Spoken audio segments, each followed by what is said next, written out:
Before you watch this exclusive interview with Andrew Tate, there are a few things you need to know. Andrew is taking a massive risk agreeing to do this 5-hour and 20-minute interview because he is still under house arrest and under investigation, which means anything he says can and will be held against him. Now, what did we talk about in this interview? We talked about his experience in jail with Tristan, untold stories, religion, how this impacted his life. How emotional was it? Was he scared? You're going to see a side of him you've never seen before. We definitely talked about BBC. BBC is not going to like this interview for many reasons. You'll see why. It's a total of 15 hours that we spent with Andrew and Tristan at his compound, so a lot was covered. Having said that, there's about 45 minutes of this interview that will be censored due to the topic of discussion being around his investigation in Romania. So if you want to see that 45-minute portion, you will need to text the word Tate to 310-340-1132 or click on a link below to subscribe to an email for that to be sent to you after his investigation or indictment is public. Having said that, brace for impact. You're about to be value-tained by the one and only Andrew Tate. I'm winning too well. I'm scared by the incompetence of these clowns.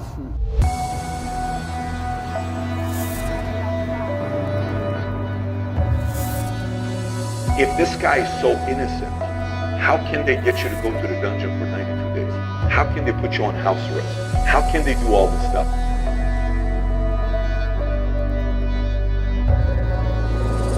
They could do this to you. They could do this to anyone.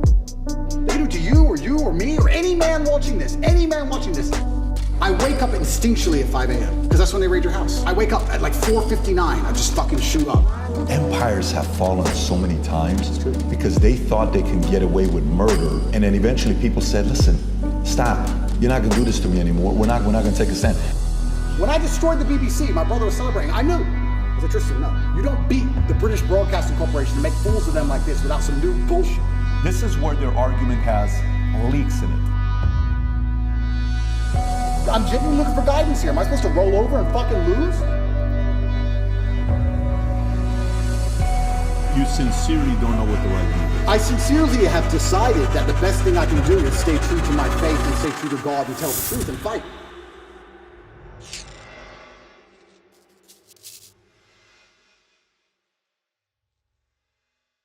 So a lot has changed since the last time we sat down with Andrew Tate. Last time we sat down with him, you were the most Googled man on earth.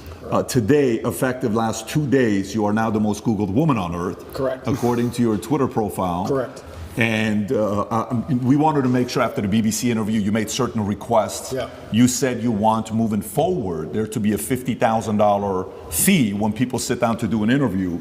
So we wanted to make sure the ESG score for this interview would be very high. We got you a $50,000 Target gift card. I appreciate it very for much. People in America will appreciate I need that. a whole new wardrobe. And then Yeah. you also said cookies. So Adam got you some Box of Tate chocolates. cookies. Amazing. To make sure we Yes. match that. And then we One did, for your brother as well, I We did believe. bring a Bud Light, Yes. but unfortunately, Vinny finished it on the way here. Vinny, you know, I'm already a girl. I don't need Bud Light. yeah, so we respect that. So, but anyways, look, a lot's obviously changed from last time to this time. Last time we sat down was around 9 months ago. Yeah.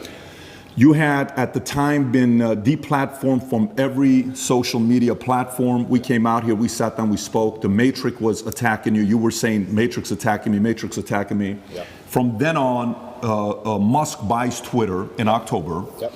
He then reinstates you. Correct. In one day, I believe you get 1 million followers on Twitter. You're upwards of 7 million today. Yep. Every other account's taken down. I think even Tristan was taken down off of Instagram. Yep. And then, you know, the arrest comes, the lover boy, all these articles. Yep. And Vice releases the hit piece on you guys. You know, they're saying what they're saying, and I'm sure we're going to get some comments on that. Yep. The initial 30-day lockup was extended twice, 92 days in the dungeon. Yep. We had a chance to speak with one of your lawyers, Tina Glandian, on February 24th. It was a great conversation we had with her. Then eventually you're released, you and your brother come out, and you specifically make it clear that you did 7,417 push-ups. Correct. Very impressive.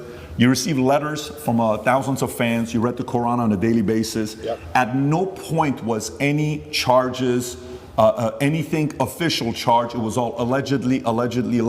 Yeah. And while you were away, a new star was born, Dylan Mulvaney, which I'm sure you're familiar with. From there on, a lot of comments were made.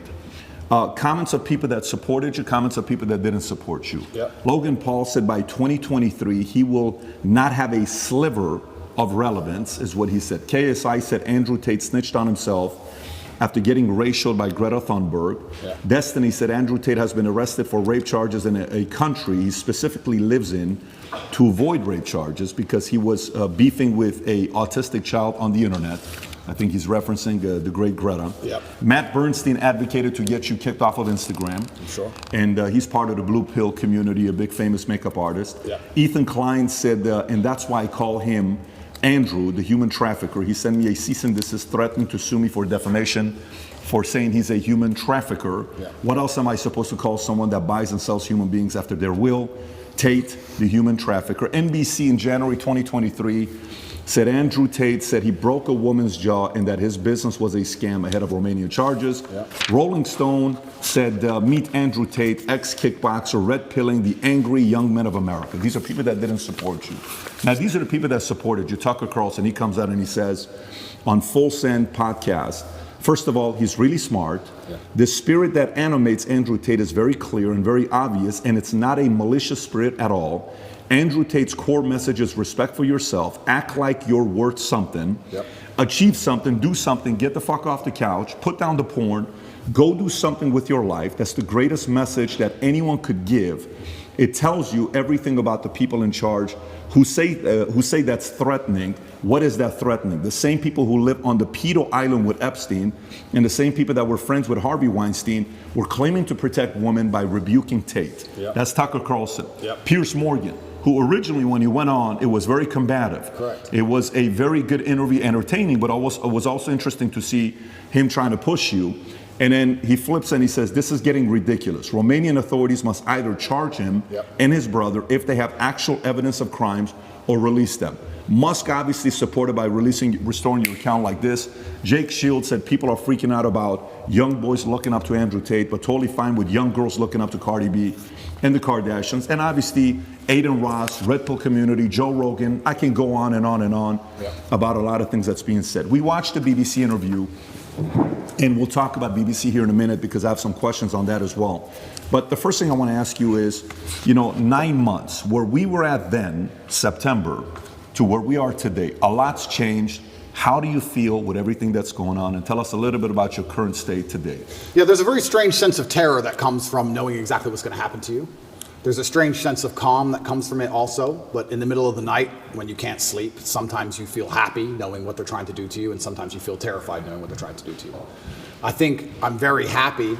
Every single podcast I did previous to this, I hammered the point home and I made it very clear that they had the intention of trying to put me in jail. I said, there's 3 lives. They try and cancel you and slander you and destroy your name.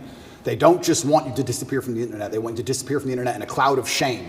They have to shame you, which is why they chose the crimes they did for me, and it's why they usually choose the crimes they choose, because it's heinous. They want to shame you, and they want you to disappear with your head facing the ground and never pop up again. Obviously, they attempted to cancel me, and I became more famous than ever before. I even said to you on your podcast, and I said on other podcasts, I said, I think they made a mistake. I think when you have power and you overuse it, what happens is a rebellion. That's how a revolution starts. When you have power, you have to be very, very careful with how you use that power. The second you overuse it, there's a revolution, and we're in Romania, so they know all about that. That's exactly what happens. And I said at the time, I think I was a mistake. I think they made a big mistake canceling me the way they did. And then the second time, the second life, which I described as they try and put you in jail for no reason. Here we are in the current scenario. I knew it was going to happen. And the third one is they put a bullet in your head. So we're going to have to see how the second life plays out. And yeah, I mean, when this is all over and I win the court case and I get the not guilty, I won't be smiling. I'll be walking out the courtroom with my head on a swivel. That's the kind of life I'm living now. I'm going to be thinking, oh, okay, so their second attempt failed. Now what? Like, do I want to fly private anymore? Do I want to go that place anymore? You start to think about these things. Like, do I want to do these things? A lot of billionaires dying in plane crashes. It's strange.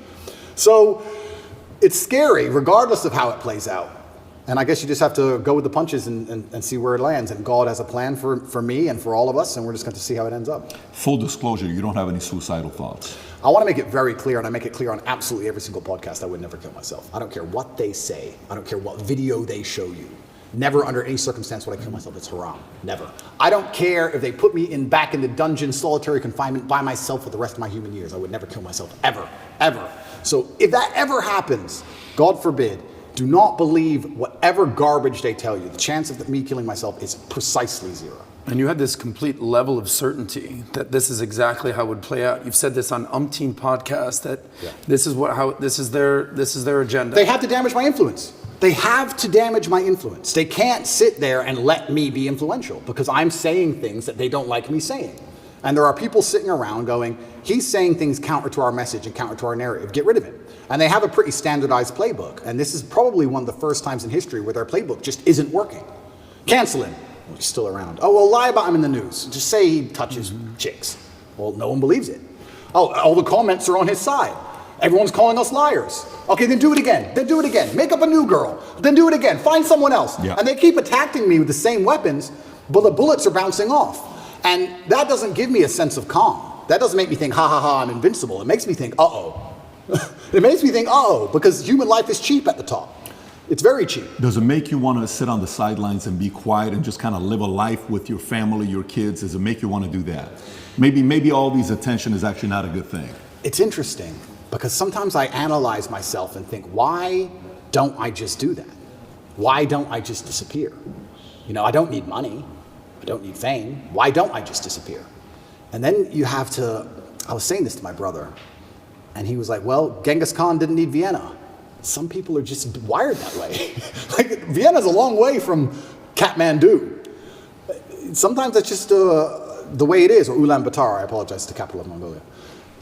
That's just the way some people are. If I see injustice, and if I see things which I believe to be false, I feel like I am obligated to say the truth. I can't explain why, even if at my own detriment. What am I doing this for? Like, it's to the detriment of my life. And I've had these conversations at length with the people close to me, and we're all saying the same thing. It's always been the same way. Humanity's always been the same way. There's been a select, small, few good men up against evil, and evil always outnumbers you. Evil always has more money than you. They always have more power and more influence than you. If you play any video game, when you get to the end boss, he always has more life than you. He always has more hit points, but you're the good guy. And it's kind of like, it's never been any different. At any point in human history, there's been the good guys up against the forces of evil, whatever they were of the time.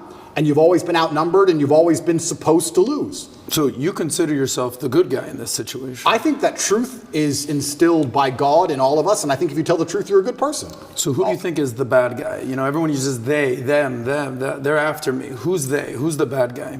Well, instead of saying who, what I will start by saying is what they do. And what they do is they control information. And we now live in an information society, and by controlling information, they control how people think and act and react to things. That's all they have to do. They have to control information, and they have to be very selective with what they allow you to talk about and what they allow you to discuss and what they don't. And once they can do that, they can keep you bickering about garbage, and they can control the sensitive information, and then they run the world. So having all the information controlled and having this hard barrier on what can be discussed, that's how they can purport absolute fallacies. I think now it's been a couple years, we can probably talk about it. They psyoped the world into believing they should be afraid of the common cold. They psyoped the world into this. And if you think about how difficult that would be to do, how difficult would it be to psyop the entire population of Earth? Well, what you do is you just lie on repeat, and you don't allow anyone to say anything counter to it without hurting them the same way I've been hurt. And you just psyop them. It's actually amazing because now I use that exact same psyop on people. Mm-hmm. I love it. I love it. So when I sit with someone who's not matrix-minded, when I sit with someone who is matrix-minded, like when the BBC walked in here, I'm like, do you all have your vaccinations? Social distancing. Did you actually? 100%. Social distancing, please. And they look at me like I'm crazy. Well, how am I crazy? 2 years ago, you were telling me to do this. Now when I repeat your own worldview to you, I'm crazy. Well, if I'm crazy, guess what? You're a fucking liar because you lied the whole time. So either you're a liar or I'm not. You know, how can I be nuts? Put your fucking mask on. If I ever talk to any of these clowns again, they're going to be fully masked up. And I refuse. I don't care if you've had 2 booster jabs. No, I want all 6 injections. I want paperwork. or get fucked. Or you're not coming in the house. Good fuck. I'm scared of COVID. It's dangerous. I believe the mainstream media. I'm scared. This word you keep using, PSYOP, I've never heard this word. It's short for psychological operations? Correct. Break that down. What exactly is a PSYOP? Yeah, a PSYOP is the Matrix as a whole. It's like psychological operations are constant. They constantly decide how they want you to think and what they can do to make you believe that, right? There's a whole bunch of them they do. But it starts with tolerance. That's what I don't like about this whole guise of tolerance. It's not that I'm an intolerant person. It's not that I'm a bad person. It's not that I want to hurt other people. But when they keep pushing tolerance, what they're trying to say is have no standards or barriers or parameters for anything. That's what they want. You have to be tolerant. Tolerant of what? Tolerant of having your shop set on fire, tolerant of your kids being taught things you don't want, tolerant of crime, tolerant of your house being broken into. Like, tolerant of what? You're not allowed any hard barrier or any hard parameters as a man anymore. That's why they push tolerance. That's the beginning of it. That's the first stage. Once you accept absolute tolerance, well, then it's the end, isn't it? I'm tolerant of everything. I'll eat the bugs. Sure. You'll tolerate everything. I'll tolerate everything. I'm tolerant. Sure. So when I say things like I'm intolerant of certain things and people think that's bad, no, you need to have standards and parameters. And that's one of the reasons they also attack me. I say that men should be allowed to have standards and parameters in a relationship and in their lives. We should be allowed to decide who we want to marry, and we should have standards for her. They have standards for us. We should allow ourselves to have standards for her. We should have standards in what we'll accept from a government and standards in what we'll accept from a police force. We should have standards as men. But they're trying to erode all of that, because once that's gone, then your brain is completely empty. And then once your brain's empty, they can just plug in the slave program, and then it's over, right? You're a tolerant person. You're a tolerant person. Good. You're a good slave. Slaves are exceptionally tolerant. So the shirt you wear is what? Escape the slave mind? Resist the slave. Resist the slave mind. What does that mean exactly? It's a better word, resist. Resist. Right? But I want to do this before we get into, because we got 5 hours, guys. We got plenty of time to get into a lot of different topics. So one, I do want to talk about BBC. Yeah. The handling of the interview, I want to get your thoughts on it. I know there's been reactions, but I want to go a little bit deeper into it, Yeah. because I want to compare how your start with the interview with BBC started versus Philip Schofield versus Musk. I got all the first questions. We'll cover that. Yeah. I want to talk about media. I want to talk about your evolution of your faith, Yeah. atheist, Christian, Muslim, Yeah. and then some of the things that's going on with politics right now. You know, maybe a little bit of Romania, you know, Trump. We'll cover what you're talking about with different things. It's funny you're saying monopoly on power. If you abuse it, now YouTube's turning around and saying, hey, you can talk about the election. We're no longer going to give the strike. So that doesn't work forever. First thing I want to talk about, I think the audience would like to know, for you and Tristan, 92 days in the dungeon, you know, you're in jail, Yep. your experience in there, we keep hearing about it, we read about it, but what was it like for you guys being in there? So I'll start by saying, and I have to make this clear, that the staff in the jail were exceptionally nice to me. They were very apologetic. The vibe was apologetic. Nobody was really treating me like a criminal. There were a few guys who were icy cold, I guess you could call them. They like to think of themselves as professional, but they were just inhuman. But over time, they warmed up, and I was exceptionally nice also to all the staff. Jail was terrible. I'm going to start by saying jail was terrible, and I was miserable inside of the jail cell. It's a good thing depression isn't real, because I would have been depressed. But I think in life that you get what you give, and I wanted to feel happier, so I tried my very best to make people happy. So when the old lady would bring me my food, I would sit and say, oh, this is the best food I've ever had. I've never had food this good. Did you cook this? I thought yesterday was the best, but you managed to surpass it again. How'd you do it? What's the magic ingredient? And I ended up making friends with them. Like I had grandmas in there, the old ladies cooking the food. And by trying to make people happy and smile all the time, I started to feel a lot happier. But it's kind of scary. And I think the scariest thing about jail was the uncertainty of it all. If they would have said to me, you're in jail for 92 days, or even 5 years, you got 5 years, cool, I do my time. But when you're nabbed and thrown in a cell without charge, you're like, well, how long, is this my life? Is this it now? Is this the end of the story? I'm just in this cell. And I was picked up on 29th of December. I went through this quick court case. Like I said, I'm inside of the jurisdiction of Romania, so I have to be very careful with what I say because the case is ongoing and we're in Romania and I can't leave Romania. But obviously Romanian court is in Romanian by law. So you're marched into this room, everyone speaks a language you don't understand for 15 minutes, and then you're marched off to jail. You're like, what even happened? What even happened to me? And they said, oh, here's the paper that explains it. I was like, that's in Romanian. And they said, oh, don't worry, you'll get a translation to English by law. I was like, okay, that's fine. But because I was picked up on the 29th of December and there was New Year's Eve and holidays, it was 2 weeks before I even knew why I was in jail. 2 solid weeks I'm in jail. No one told me in English why I'm in jail. I had no idea what the charge. Can they do that? By law, you get it on the piece of paper in English, but it's translation, it's holiday, we need to find a translator, there's a delay. And you speak zero Romanian. 0. So they said, oh yeah, human trafficking. I'm like, what do you mean human trafficking? Who? When? What? What is this? Took 2 weeks before I finally got a piece of paper, and then I realized what garbage it truly was. I mean, I knew it was garbage, but I was like, this is complete garbage. Yeah. So, yeah, I have endless stories from jail. It was certainly... I don't think jail teaches you much new. What it does is confirm everything you already know. It confirms everything you know about the reality of the outside world, that you need to be physically strong so that you're not attacked by others, and mentally strong so you're not attacked by yourself. You learn who's on your side and who isn't. You learn who's a coward and who's not. You learn who's an opportunist and who isn't. Your circle, you certainly learn a lot about the people around you when you go to a jail cell, that's for sure.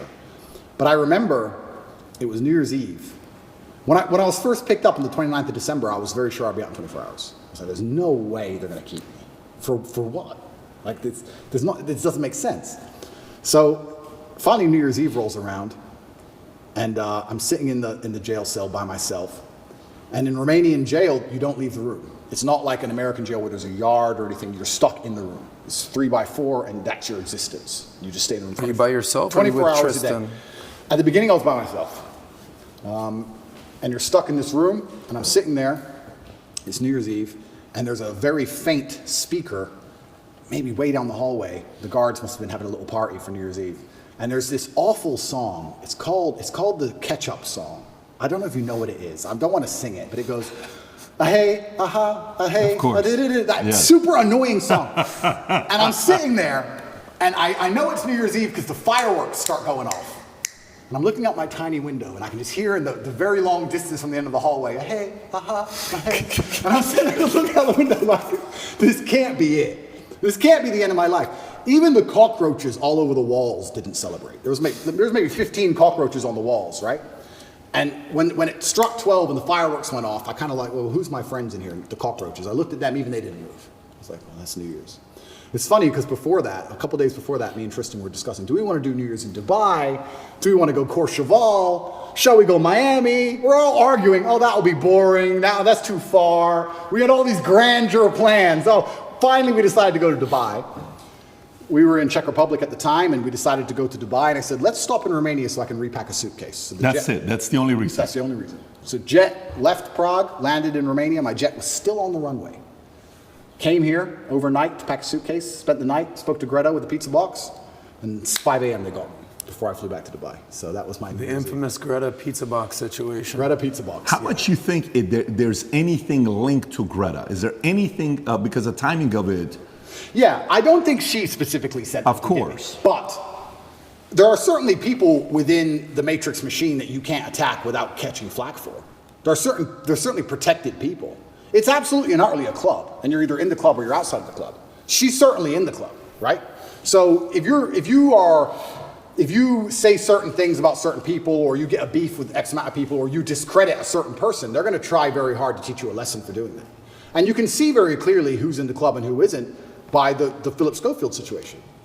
This is a man who has groomed boys and had sex with them, but he's in the club. All of the media headlines after 2 days are, let's have compassion, feel sorry for him, his mother's upset. They've attacked me for 14 months, day after day after day, and they relentlessly attack me. Nobody talks about my mental health. Nobody gives a shit how I feel. I didn't do any of the things he did. He's actually done things. I haven't done anything. But when you're in the club, you're protected by the media. When you're not in the club, you're attacked by the media. And that's how it simply works. You're either on our side or you're not. But to join their side, you have to sell your soul. Your sanity has a price. Your sanity is for sale. You have to sell it. You have to come along with your sanity, take out your mind and say, here you go. Take my sanity. I'll take 35 million. Yes, that is a woman. Yes, protect me. It's insane. And the reason these people join these clubs is because they know they're doing bad things and they feel that they need protection. The reason I stand up and argue against all this shit is because I know I don't have skeletons in my closet. You think I'd be on the internet talking like I talk and fighting the Matrix if I had skeletons in my closet, if I was actually a bad person? I've been investigated as deeply as a person can be investigated by multiple federal agencies for 14 months. I was locked in a jail cell and 2,000 people I know was called. My barber, my old housekeeper from when I lived in England 9 years ago, my gardener I used to have in another country I lived in. Everybody was called. And people were offered bribes effectively. The media are calling girls saying, if you have a bad story to tell about Andrew, we can pay you $30,000 if you have a bad story. That's a bribe. That's a bribe. And they still couldn't find anyone. Still, I've been investigated to a deeper level than 99.9% of people you'll cross on the street. And they're saying I'm guilty and I'm a bad person? You go get 20 men off the street and put them through what I've been through. You'll find more crimes than you've ever found with me. Absolute clown world. It's insane. And if I was part of the club, none of this would be happening. The media would be on my side. They wouldn't be hitting me this hard. They wouldn't be lying about me. All I had to do was sell my soul and sell my sanity, and I refused. And they're trying to punish me for it. That's what's happening. It's funny you say this. When we watched the BBC interview with Musk, right? And he goes up and the guy opens up the question with, why'd you agree to do this interview? He says, well, I don't know, what's the name of the BBC? And he's trying to mock them and all this stuff. And there's a part of it where, he calls them out for the mistakes they made. Yeah. And if you go to the bottom of the interview on BBC, you'll see comment section saying, why'd you cut that out? Because Musk puts it on Twitter, but they didn't put it in the interview. Yeah. Then you watch the interview with you. The first question they ask you was, what's the first question? Hey, you've been accused of serious crimes, rape or something like that. Right off the bat, they ask that question of you. And then you see the interview, Lucy Williamson, I believe, her first question was, you're facing some very serious allegations. Have you raped anybody? That's the open question that they ask you. And the video they put up, the first one, they take it down. The second video they put up, that's 12 minutes like the highlight one, they turn, the comment section is open. There's 80,000 plus comments there. Then you look at Philip Schofield. Yeah. And you just brought up Philip Schofield. For people that don't know who Philip Schofield, do you mind explaining to people who he is? Yeah, he was a TV presenter in England. He was very famous. He ran the morning show. And he was grooming children for a very long time. And all the staff knew about it. And the people who worked on the show with them were being groomed by him. And everybody knew. And it was all a big ha-ha-ha joke. And now he's come out saying, oh, please don't pick on me, I feel sad. And the media is saying, I'll leave the guy alone. He is, when you go look up his Wikipedia, it says he rose to prominence as children's BBC continuity presenter from 85 to 87. Yep. Then went on to do programs on BBC and ITV for Going Live, This Morning, Dancing on Ice, All-Star Mr. and Mrs., The Cube, and a bunch of other things. And they interview him, okay? While he's going through the mess, after 27 years of being married, this one guy that he groomed since 10 years old, his name is McGreevy, I want to say, something McGreevy, that he's going through the process. Matthew McGreevy, they met at 10 years old at a theater group. At 15 years old, Philip follows him on Twitter. While the kid is 15, he follows him on Twitter. The guy celebrates it. Long story short, Ruth Langsford, they work together with. She files a complaint. Then right after filing the complaint, McGreevy gets fired. Then he has to take a break. Then he comes out after 27 years telling his wife, and hey, I'm gay, I'm coming out of the closet. He's got 2 daughters.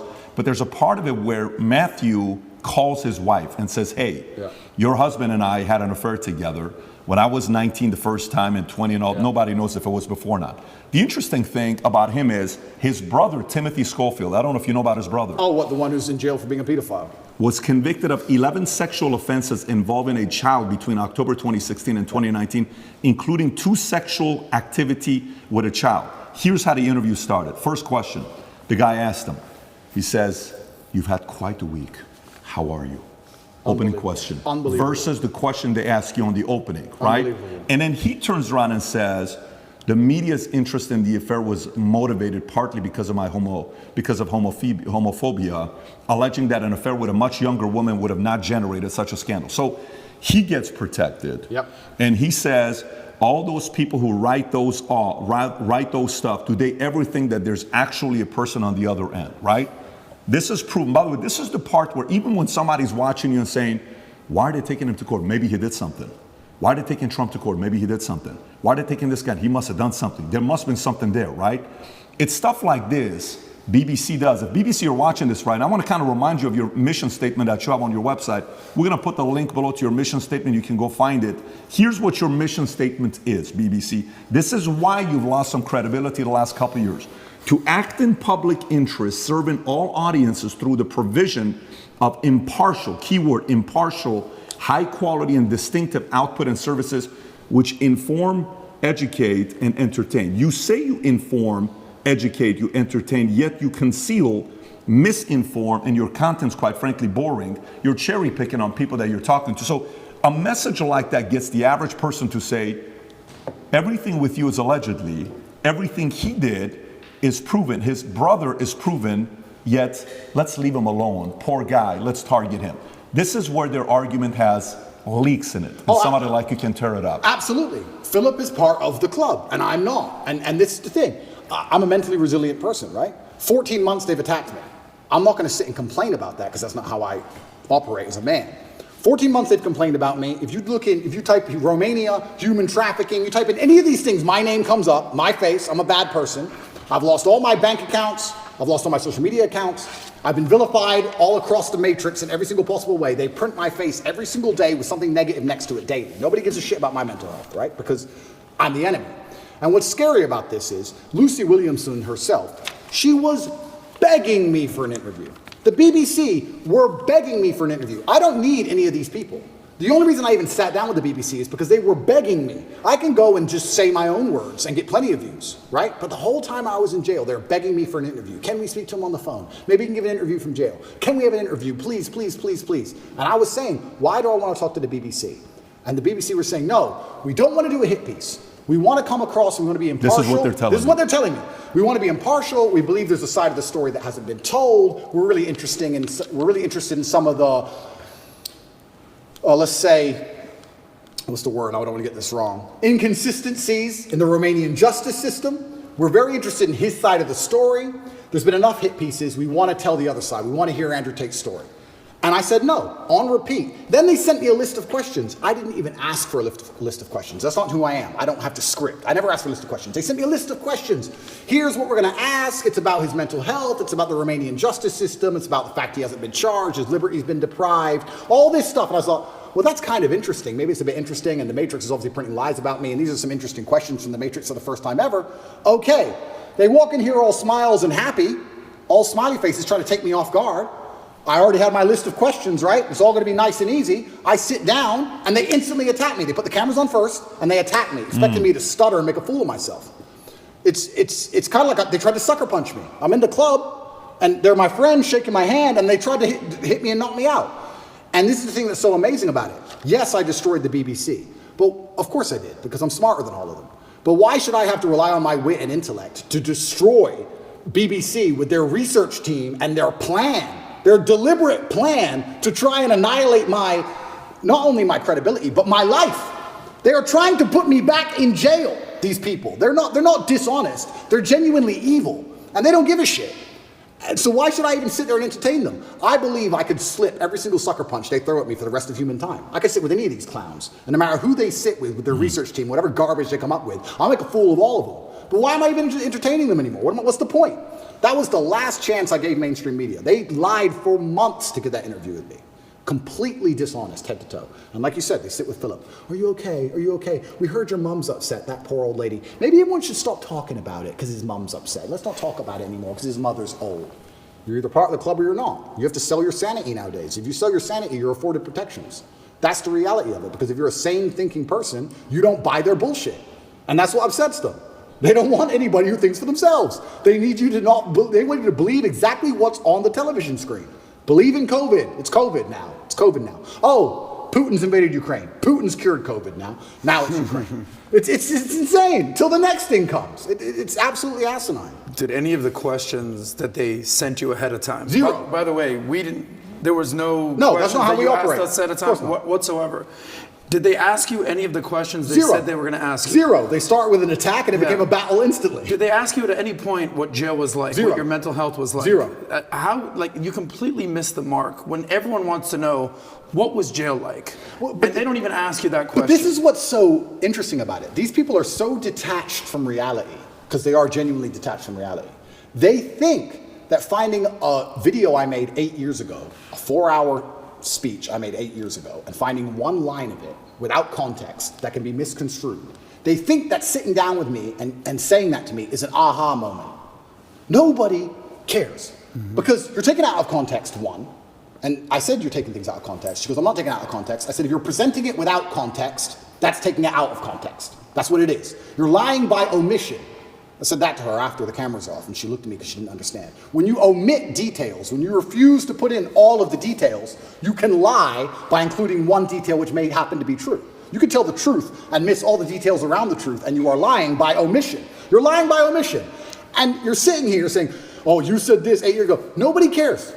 Because they know me, and they know I didn't mean it in that way, and they know it's taken out of context, and they know that it's an old video on the internet, and it's not even an aha moment they think it is.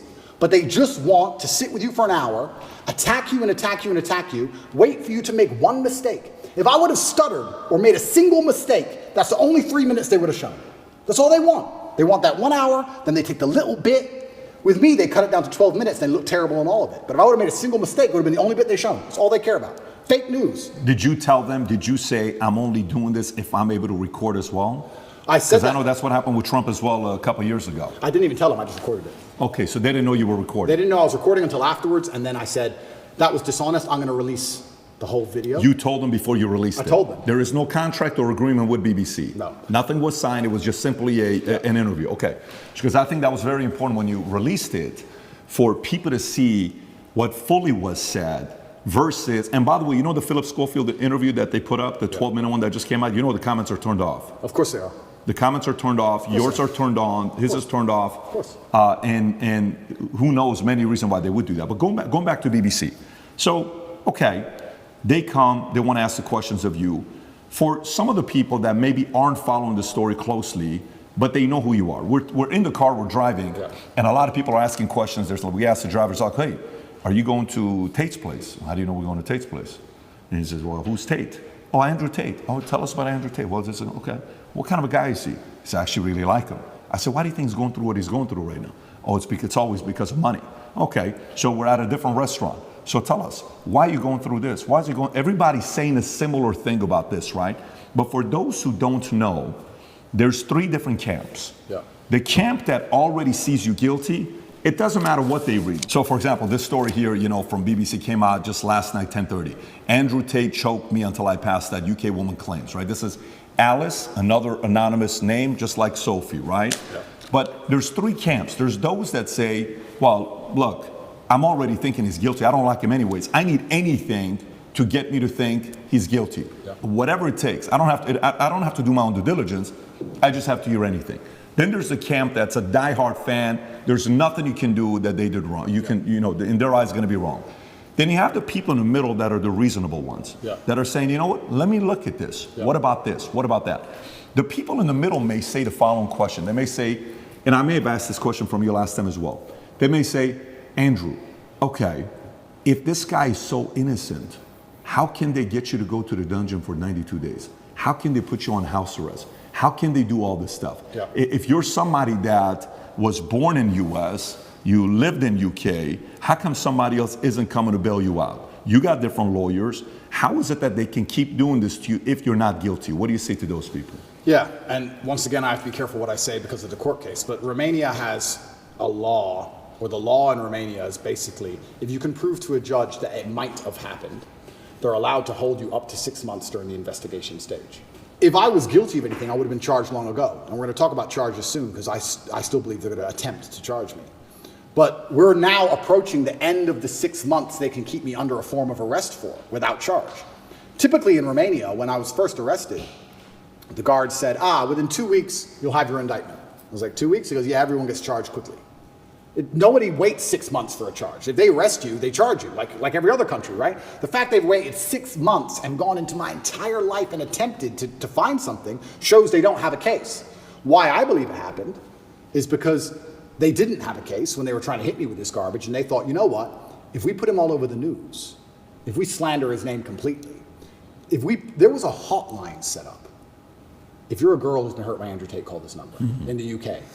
A hotline. So they were attempting to use the media to find what they wanted. Months go by, months go by, months go by, case file's empty, nothing's happening. My lawyer's saying, when are we gonna close this case file? Like, yeah, we're just waiting for some papers, we're gonna close it, we're gonna close it, we're gonna close it. Around the time I was canceled, things started appearing in the case file again. They started spying on me again. Very interesting that it happened around that time. I don't know if they understood that I didn't have I wasn't protected by the political class of the USA. I don't know what happened. They started to build this case, and they spied on me for all of these months, spending millions of euros, spying on me everywhere I went, trying to find evidence of a crime. Eventually, they get to the end of their legal limit to spy on me, and they don't have any crime. They don't have anything. So in my current court case, we have two Americans who lied, the ones who we have the conversations between them saying they're going to get an Oscar for lying to the police. We have the CCTV of them coming and going. We have their Uber records showing they can travel the country freely. We have their phone calls with their mother where they're saying, yeah, he didn't hurt me, and my boyfriend caught me. We have all of it. We have all the evidence. We have those two, and then there's nobody else who could possibly even take the stand. I don't believe, as high level as this Matrix attack is, I still don't believe a Romanian judge is going to put me in jail with the dossiers. I've seen it. It's garbage. I don't think I'm going to end up in jail. But it's just taking years of my life, damaging my influence, having bad things to say about me, keeping me under control, keeping me locked in a house. That's all they want to do. They have no interest in the truth. There's no victims. There's no one to take the stand. Do you know who Sophie is or Alice is or no? Yeah, so the BBC, Ali? That's really interesting. So then the BBC says, well, we found victims, because the BBC have done enough investigative journalism to understand that the case is garbage and there's no victims. So they said, well, we found victims. They found one called Sophie first. That was a few months ago. I think I was still in jail when Sophie appeared. Is that her real name? No, that's her fake name. So they have a girl with a fake name called Sophie. They don't show her face. They ask me, what do you think about Sophie? How can I comment on Sophie when Sophie isn't real? Firstly, you've made her up. Secondly, I don't know who you're talking about. You're saying that 9 years ago I was emotionally controlling?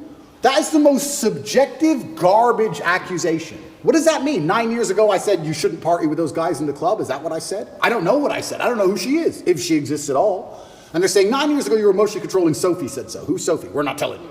What's emotionally controlling mean?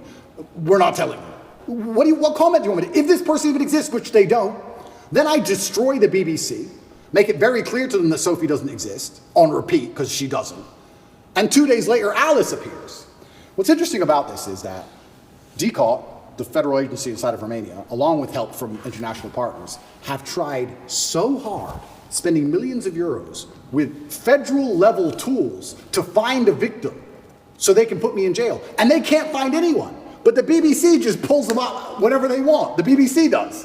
Where do these people come from? And I say this every single time. If anybody believes they've been wronged, male or female, by me, go to the police. Go to the police. I encourage you to go to the police. All these people say, we don't want to go to the police. We just want to stay on the news. What, is that because you're not real? Is that why? That's pretty convenient. I mean, I thought I was a bad person. Why don't you go to the cops? Oh, because you have no evidence and it doesn't exist? That's why. Are all these accusers in the UK, not even in Romania? Not even in Romania. So Sophie and Alice are supposedly both from the UK. And Alice's story To is... correct, it's not Alice. I said Alice, it's Evie or Evie or something like that. Evie. It's all made up names. It's all made up names. Yes. So Evie, we could call whatever name we want, but yeah, Evie is saying 13 years ago I choked her or something. Yeah. By the way, when is the 6-month time limit? End of this month. Okay. And can we reference the tweet you just posted a couple days ago? I want to stay on this. Sure. She was commenting on Evie. You were going to say something about Evie, what she said 10. So she's claiming 10 years ago or 13 years ago, you guys had the consensual sex the first time. She comes back for the second time around. According to the story, she says she was being, your hand was on her throat, strangled me. She was passed out for a minute. And then she came back and she said, I did not approve of the second time having sex after she was passed out. So these stories they're making, and then she says, the guy asked a question saying, how come you didn't do any police report back then? She says, well, because it's not fully rape and it's not that, because it was consensual. I kind of wanted to be there and I didn't tell anybody about it 6 years later. There's way too many things that doesn't give it credibility for somebody to say, I didn't do anything about it then, but 6 years later, I told my friends, 3 or 6 years later. Yeah. And this is the thing that's scary. If you say to any red-blooded male, 13 years ago, you had sex with a woman consensually and she's now unhappy about how that sex happened. You can get, any man on earth can get screwed with that. If this person exists at all. And like you said, she refused to go to the police if she exists. And she's saying it was consensual. I think last night they aired it on Newsnight and they said, why are you coming forward now? And I think this actor, the person literally said, because now he's rich and famous. They literally said those words. That's what they said. Oh, because now he's rich and famous, I think it's unfair. It's asinine. I don't understand genuinely how a man can protect himself in the Western world anymore. How can you even exist anymore? If this is what they're going to hit you with as soon as you get to a certain level of influence, there's no man on earth who's safe from this. I said this to my judges. I had a few male judges. I said, they could do this to you. They could do this to anyone. They can do it to you or me or any man watching this. Any man watching this. They can put in the BBC 9 years ago you did something. They won't tell you her name. They won't give you any chance to defend yourself because you have no idea what they're fucking talking about. And they will print it on repeat until you lose your job and lose your bank and lose your social media. And then you're going to sit there bankrupt and depressed. And then they're just going to move on from you. And if you don't die, if you're like me, a cockroach who refuses to die, if you sit around and refuse to go away, they're going to make up a new one. It's crazy. And it's genuinely scary. And you're not safe from it anywhere anymore. I will say right now on this podcast, I encourage absolutely anybody who believes I've harmed them, male or female, to go to the police with evidence and we'll go to court. Let's do it. I don't harm people. If I was harming people, I wouldn't be out here as open as I was. The biggest criminals and the biggest gangsters and the most heinous people on earth don't have social media. You know this. If I see a guy with an Instagram pretending he's a gangster, he's not a gangster. The real gangster hasn't got Instagram. But that's the reality of it. You think I'm going to become the most Googled man in the world if I've been running around hurting people? It's absolutely insane. And I think there has been a shift in the consciousness. I think, especially because of COVID and a few other things, people are starting to understand that all these people do is lie. I think people are starting to understand that. And the harder they try and hurt me with these lies, the less people believe it, which is scary for me. Like I said earlier, it's scary. They keep coming up with more garbage. The bullets keep bouncing off. So now they're sitting around going, we can't convince the world this person is a bad person. How do we get rid of him? That's the scary part. You were going to say something. Yeah, Follow-ups on that if you want to go 6 there. months, it's 6 months coming up right now. It's coming up Yeah. June 29th, I believe. Correct. Okay, you put out a tweet recently. You said the 6-month time limit is running out. Yeah. Right? There's zero evidence against me unless they invent something against me, right? Yeah. And then you ask a poll. You said if they charge me with an empty bullet and it still takes a year to beat it and it allows them to save face, they're hoping that the world will basically forget about all this. Yeah. What do you think they will do? And you gave people 3 options. Option 1, let me go. Option 2, charge me with no evidence. Option 3, invent and frame attempt. The results were 38% let me go, right? 35% invent and frame attempt. And option 2, in third place, charge me with no evidence, 27%. 38%, 35%, 27%. So basically, it's pretty even. So what do you think is going to happen here? The 38% of people who think they're going to let me go, I think are extremely naive. I go to sleep every night, every morning. I wake up instinctually at 5 a.m. because that's when they raid your house. I wake up at like 4:59. I just fucking shoot up because they busted my house 3 times now. It's not nice to have a bunch of men with guns bust in your house. It's not a nice experience. So every single morning I wake up expecting them to just turn up again with something else and drag me back to a prison cell. Who knows what? They'll just make it up. But the fact they made up this particular crime is because it's a hit piece and it's a slander on my reputation. If they would have done the same thing, let's say for tax evasion, would anyone care? No. Oh, rich guy didn't pay a piece of paper. No one cares. We have to hurt his name. Human trafficking. Think about that. I said this to the judge. How does it make sense? A man with no criminal record, who is financially successful, decides to begin to human traffic at 35 years of age. I have no financial motivation. It's clearly not my personality profile. I don't need money. Why have I begun to human traffic from nowhere? It doesn't even make any sense from a pure logical perspective. There's no motive to the crime. Who have I human trafficked? Who is the victim? There's no victims and there's no motive. And here I am on house arrest. It's insane. So yeah, it's genuinely intimidating. I don't know what's going to happen next. I believe they're going to try and charge me with the garbage they have, and I think what they're trying to do is just hang it over my head and keep me afraid. Do you think the idea of trying to either silence you or make you irrelevant is working? Meaning, do you think you're more relevant today than you were on September 1st? Is that strategy they're implementing working? No, they're failing. And the reason they're failing is because God's put me in a position where I have to lead from the front. I think that in the days of old, when politics used to mean something, I believe in politics as long as the leader of the country charges on his horse at the enemy at the front. Then you're allowed to be king. Then I'll listen to your laws. That's politics. When you send other people's kids to die in a war and you sit on your ass, that's not politics to me. But now I'm in a position where I'm spearheading, by God's plan, the rights of basically every man on earth. They could do this to anybody. So I think any man with a brain who's thinking is looking at my position and going, they could hit me or my friends or my son or my dad the same way they're hitting this guy. And that builds a degree of affinity amongst my audience. So no, they've failed. They failed and they've made a hero out of me, which is what I'm actually scared of. I'm I am scared by the incompetence of my enemy. I am scared by the fact that they are failing so monumentally. If they had been half successful with the cancellation, none of this would have happened. If the cancellation made me an obscure internet personality, it'd be over. If I would have just allowed them to beat me, none of this would have happened. But I beat them. And that's the problem. Now I'm sitting here going, okay, well, after I beat the BBC, after I destroyed the BBC, Tristan gave me a high five. He's like, oh, you wrecked them. They're going to look so stupid. I said, bro, we've sunk the HMS Hood. HMS Hood in World War II, HMS Hood was the British battleship. It was the flagship of the Royal Navy. And the Royal Navy was obviously renowned. It has been for hundreds of years. It was the best battleship. And it was up against German battlecruiser, the Bismarck. And the Hood should have outgunned the Bismarck. And it was the best German ship against the best British ship. By absolute fluke, the Bismarck, on its first volley or second volley, landed a shell perfectly through the top of the Hood and blew up the ammo magazine. And like in the first shot, within minutes, destroyed the entire HMS Hood. Killed like, I think it was like 3,000 people, 2 survivors. You can find the video on YouTube, the Hood blow into pieces. When Churchill found out the Hood was sunk, he said, sink the Bismarck, don't care what it costs. He sent every ship, every plane, every sub diverted from every other mission. Doesn't care if we lose every plane we have, don't care if we lose the RAF. We cannot lose the Hood without him losing the Bismarck. Sink the Bismarck. When the Bismarck sunk the Hood, all of the crew were celebrating, except the captain. The captain updated his will. He updated his will and telegraphed home to his wife and said goodbye, because he knew. When I destroyed the BBC, my brother was celebrating, I knew. I said, Tristan, no. You don't beat the British Broadcasting Corporation and make fools of them like this without some new bullshit. We sunk the Hood. And he's like, oh, we'll see. Oh, who's this? Evie? Evie. I fucking knew it. I'm winning too well. I'm scared by the incompetence of these clowns. But I don't know what else I'm supposed to do. Am I supposed to lose? I'm genuinely looking for guidance here. Am I supposed to roll over and fucking lose?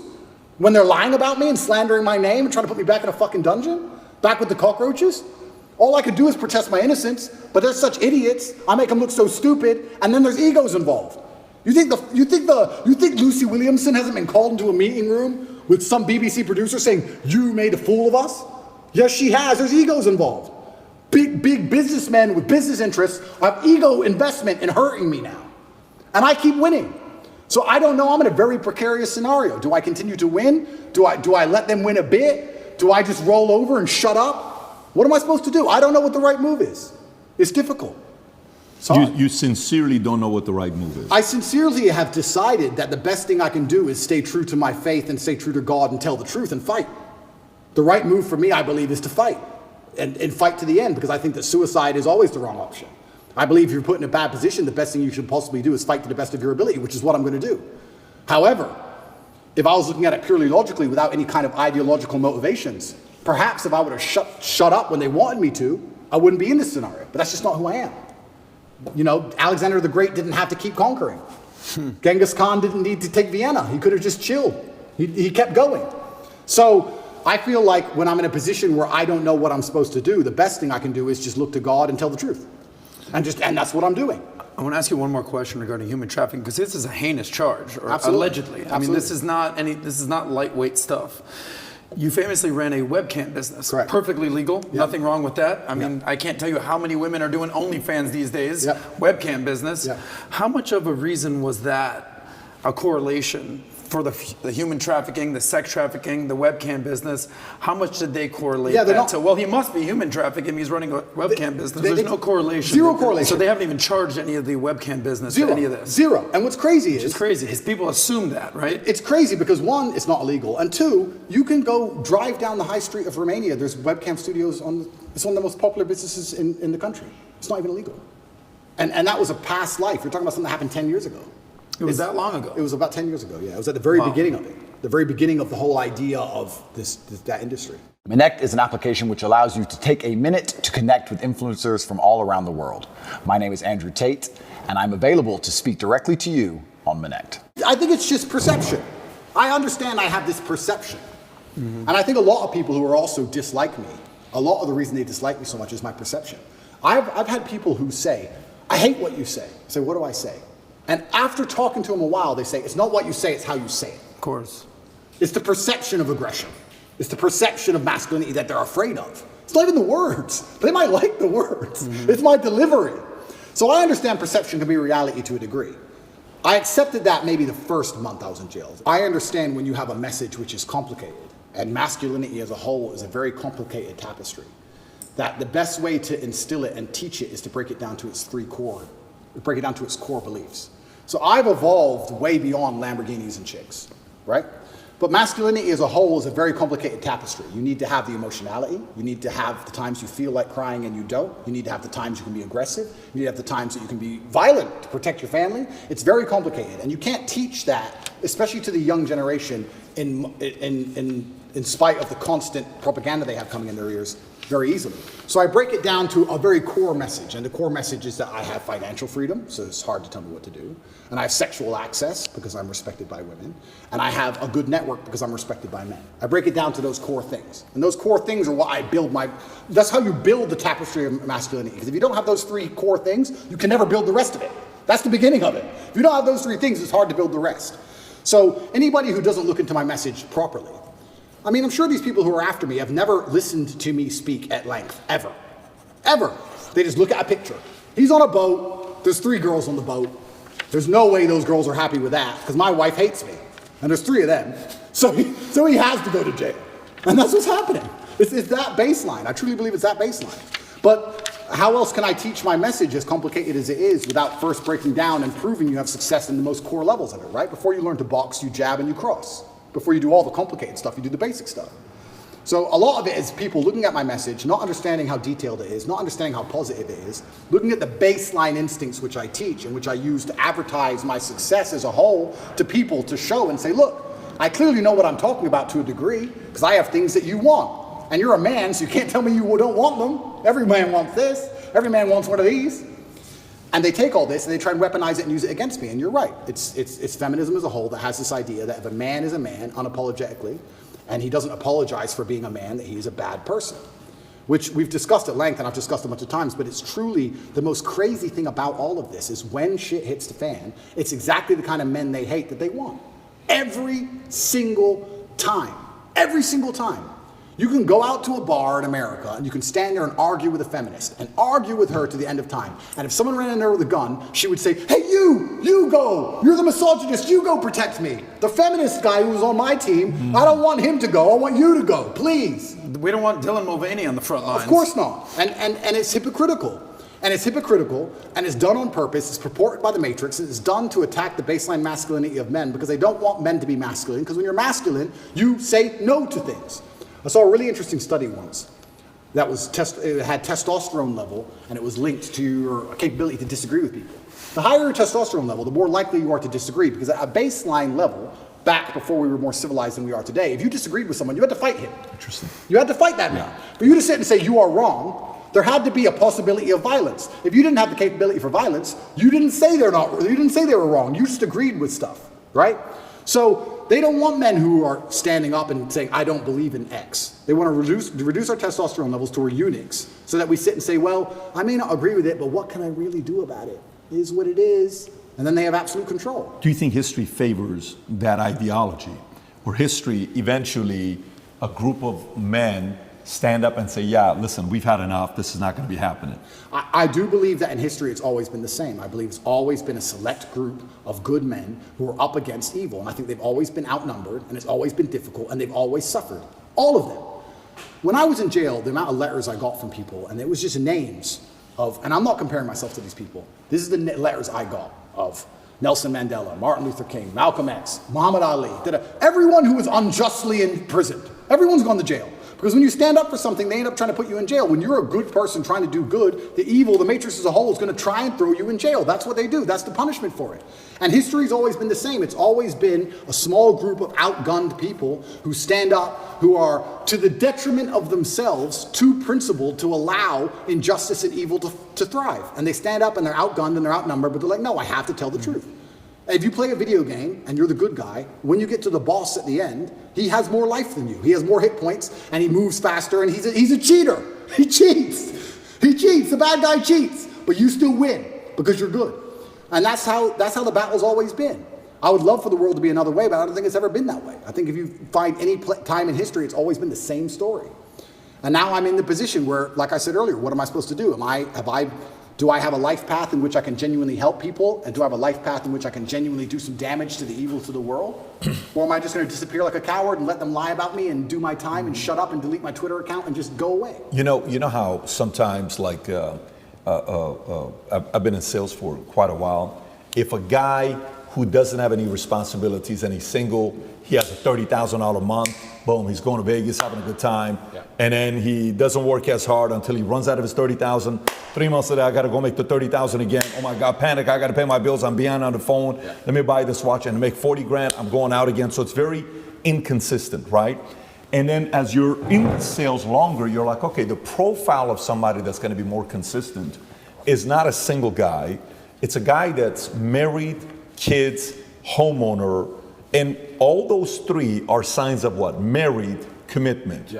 Homeowner, commitment, responsibility. Kids, commitment, responsibility. Last time we didn't talk about your kids. At this point, I think it's public video, your daughter running to me, give daddy a kiss, all this stuff. Everybody knows at this point. Do you, when you're in jail, sometimes I sit there and I got books on my desk. I'm like 50 books behind, and I like to read. I know you don't talk about reading a lot, but I like to. I'm 50 books behind. But I bet if you're in a place where you're in jail, you're forced to think. You're forced to, Andrew, you don't have the phone, you don't have the computer, there is no emergency podcast. Go away and think. You're sitting there, you're like, okay, family, kids, you know, what it's really all about. Those decisions, when you think about your kids, does it influence you to say, oh, what are you doing this? You know, why are you going through all this stuff? Maybe you got to make some changes in your lifestyle. And if yes, in what areas? Or does it say, no, double down even more because I'm fighting for them? And that's a really interesting question. I'll start by saying how thoughts in jail are different than thoughts in the outside world, because this is actually an observation I had. In the outside world, I don't think you carry a thought for very long that you don't want to carry. You can sit and think about something if you want to, but if you don't want to think about something, you just get your phone out. Something pops in your head, oh, I don't do it. You get your phone out and distract yourself, or you get on your laptop, or you call someone, or you do something, right? It's not very often in the real world. It's not very often in the real world you have a thought you don't want in your head, and you have nothing to take it away. You have no phone, you have no outside interaction, you have nowhere to go. What a perspective. Nothing. You're just stuck with it. You're stuck with Makes that sense. thought. So there were times in jail where, for the first time, like I have a lot of mental control, but there was the first time ever I'm battling with my own mind saying, I don't want to think about this. And I'd put another thought in the way. It was on the door. It was knocking on the door all the time. And this is for weeks. Because every day is the same. You never get the outside interaction. And you also, what made it worse is, you never get the answer. You know, like the open loop. If you ever say to somebody, I'm going to tell you something, I'll tell you later. And it bothers them. That's what jail's like, because you might think of something. Doesn't matter what it is. I won't say what my thought was, but I'll give you an example. Let's say I thought, when did Constantinople fall? What year? I can't just Google it. I don't know. So it's stuck in your head, right? So if you have this negative thought, you don't know the answer. Normally in life, when you want to know something, you find out. But in jail, you don't. So you're like, I don't know. You got this in your head and you're like, I can't get this out of my head. So when you have a negative thought, especially if there's an open loop to it, you need to know something or you want to know something. You can't get it out of your mind. I would sit there for hours just meditating, trying to just keep the door closed on negative thoughts. It's really difficult. It's a really strange experience. And maybe in normal jail in Western countries where you get to go and interact with people, you can distract yourself. But I was stuck in a room for 93 days in one room. I did not leave. That was where I was. I was allowed to go to the fridge once a day, which is a 3-meter walk and back. That is it in my room. You and Tristan are in the same room or no? At the beginning we weren't, but then we ended up in the same room. Got it. Yeah. Okay. So, yeah, the thoughts in jail are very pervasive. And it's also a long time, maybe never, in the outside world where I had a thought in my head for weeks and weeks and weeks and weeks. You just satisfy the problem. You fix the issue in the real world. In jail, you can't do that. So yeah, family and kids, and those are the positive things that you do think about. But it's difficult because I think of children, I think of legacy. And then if you're going to think of your legacy via your children, you have to think of your legacy via your actions. And then you have to sit and by extension go, well, truly, truly on my deathbed, truly, will I be happier if I gave up or if I continued to tell the truth? I'm scared of the regret of thinking, you know what, I was the most famous man in the world and every man on earth was listening to me and I was really making a difference, but I got scared. I don't think I can live with that. I don't think I can live as a coward. I'd feel like a pussy. I just feel like a wimp. And sometimes inside of men, that's all it takes for us to do the most stupid things there is. The idea of feeling like a coward. A man will run into a burning building to not be a coward. If the firefighter, they go, there's children in there, and the whole building's on fire. It's like, well, I can't be a coward. Oh, fuck it. And you'll risk your life. It's something that's built inside of us, honor and pride. It's something that should be. It's what they're trying to take away from us. But it's what used to be built inside of men. And I just feel like I can't give up. I know what I'm doing is good. I know what I'm teaching is good. I know that people don't like it, but I know I'm not teaching anything that's bad. And yeah, I want my children to be happy, but I have daughters too. And how do you make sure that your daughters are secure and have a good future? Well, I think you do that by building good men. How else do you do it? My daughter is mine now, but she won't be mine forever. She's going to marry somebody. I like the idea of her marrying a good man with honor and principle, a man like me. I don't want to marry some idiot. So they call me a misogynist and I'm anti-woman. I'm pro-woman. The best way you can improve the lives of women is make men, better at being men. Because when a man is a good man, he's good for all of society, including women. He's good for everyone around him when he's good at being a man. So I feel like I'm helping them as well by extension.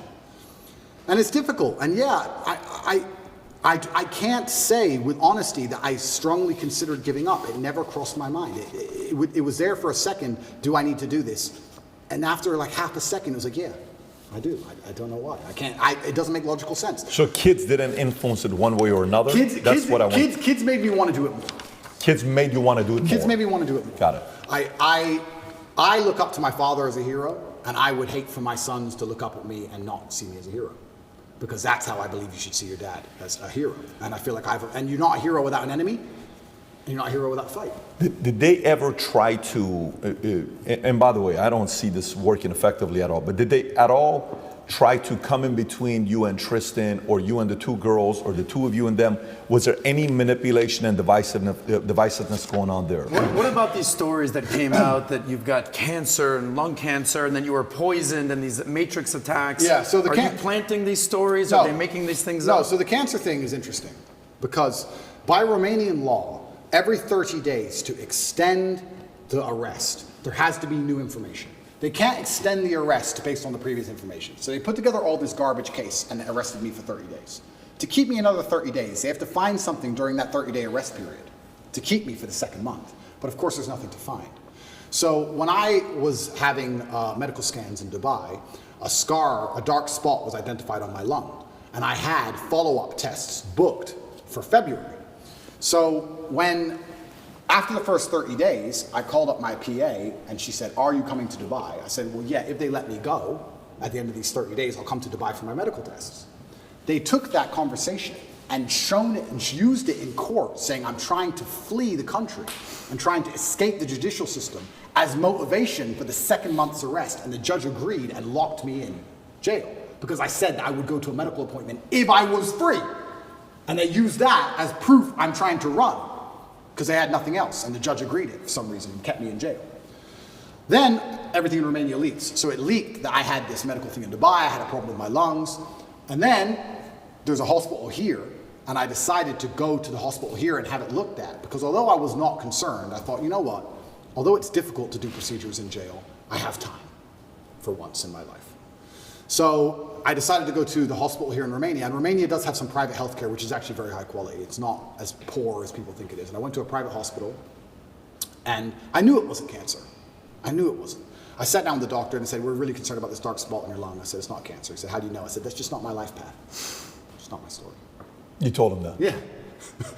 The doctor was like, okay, but we have to investigate. I said, we can investigate, but it's just not my story. It's not cancer. I have 0%. When BBC came, did you have guys like watching every move they were making? You had to almost put like one-on-one, right? Somebody's watching everything they're doing. Everything. You have to do it, right? You can't be, you have to be overly paranoid and skeptical with these guys. If they guys. want to hear about, Ricky Tang's crime lord, if they want to hear more about the crime syndicate in Hong Kong, I can tell them all about it, because Carter and Lee is going to get it under control. I mean, this is the thing. This is actually a really interesting point, which I'll go into before I finish the lung story. So I went to the doctors here. In Romania, everything leaks. It leaked out to the press. I had this mark on my lungs. I was supposed to go to Dubai. They denied me going to Dubai. They said that's enough reason to hold me and keep me in jail, which is absolutely insane, all because I had a phone call about a medical procedure. It's crazy. But they were always going to keep me anyway and find some reason. I went there. I had a bronchioscopy. Have you ever had one of them? Bro. I wouldn't call it painful, but it's certainly horrible. So they put a camera in your lung. So it's down your throat, but it's in your lung. It's not down your throat, it's into the airway.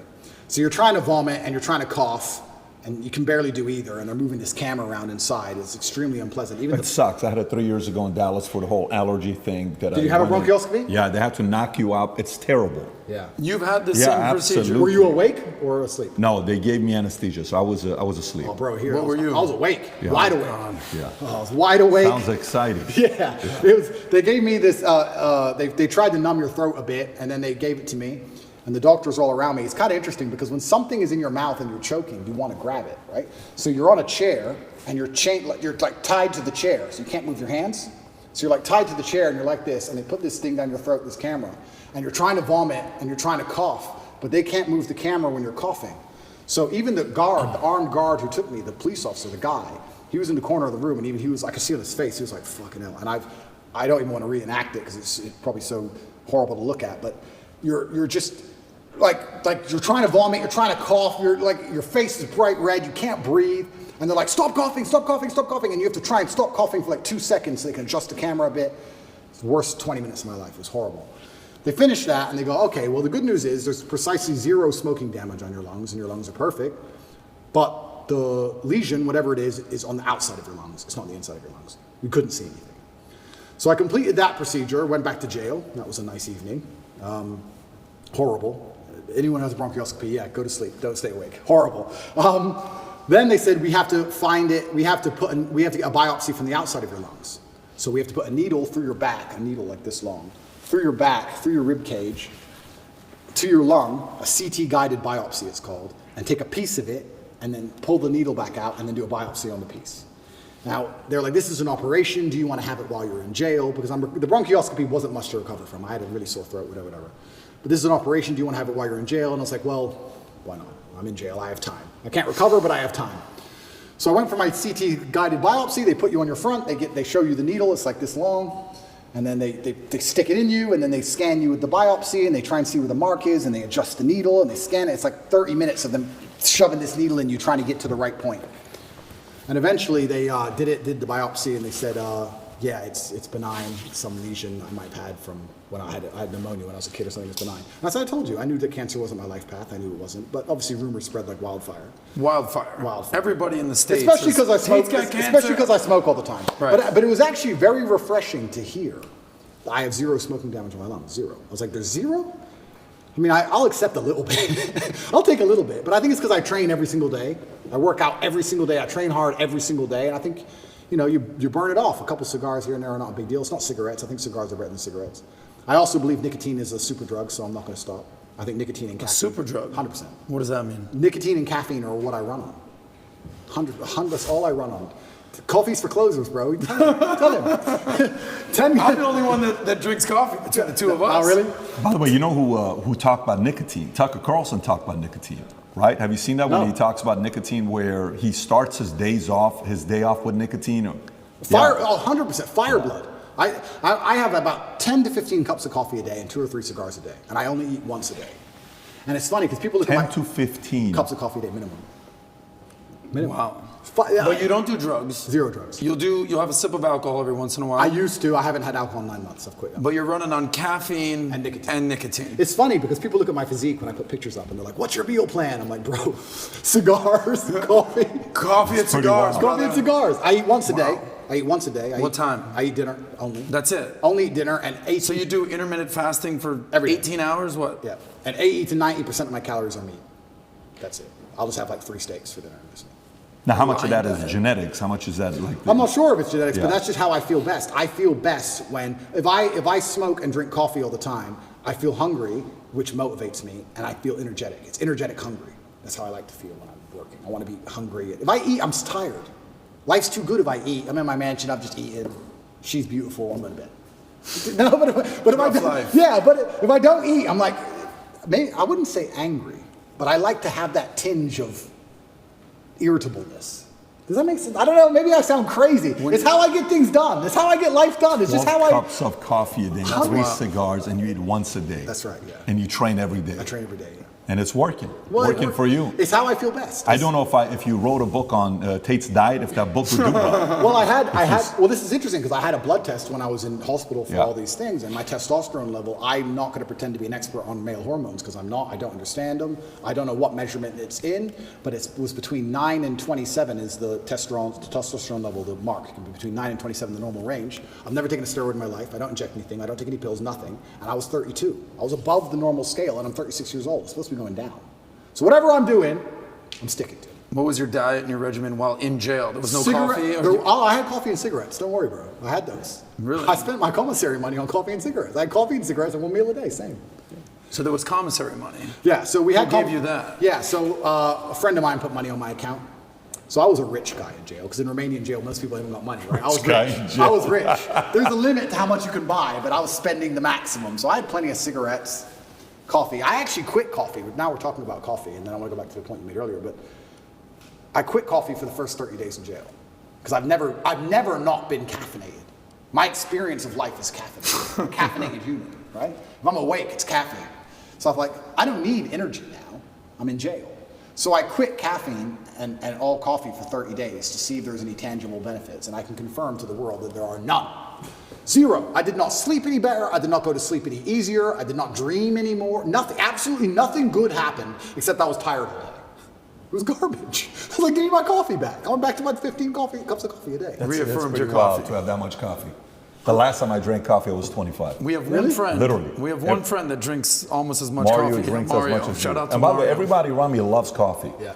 including my 11-year-old son, Tico. Yeah. Him and his mom got into an argument the other day because she didn't want to take him to Starbucks. He's like, what do you mean? It's like, I want some coffee. He's like, you're not having coffee at 11 years old. Anyways, but it's working for you. It's working for your body. Correct. Sometimes when you find a diet or a combination that hits your body well, you'll know it, you'll feel it. And you have to know your body the best. Correct. I think there's no perfect diet for everybody. I agree. Everyone's slightly different. I agree. And that's just, and I think you are what you eat to a degree, and it also depends the mental model you want to operate under. If I wanted to operate under comfort, I certainly wouldn't eat the way I eat. I do it because I particularly want to operate under a degree of irritability and high energy and hunger. I like feeling hungry. I don't like feeling full. I like being hungry all the time. I love that. I mean, that's the quality of people where, you can tell a lot from somebody how big they think after they make money and they have some success. Yeah. When they make money, that's when they slow down. That's when they get casual. The hunger goes away. Yeah. You'll really know if somebody is hungry when they made money and they're still going. What is this guy doing still going? Yeah. You've already made the money. You've already had the success. Yeah. Let's transition to a couple other stories here. So all of a sudden you put in your profile, obviously I joked about it, you're the most Googled woman on earth, that was based on your Twitter profile. Nina Turner comes out and says, if somebody says they're a woman, not a tough concept. Your response is, I'm a woman, right? You do that. And you've left it on Twitter. Yeah. Tell us why. Because I am. You don't believe me? You're a woman? Are you misgendering me? I have to choose to agree with you, right? My I don't believe pronouns you. are she, her. No, but the level of, it's all a joke, right? But there's actually a very sinister undertone to all of this garbage. And the sinister undertone is that your baseline instincts and your baseline senses are how you've always perceived the world, right? They have to attack them at some level. And they did. I mean, it's fantastic with COVID. COVID, I know we can talk about it now, it was amazing. I used to say to people all the time, who have you seen die? Do you see a pandemic? Yeah, on the news. No. Do you see ambulances rushing back and forth everywhere? Do you see bodies on the street? Do you see lines outside of hospitals? Do you see a pandemic? How a pandemic would look? Do you see a pandemic? Oh, but my friend's grandma, your friend's grandma was 96. Okay? So I'm not saying it's not sad. I'm saying she was 96. Do you see a pandemic? No, you don't. But they have just lied to you so many times that you're ignoring your own eyes. That's the final stage of the slave mind. It's the final stage of it. The final stage of the slave mind is when your eyes tell you this is green, but the news told you it was blue. So it has to be blue. So when they're doing these things, it's nothing to do with caring about the mental health, of gender ideology, none of this garbage. They're deliberately attacking you and saying, what your eyes tell you is wrong. Because if they can make you start to admit that your own eyes are wrong, then what other defense do you have against propaganda? If they're going to give you a lie, but your own eyes can't protect you, well then it's over, isn't it? So all of these things they're doing, all of these things are a deliberate assault on the senses. And they do it by controlling the language. If you control what someone says, over time, you'll control what they think. You don't think what you don't say. It's very hard to live a life for 8 years, if you're lucky, and think things and never say them ever. If you think it, you're going to say it sometimes. You're going to give the idea, get some feedback on the idea, build on the idea, change the idea, whatever it is, through discussion. If you never, ever, ever discuss it, you're not going to think it. So they say, this is the truth, ignore your eyes, and you have to say it's the truth. You can't say it's not the truth. And the people who are in charge of the world, they think generationally. They have time. Right now it's a joke. 200 years from now it won't be a joke. 200 years from now it'll all be fucking standard operating protocol. The grandchildren, the people who are in charge now, that's what they want. They'll pull it off in the end. Slow, incremental damage. They do it with nearly everything. They'll take all your rights away. They'll take 100 of your rights away. They'll upset you. They'll give you 99 back. We're good again. Don't worry. And the grandchildren of the people in charge of the world get what they want in the end. They think generationally. So now we're at the beginning of it. It's all a big joke, right? But especially before Elon had Twitter, when you couldn't say the truth online, when you couldn't say my eyes see X on the internet without going to jail or losing your account or getting a hate speech charge in the UK or some garbage, they're controlling what you think. And on a long enough time frame, what you think becomes true. We all believe 2 + 2 is 4. But with a hard enough psyop, if you can't say that, if you have to say it's 5, on a long enough time frame, math breaks down and everyone's just going to believe that 2 + 2 = 5. That's what happens. You think we're going to get there? Have you ever seen the experiment? There's a really interesting experiment with monkeys and a banana and a water spout. Have you ever seen this? They put 5 monkeys in a room. And at the top of the room, there was a banana. And when one monkey tried to climb up to get the banana, they turn on the hose and splash all the monkeys with ice cold water. So the monkey would come back down and wouldn't get the banana. And when another monkey would go to climb up, they'd splash all the monkeys with ice cold water. And what would happen over time is, when a monkey went to climb the rope to get the banana, the other monkeys would jump and pull him down and hit him and teach him a lesson. Don't go for that banana. If you go for that banana, we get splashed with water. Mm-hmm. Then they'd swap one of the monkeys out. Now there's a new monkey in the room who doesn't know the game. The new monkey would attempt to climb, and all 4 monkeys would attack the monkey, pull him back down, and kick his ass. He knows if he climbs the rope to get the banana, he gets attacked. He doesn't know he gets splashed with water if he gets the banana. He doesn't know the game, but he knows if I try and climb, they're going to attack me. After a certain amount of weeks, they change another monkey, and another monkey, and another monkey. Over time, you have 5 brand new monkeys who have never been splashed with water ever. But nobody goes to climb the rope, because if they do, they're attacked by all the other monkeys. And nobody even knows why. Damn. That's just how it works. If you climb that rope, we beat you up. That's just how it works. That's what they're doing on a long enough time scale to humanity. There are already X amount of people on the planet. There's already a population, X%, who knows what it is, who ignore their own eyes and repeat what they are told. You can't say that that's not what they're doing, because they're already successful with X amount of the population. They've begun. The seed is there. 2%, 3%, 7%, who knows? They've already proven they can do it. Now it's just a matter of not shutting up and hammering at home. Make sure they repeat it in schools. Children are young. They believe things. They're impressionable. Hammer it to the kids, especially. Put it in every Disney movie. Give it to the kids all day long. They grow up sooner or later. Long enough time frame, that's it. It's generational attacks. But do you think that's going to work, though? Because let me maybe unpack the question. So I'm from Glendale. I went to Glendale High School, and Staloy, right? So yesterday, a big fight broke out in Glendale. Massive, it's all over the news. Yep. So the fight was over these parents, Armenian parents, who were for 4 years are like, listen, we don't mind if you're gay, but don't teach our 4-year-olds about transgender. Yep. Don't put these books in. Yep. Finally yesterday, big old brawl. Yep. It's all over the news. They're fighting. Armenian parents are like, we're not going to tolerate this. Yep. This is just not going to happen to us, right? Then you go to YouTube. YouTube comes back and says, hey, starting such and such, all the videos that were put up about, the election and, whether it was a fake election or not, we're no longer going to give a strike or take those videos down. Yeah. They can stay up there, right? This is totally fine. Then you see the Surgeon General comes out, the attorney, I don't know if you saw this one here, he comes out with an article saying new Surgeon General advisory raises alarm about the devastating impact of the epidemic of loneliness and isolation in the United States. This is the same guy that was part of the camp, is now saying, hey, our epidemic of loneliness and isolation has been an underappreciated public health crisis that has harmed individuals and social health, our relationship, our source of healing, et cetera, et cetera. This is the same guy that said, wait a minute, lockdown, do this, do that. Yeah. So the more and more arguments are coming out against even ESG. I don't know how close you follow ESG, where why are we doing this? Did you see how much Target lost? $10 billion? Did you see how much Bud Light lost? 25%, 12%? This is no longer working. Well, if you want to, like even one of the insurance companies I work with closely, it's one of our biggest one we work with. Yesterday, I see their post on Instagram. Well, because of Pride Month, we're doing this. I know the people in that company, but they just raised a few $100 million. One of the companies they gave the money to was one of these bigger guys, the Vanguard, BlackRock, and State Street. So when you take money from those guys, you have to have a certain ESG score. But a lot of people are now saying this is not a proven formula that it works. Stop doing it. So do you think guys like you, who are maybe in business, who are maybe in church, they're saying, Pope, what are you doing? What are you talking about? Who are maybe in the Christian church, who are maybe in different denominations, they're in the military, sitting back saying, I didn't sign up for this.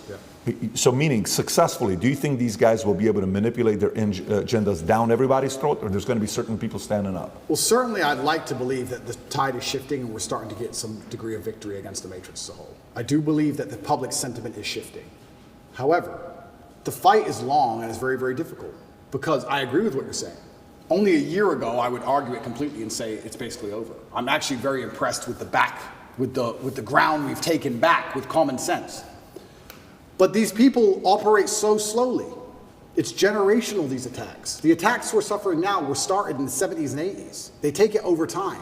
And yes, it's fantastic that those parents fought back against that school. That's fantastic. But there's a whole bunch of schools where they didn't. And who knows, okay, that particular book might be removed. A softer version will be implemented.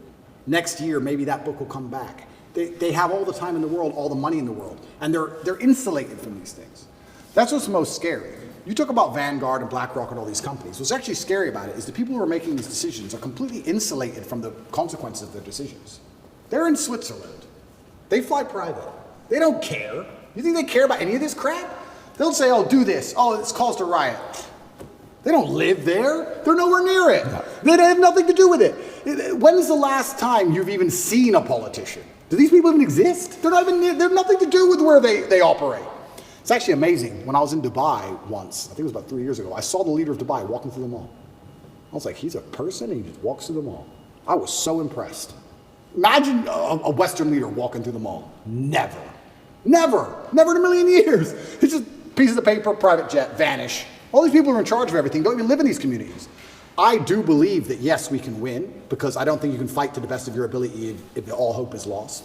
I do believe we're winning and taking ground back, absolutely. And I believe that we're doing that by purely telling the truth. What our eyes see is what's real. And we're doing it in the name of God, because you're saying Armenians are strictly religious. I think God and religion is one of the best ways you can combat these things. However, the fight is never ending, because they're never ending going to try and implement. You talk about ESG scores. This garbage they put together, that's not going to end. It's just going to get worse and worse and worse over time. And it's kind of unfortunate and it's kind of upsetting that we still have this system where the people can be unhappy with something, the peasants can revolt to a degree, but does it even really matter at some point? You get to a point of power where you don't care about money.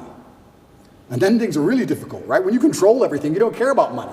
I mean, I'd like to actually argue, we talk about Bud Light, this Mulaney, whatever is it? Dylan Mulvaney. Whatever. Yeah. Yeah, Dylan Mulvaney. Sweetheart, yeah. And yeah, I know we've damaged their share price, et cetera, et cetera. I would believe people who own that company or are beyond that company, I don't think they truly give a fuck. InBev. I don't think they care. Maybe they care a bit. I don't think they're losing that much sleep over it. Maybe they are, a little bit. But I'm saying you get to degrees of power and levels of power where you don't care about money. I'll give you a perfect example of it. I know we keep going back to this, but it was actually a massive pivotal event in awakening so many people was the COVID scam. I said this multiple times in many different countries I visited. I said, if they cared about you, they would have left everything open, maybe put a tax on everything, extra tax percent, whatever, and built hospitals.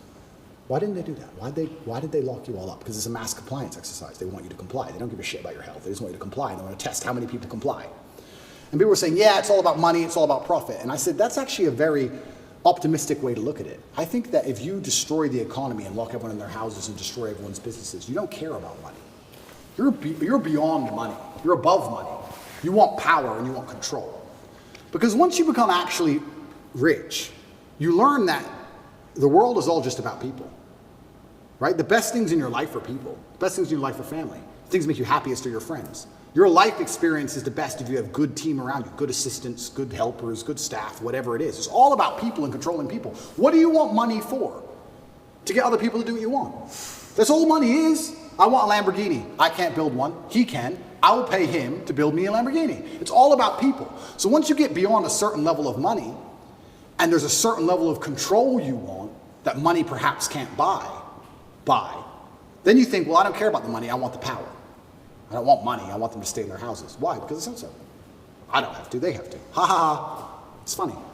And I've said that and sat with people and said, do you really think people in charge of the world are so petty that they would lock everyone in their houses so they can laugh? I say, yeah, I actually do. I think if you were born into a wealthy family where money has precisely zero value, and you are arrogant to the moon because you're this whoever, and you believe you're God's gift, and you don't, a Ferrari ain't gonna make you happy. Who cares about Ferrari? Ferrari's free. It's pennies. You don't care about any of this shit. What makes you happy is everyone respecting you and being afraid of you. To a degree, you're gonna try and influence some power and fear. I think that's what it is. So I think a lot of these companies, when they're doing these things and they're upsetting people, etc., yeah, it's good that we're fighting back, but I also think part of them enjoy the show. I think part of them genuinely enjoy the show. I think part of them go, you know what? Let's do, this is insane.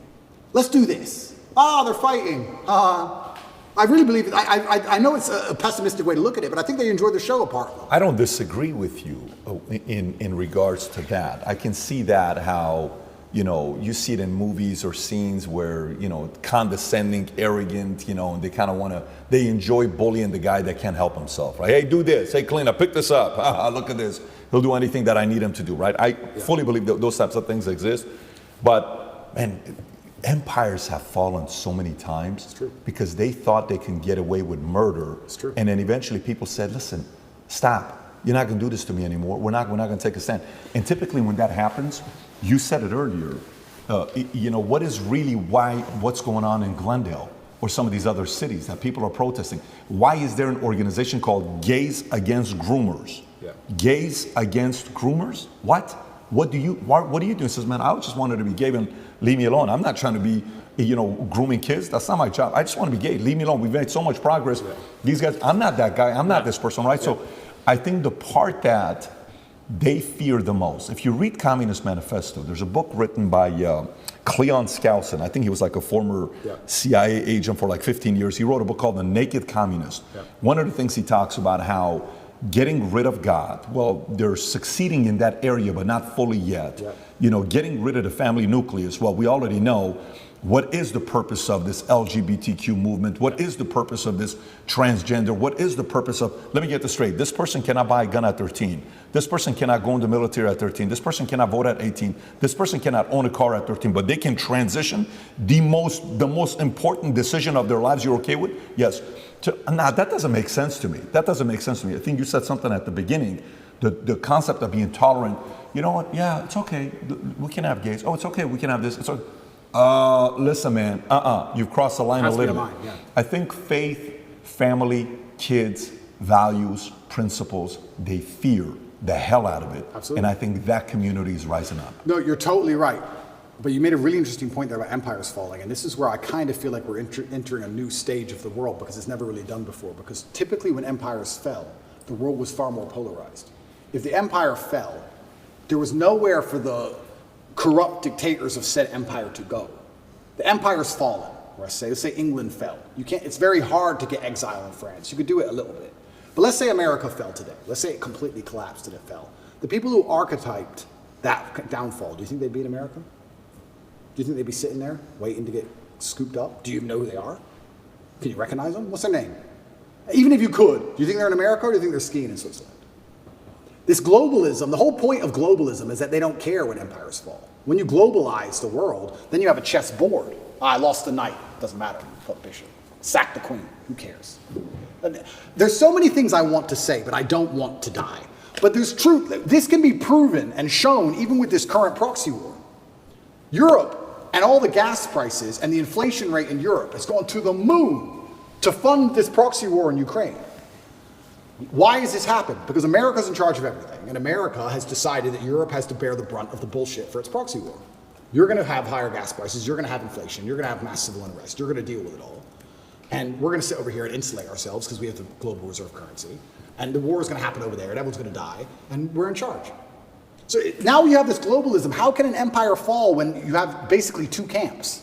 There's two teams now. There's two sides left. So I agree with you completely about empires falling, but I'm saying if the empires fell in days of old, the kings would be strung up. But now when the empire falls, nobody notices. It doesn't matter. We don't know who the kings are. We don't know who's in charge. We don't know where they are. They're not going to be anywhere near the trouble. That's for fucking sure. They're just going to be somewhere else. Oops. Oh well. And do they really care? Do the people in charge of the world care if America's crime rate goes up 1,000%? Would they lose sleep at I night? actually think they do partially, because think about it. So I'm with Andrew Schultz, and I'm taking your position with him. Yep. Okay, you know who Andrew Schultz Yep. is? Good guy. And he says, part of me that gives me comfort is knowing these guys are so obsessed with their money. He may be wrong. We can debate this. Yep. They're so obsessed with their money that there's no way they're going to let America fall, because if America falls, everything else falls. So they're going to go just as much as they can to control, but not enough to get the machine to break, because they're so in love with money and power, they don't want to give that up. Well, I hope that's true. I would love for that to be true. But my argument is that these people are already so deeply entrenched, they print the money. They'll print the new money. They don't care. If they cared about money, COVID wouldn't have happened. They closed the entire economy. I don't think they care about money. I think they control the world to a level where you want to eat? Do you want war? Like, I don't think they give a shit about money. They'll print the new money. They'll change the name of it and print the new one. At a certain level of power, I think they're so above and beyond all of our concepts of how the world works that they don't have any interest in any of it. I don't think they give a shit. I think if you were to go to these people, whoever they are, and say, we're going to take your money away, they would just laugh at you. You think you can take my money? You think you understand money? You think you're going to damage the stock market? You think I give a shit about share price? I think there's a level beyond all of this. And they're the ones who truly are running things, and they truly have no influence. And in fact, the harder they damage the economy and the more damage they do to money, the more people are dependent on governments to eat. That's where communism comes from, right? The more poor we get, the more you need the government just so you have food in your mouth. How can you resist the government if they feed you? You can't. So yeah, and I sound pessimistic, and I'm not pessimistic. And I do believe the answer to all of these things is free thinking and truth and God and communities standing up for themselves and changing the general consensus. I do believe that. Because to a degree, although we talk about people who run the world, to a degree we run the world. Because our tolerance level is what runs the world. There's more of us than them. So to a degree you say, who's in charge of the world? Well, I like to say, well, we are. Because it's all about, we're the abused wife in this relationship. How much crap are we going to put up with? We set the limit. They're going to come at us with everything they can, right? We set the limit. But the problem is, they try very, very hard to, one, increase our limit to the max, which is tolerance, and two, to divide us to the point where we don't ever unite long enough. I love what happened in Glendale, what you just told me about. That should be happening in every single school across America, all of them. Oh, they would love it if you retweet the video for them and give more exposure. I will do. When you're saying this, I'm reading a book right now, Robert Moses. I don't know if you know who he is or not, Power Broker. This is a guy, it would be a very interesting guy for you to study. This is the guy that built New York, okay? And he came up and hated, complicated person, misunderstood. The more they would push him back, the more he stood up. The more they would say, no, this is not fair what you're doing, the more he would even say, I'm gonna go even more extreme. And so if in New York you mention the name Robert Moses, there's gonna be a camp that's gonna say scumbag, racist, white supremacist, all this stuff. And there's a side that's gonna say, this guy built a bridge, this guy did this guy did that. He would make it so hard for a certain community to go to the nicer community. He would put the bridge so low that trucks couldn't go through because he didn't want the bad people to go into this. Like he was that sharp. And one time in the book, they talk about how Robert Moses, he says, look, the one thing about Robert Moses, he could give a shit about money. He could give a shit about, it was all about his influence over. So I agree, there's certain people that don't care about money. They're more driven by control, influence, all of that. The part that, we're talking about the movie Fury, Vinny, and you give me this whole thing about Fury, the scene where Shia LaBeouf is reading out of the Bible and he's crying while he's reading this. And then, if you want to text me and then afterwards, you see Brad Pitt quotes exactly what scripture it was, but they never showed how much faith he had. And the whole point was, I'm ready to die. Yeah. We know we're here. Yeah. This is going to be happening. We're in the attack. I think the people, there's a part about Trump. I had a girl on Whitney Webb. I don't know if you know who Whitney Webb is. We had her on. Okay. Yeah. And we start talking about different things. And I've been having a lot of weird guests on lately and making a comparison between the Kennedy family and Trump. Pisses a lot of people off. Yeah. But those two families, forget the fact that one's a Democrat, one's a Republican. They were both anti-establishment. Yeah. They were both anti-military industrial complex. They were both anti-CIA, anti-FBI, anti all of this stuff, right? Yeah. We saw what happened with Kennedy. We saw what happened with Reagan. We saw what happened with Lincoln. All these guys were anti-establishment guys. We saw what happened with Trump. Yeah. The part about Trump that, made the other side uncomfortable is, okay, we can kill the guy. That's been the strategy for a long time. You can't really do it today as much because they fear one thing that they're the most jealous and envy. You know what that is? They do not want to build a martyr. Yes. They fear building a martyr because that's the ultimate high that they want to get. They do not want to build a martyr, right? So, okay, we're going to humiliate the crap out of you. We're going to embarrass the crap out of you. We're going to publicly try to do this. We're going to come in between you and your kids. We're going to go get your daughter to be more LGBT. We're going to get her to be on this side. And we're going to pin this. That's the strategy. We're going to put break the entire family apart, right? And he still stands up there. Yeah. And to them, it's like, what the hell do we need to do for you to, just sit down and be quiet, not willing to do it? That's right. Do you think, again, going back to it, more of those types of men and women who are misunderstood and complicated stories, they're not perfect, far from it. Yeah. More of those guys are the ones that are saying, it's just not going to happen on my watch, man. And that's what we need. And by the very nature of being the kind of person who's principled enough to risk his own personal situation in life, if you have principles that strong, you're going to be disliked by some people. You're never going to have a person who is principled enough to take risk to his public detriment for the good of what he believes in, who's liked by everybody. That's a logic fail, right? Because he has principles which are hard lines, and people exist across the entire spectrum. So there's going to be people who exist outside of those lines. That's what I liked about Trump. He's not perfect, of course not, but he says what he means what he says. I actually disagree with him on many things. But he says what he means what he says, and that's what they're afraid of. They're afraid of a man who says what he means and means what he says because he can't be bought, because he's principled. He can't be bought. Even now, if they were to come to me with $100 million and say, we'll sponsor you with this company, it's $100 million, you just have to shut up, I'd say, no, I don't want your money. I don't want the money. I don't need money. There's nothing else to buy. I bought everything. I don't need it. My principle's worth more. So, and that's what they're afraid of. They're afraid of principles, and it goes back to the original point. They're trying to remove all of our morality, all of our baseline understanding of things. Connect is an application which allows you to take a minute to connect with influencers from all around the world. My name is Andrew Tate, and I'm available to speak directly to you on Connect. That's how they inject you with the slave mind. That's exactly what it is. And you're right. History has always been that way. And now it's under conscious assault.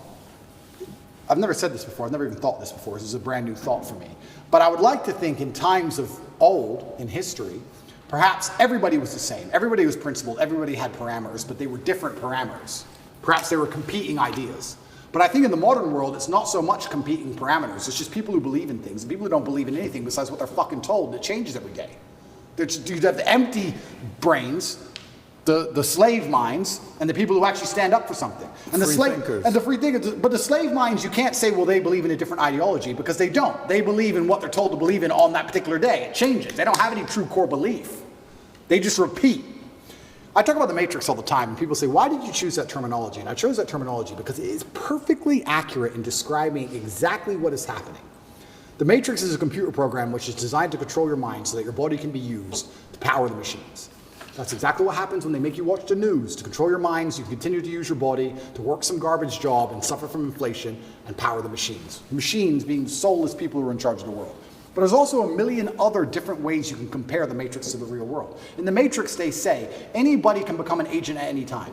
If their mind is not unplugged, they become an agent. If their mind is not freed, they turn into an agent. You can see that in real life. Mention COVID to an NPC. Mention Trump to an NPC. You can sit and have a perfectly cordial, normal conversation with somebody for an hour. and be fine. And you can mention one of the particular subjects, which they are programmed to hate by the Matrix itself, and they will turn into an agent in real time. And you will see them now start to genuinely, emotionally dislike you as a person. They were your friend for an hour. Yeah. Now they hate you. They will turn into an agent. COVID was perfect. I would sit with people and we'd all be friends until I mentioned that COVID's garbage. And now they're an agent. What do you mean COVID's garbage? My friend's grandma was 99 and she got sick. Okay. Sorry, that doesn't change my view. And they change. And the Matrix is actually a perfect, absolute explanation of what's happening. And Morpheus says it, if your mind's not freed, you can be one of them. And that's what's happening. And this is why we don't have competing sets of parameters which are trying to argue about which is the best way to run the world. We have people with parameters who believe in family and love and God and tradition and taking care of yourself and taking care of others. There's people with moral standard and there's people with none. Zero. Empty vessels, agents who are programmed on any given day of what they're supposed to care about. These people can't tell me they care about things. That's what's most annoying about my position, because it's absolutely and utterly weaponized virtue they use against me. The people who hate me because, one, I truly believe, and I know this is arrogant to say, but I feel like I have to say it. There's definitely a massive jealousy implement. If I wasn't so tall and rich and good looking, it wouldn't be happening. They don't fucking like me. They don't like me because I remind them of the jock at school that took their girl. That's part of it, right? They don't like me personally. So it's true. So they try and find an attack vector. And what happens when you have somebody who's monumentally successful across all realms of human endeavor? The only way you can attack them is by calling them a bad person. They can't call me stupid. They can't call me ugly. Can't call me broke. Can't call me weak. They can't call me any of these things. So how do we attack this guy? Well, he's a bad person. How do you call someone a bad person? You weaponize virtue. None of the people, who are pretending to give a shit about women and that I'm bad to protect women have any interest in protecting women. None of these people think I better become physically strong to protect women. None of them even believe in protecting a woman in a physical scenario. None of them even believe in protecting their family. None of them donate to any charities that involve women, nothing. They're just taking the virtue and weaponizing it and attacking me with it. Me as a person who donates $25 million a year to charity to feed both male and female children. Me as a person who believes I have a responsibility to be physically capable so that any woman I'm walking down the street with is safe. I do more for women than any of these clowns would ever do. But they're just weaponizing virtue and attacking me with it. It's not even genuine virtue. That's what's so upsetting about it. These people, the matrix-minded people, have so few parameters and so few virtue. Whenever there's virtue inside of them, it's only so they can take it, weaponize it, and fire it at you. They don't give a shit about any of the issues they talk about. They don't care about race. They don't care about women. They don't care about gays. None of it. They take it, they put it in a bullet, and they shoot it at the people they don't like. It's all fake. All of it. When you were talking about this, I wrote all these things down that we're talking about. Principled virtues, God, parents, true believers, fighters, traditions. These people they fear, right? All these people they fear. And these guys are slowly but surely starting to stand up. The scene we're talking about with Shia LaBeouf, he says, what we're doing here is a righteous act. Here's a Bible verse I think about sometimes, many times. This is his words.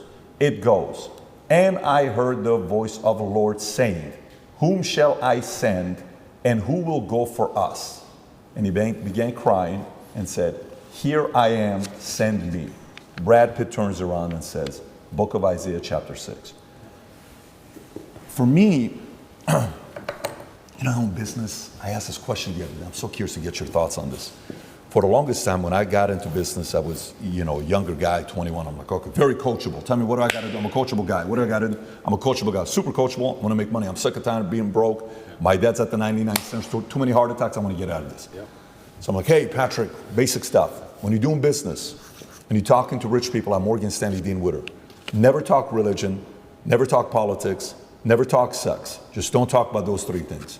I said, okay, guess what? Never talk politics, never talk religion, never talk sex. No problem. We're going to business. So what do you think about the political climate today, Patrick, David? Yeah. Oh, what do you think? Yeah. Well, I think this is, but what do you think, Patrick? I don't know, quite frankly, I think I'm trying to figure it out for myself right now, but we'll see what's going to happen, whatever way you're deflecting and you kind of go on your phone. Hey, what do you think about God? What is your opinion on Islam or Muslim? Yeah. Well, for me, you deflect that. Eventually you're sitting there, you're like, the people that I know at that level want to talk about those three topics. Yep. Now, sex is maybe off camera and they're kind of having fun with it, but they want to talk about politics and religion. Yep. So we, for the longest time, have been silenced, and now the ESG community, all this time they've told us to stay quiet, and they're saying what? They're talking politics, they're talking religion, and they're talking sex. Sex the way through LGBTQ, what's wrong with that? What's wrong with it? It's normal, it's normal, it's normal. No, it's not normal. Well, listen, you guys shouldn't talk about politics and sex and religion, you shouldn't be doing that. And then you see this one, during COVID, one pastor, Australia, a Syrian man. I don't know what his name is, Vinny. What's his name? The Syrian pastor, priest from Australia. And he was fighting all the anti-COVID guidelines, and his stuff is going viral. He's doing this. And you've seen these messages. Some of the people that stood up, they stood up because they feared God. Okay? And for you, with your life, it's been interesting watching you go through your evolution of your faith. Pre-2022, former atheist, couple of the things you've said in the past, God isn't real because you can't prove it. Okay, kind of like that was more the Malcolm X argument, right? Bad things happen to good people and good things happen to bad people far too often for God to exist. I'm the center of my universe. That's pre-2020. Then gradually you start talking about Christianity, and in 2020 you made a video announcing that you were wrong about what you had said previously about God, right? Now you start saying people who are atheists are angry, bad energy people, and I don't want to be on that team anymore. And even if God is not real, the world is a better place if people do believe in God. I know God is real because there's so much evil in the world that there has to be an equal and opposite force. The devil can't exist if God does not. And if you look at the world today, it is very obvious that the devil does not exist. And I'll go to the last one here with Muslim. Quotes from you. Christians don't have a religion anymore because they tolerate everything and stand for nothing. And by the way, I actually agree with you, the fact that they're tolerating way too much. Islam is the last religion on the planet. God is something to be feared, respected, and to prove yourself to, which means you got to earn his right. It's hey, I want to earn your right and your respect, right? How did you go, if you don't mind talking about your own evolution? Because us as men, if you knew me at 25 years old, you probably would have liked to party with me. I was a selfish guy. I was a guy you would have thought I was, right? And we go through this phase of where the selfishness kind of comes down a little bit. You still need to be selfish because you need to be driven, but to the point where you're like, listen, man, I got to really do something. And then somehow, some way, God enters. What's been your evolution of your faith, and where are you at today? I think it's third law, equal and opposite force. What you just said there is absolutely true. There has been equal and opposite force to all the evil in the world. And that the equal and opposite force to all that evil has to be God. And I've talked about this at length even with atheists, and I try and say that regardless of whether you're an atheist or not, you're thinking of God as a man in the sky, but you need to think of God as a concept as a whole. And once you do that, it's impossible to accept that he doesn't exist, right? I said to the atheists, I said, let's say there was 2 islands. You're shipwrecked, right? And there's 2 islands. Both of them are full of savages. On one island, you and your friend are shipwrecked. On one island, your friend goes and he crashes and they kill him and they eat him. And you go to another island and they want to kill you and eat you, but they don't because it's against their religion. Did God save your life? Who cares? Who doesn't even know the name of their God? But their God said, don't kill shipwrecked survivors. And now you're alive. So their God saved your life. The concept of God in and of itself saved your life. You owe God just for the concept of it, the idea of it. So even the idea of opposing evil as a whole is a belief in God. So you're either an evil person or you believe in God in some regard. And then once I understood that there had to be an equal and opposite force, I was raised Christian. I live in a Christian nation. Romania is actually, I think, the second or third most Christian country on earth. It's a very Christian country here. There's churches everywhere. They strongly believe. And that's where I began my journey. But I always had a very healthy respect for Islam because I understand that to a degree, to have a religion at all, you have to have an intolerance to a degree. Because without an intolerance, you don't have rules. You don't have laws. You don't have any, like you said, you have to earn God's respect. If you're a religion which is tolerant of everything, then you don't have to earn God's respect. You can be a bad person and do bad things. God loves me, so it's fine. Well, no, it's not, because that's not the point of the religion. So then you extrapolate that out, and I was sitting and thinking, well, what's the primary function of a religion? And the primary function of a religion, I don't believe, is the religion exists so I can live forever. I mean, that's a nice thought. But I think on a macro level, the primary objective of a religion is to restore and contain some degree of traditional value within the society. How do you judge, let me change the way I worded that. How do you judge the success of a religion? I don't think you can judge it by the number of people who join it, because there's lots of people who are Catholic who don't act Catholic. They don't act in any way particularly Christian. Anyone can say they're something. You can walk into a strip club and everyone says they're Christian. It doesn't mean anything, right? So how do you judge the success of a religion? Well, I like to think the best way to judge the success of a religion is how successful is it at fighting evil? How successful is it at preserving the morality of a population in X parameter, in X geographical area? So when you look at it from that way, you can't say that Islam isn't the most successful religion on earth. It's the most successful in regards to opposing evil. It's the most successful in regards to opposing its differing viewpoints. It's the most successful in regards to having people act within the limits and the confines of what it finds to be moral and good to God. It's the most adhered to. It's the most feared. It's the most respected in most forms. And then also I'd like to think... I would say it's the most feared. Yeah, it's the most feared. But what is respect without fear? Do we respect men we don't fear? If there's a man who could do absolutely nothing to you on any level at all, you might be nice to him, sure, because we're not bad people. But would you really respect him? If you could take his chick in front of his face, set his car on fire, and he wouldn't do a thing, you wouldn't respect him. You might be nice to him because we're not bullies, but you wouldn't respect him. Respect and fear are linked. They're not always the same thing, and you can maybe have fear without respect, but it's very hard to have respect without fear. And also, I heard someone say once that we see the world as we see ourselves. If you're a thief, you think everyone's a thief. If you're a liar, you think everyone's a liar. And I kind of agree with that. I understood that. I also like to think we see religion as we see ourselves.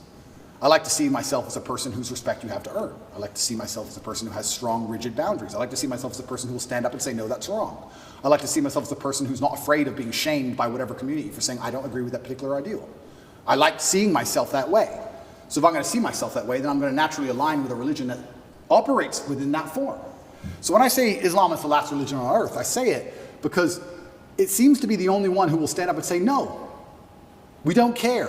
No, that's not what the book says. No. I was raised Christian, and Muslims as a whole, we have no problems with Christians. None at all. I don't want anyone to think I'm anti-Christian and like I dislike Christians. We don't have a problem with Christians. We believe in a lot of the same things. We believe in Jesus. We put more respect on the name of Jesus than most Christians do. I just don't like the idea of people saying they're a Christian and saying, but because I'm a Christian, I can do whatever I want and throw all the rules away and none of it matters. Because once you have that level of tolerance, you no longer have a religion. Islam seems to be the last religion left with parameters. If you don't have parameters, you don't have a religion at all. So the closer I found myself to God, the closer I found myself to Islam. That's just how it ended. And Andrew, speaking of fear, one could argue that Islam these days, certainly in the last 20 years with the war on terror, they've also been the most vilified. Absolutely. Right? So, you know, everything that we've seen happen with extremism and everything that's going on all over the world, how are you grappling with that? You've been a Christian for years now, Islam, everything. And you know what? That's such an interesting question, because when I was younger, especially when I was an atheist, I would sit and think, people are really doing terror attacks and doing all this crazy stuff because, you know, they're upset over a cartoon. That's so stupid. And nobody should kill anybody. Nobody should kill anybody. Charlie Hebdo, everything. Yeah, nobody should kill anybody. Nobody should kill anybody. I'll make that very clear. But also part of me is now saying, why would you want to insult the prophet for billions of people? Why would you want to do that? I don't even want to make the argument against free speech. I'm not even saying you couldn't be allowed to. This is a sensitive subject. I'm just saying, what kind of person wakes up and thinks, I want to do that? I don't know. I just don't think that's a healthy mindset. Like when I see these Satanists, and they're, especially in America, and they're doing, let's keep it on Christianity, these Satanists, and they're dressing up Jesus as gay and all this stuff, like, that's not done in any kind of good faith. There's no good reason to do that. That's done with genuinely malicious intention. And what kind of people want to do that? And then the answer by extension is, I thought America was a Christian country. So how can you have a Christian country where the prophets of the religion are mocked to the highest possible levels within the confines of the country and it's promoted? Is that a Christian country? Doesn't seem like a Christian country to me. I don't think the same thing would happen with Islam in Saudi Arabia. I can't imagine that happening. So how can you say we're a Christian country, but everyone's mocking our God on the streets? Ha, ha, ha. It's on Netflix. Ha, ha, ha. That's not a Christian country to me. So if you're not a Christian country, then where's the religion? The religion's supposed to enforce certain boundaries. You're supposed to at least show it respect, you know? And it's also kind of interesting because in Christian countries, there's more respect for Islam than there is for Christianity. in a Christian country. Name one. They still don't do it with the Islamic Prophet. Why do you think that is? It's too much smoke. It's just not worth the heat. Because people believe. And I'm not advocating for violence on any level. I'm saying that even these degenerates who are trying to destroy people's belief in God, like we've discussed earlier, because they don't want you to have any baseline morality. If you believe in God, there are commandments, yes and no. That baseline morality prevents you being an absolute slave. So they're trying to destroy it. But even those degenerates who are trying to mock and disgrace God, understand there's a point where it just backfires and, ooh, this is smoke. And they don't want the smoke. And shouldn't God be feared? I'm scared of God. It's the only thing I fear. I fear God. They can put me in jail. I know I'm telling the truth. God's on my side. I fear God. So God should be feared. So once again, does anybody fear the Christian God? I haven't seen anybody scared of him in a long time. And it's kind of crazy because it's very interesting. The mass migration and all these things are leftist policies, but then also Islam is the most right-wing religion on earth. It's kind of very interesting. I grew up in England, and I grew up in Luton, which is a town which is mainly Muslims. It's a huge Islamic community. And there was a bunch of English people who were complaining about there's too much immigration, we're losing our culture, and I understood their point absolutely. But these are the same people complaining about all the left-wing LGBT in schools and all these issues. And I was like, the only allies you have against this are the Muslims. They're the only allies you have in any of this. The Christians don't protest against any of this stuff. The Christians don't. There's very few Christians who will get up off their ass and complain. In fact, I saw on Twitter yesterday, one of the churches was lit up in rainbow. I have nothing against gay people. I don't care. And that's actually another point I want to make into about this thing. I think most people don't care, and I think that bothers them. Have you ever had an argument with a girl, and she's like stropping around the house, she's huffing and puffing, and you just don't give a shit? So she has to keep upping the ante till you eventually go, what's the problem? Because she tried the low-level stuff, and you didn't care. I kind of feel like this has a remnants of that. I'm gay, cool. I want to get married. Fine. I want to wave my dick in your kid's face. Whoa, whoa, whoa, whoa, whoa. It's like, whoa, whoa, whoa, whoa. I feel like they tried to annoy us, and we're like, we don't give a shit. Do whatever you want. Be a person. We don't care. Point. And now they're like, okay, well, we have to get to a limit where they have to react. Yeah. We want attention now.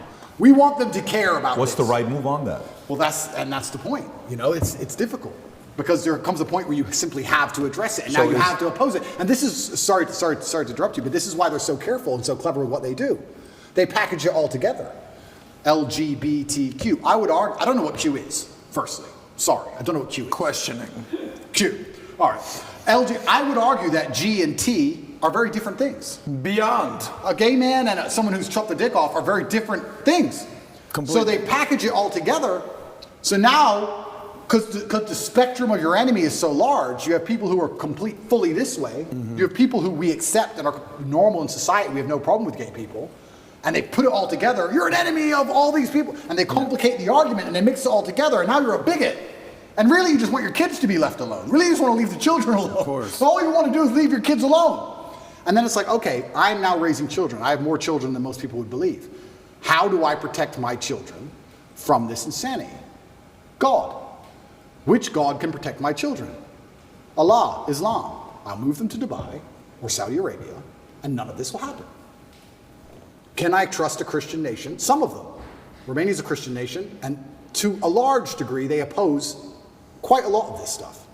But they're also NATO, and they're also EU, and they also rely on bailouts and grants and money. And on a long enough time frame, even in the 7 years I've lived here, I have watched certain attitudes change because money buys influence and power. So Andrew, not to cut you off, how much of you converting from Christianity to Islam is actually the belief in God versus the societal pressures that are facing children? Because it seems like it's a little bit of both. For you to believe in God, you have to respect him. How can I believe and put my life in the hands of someone I don't respect? And I'm going to respect a God which is feared. Yeah, but it's a vertical relationship, right? It's not a horizontal. If you base it horizontally, they're going to disappoint you. If you think about, if you're going to believe, let's go believe Prophet Muhammad, his teaching, and let's go believe the Bible, NIV, and Jesus, Father, for God so loved the world that he gave his, you gave your son for me. Let's say that's true. And you're doing it based on faith. Who would do such a thing for me? What a level of sacrifice for you to do that. Who am I for you to be so worried about me. If you look at it from that angle, it's not necessarily coming from a place of fear. It's coming from a place of grace. It's coming from a place of love. It's coming from a place of, Absolutely. you know, a different feel. Because I do believe the part that upsets me is the fear aspect, that they're allowing others to mock your God, to mock Jesus, to mock whatever religion it is you're a part of, and you're kind of like, oh, they're just funny, man. No, it's not funny. You just crossed the line. Like JC has that one line where he says, don't tell me why what the guy said about me. Tell me why he was so comfortable saying it to you. 100%. Tell me why he said comfortable to you. So I think that's the part about faith. I understand when you're saying the fear on the respect side. So that's the part where fear is needed. I totally agree. Yeah. But the part where you were making a point about LGBTQ, you're like, I don't even know what Q stands for, is questioning. And then you're like, well, gay, okay, cool. Yeah. Trans, listen, man, spectrum. And he said if we were to say which religion's the far right, it's going to be Muslim. Totally get it. They're on the far right. Christian today is kind of going center left today. Like they're kind of being soft right now. Okay. So if I want to raise my kids, I want to take my kids to, you know, Dubai, and I'm going to take my kids to Saudi Arabia. Why? Because I'm defending against some of these immoral philosophies that they have. Yeah. I don't want to go there. I actually understand that argument. Yeah, and I truly, and I want to make one more point, I do believe there is one God, and I believe there's many different paths to God. And I'm not a religious scholar, and I'm not an expert on Islam. I'm doing my best, and I'm reading the Quran as often as I can. And it does say that Christians on the day of reckoning will see how close they were to the truth. And we are allies. We are not enemies in any regard, Christians and Muslims. And I do believe that the idea of Christians and Muslims shaking hands and saying, let's put an end to a lot of this garbage would be fantastic. I'm not anti-Christian in any regard.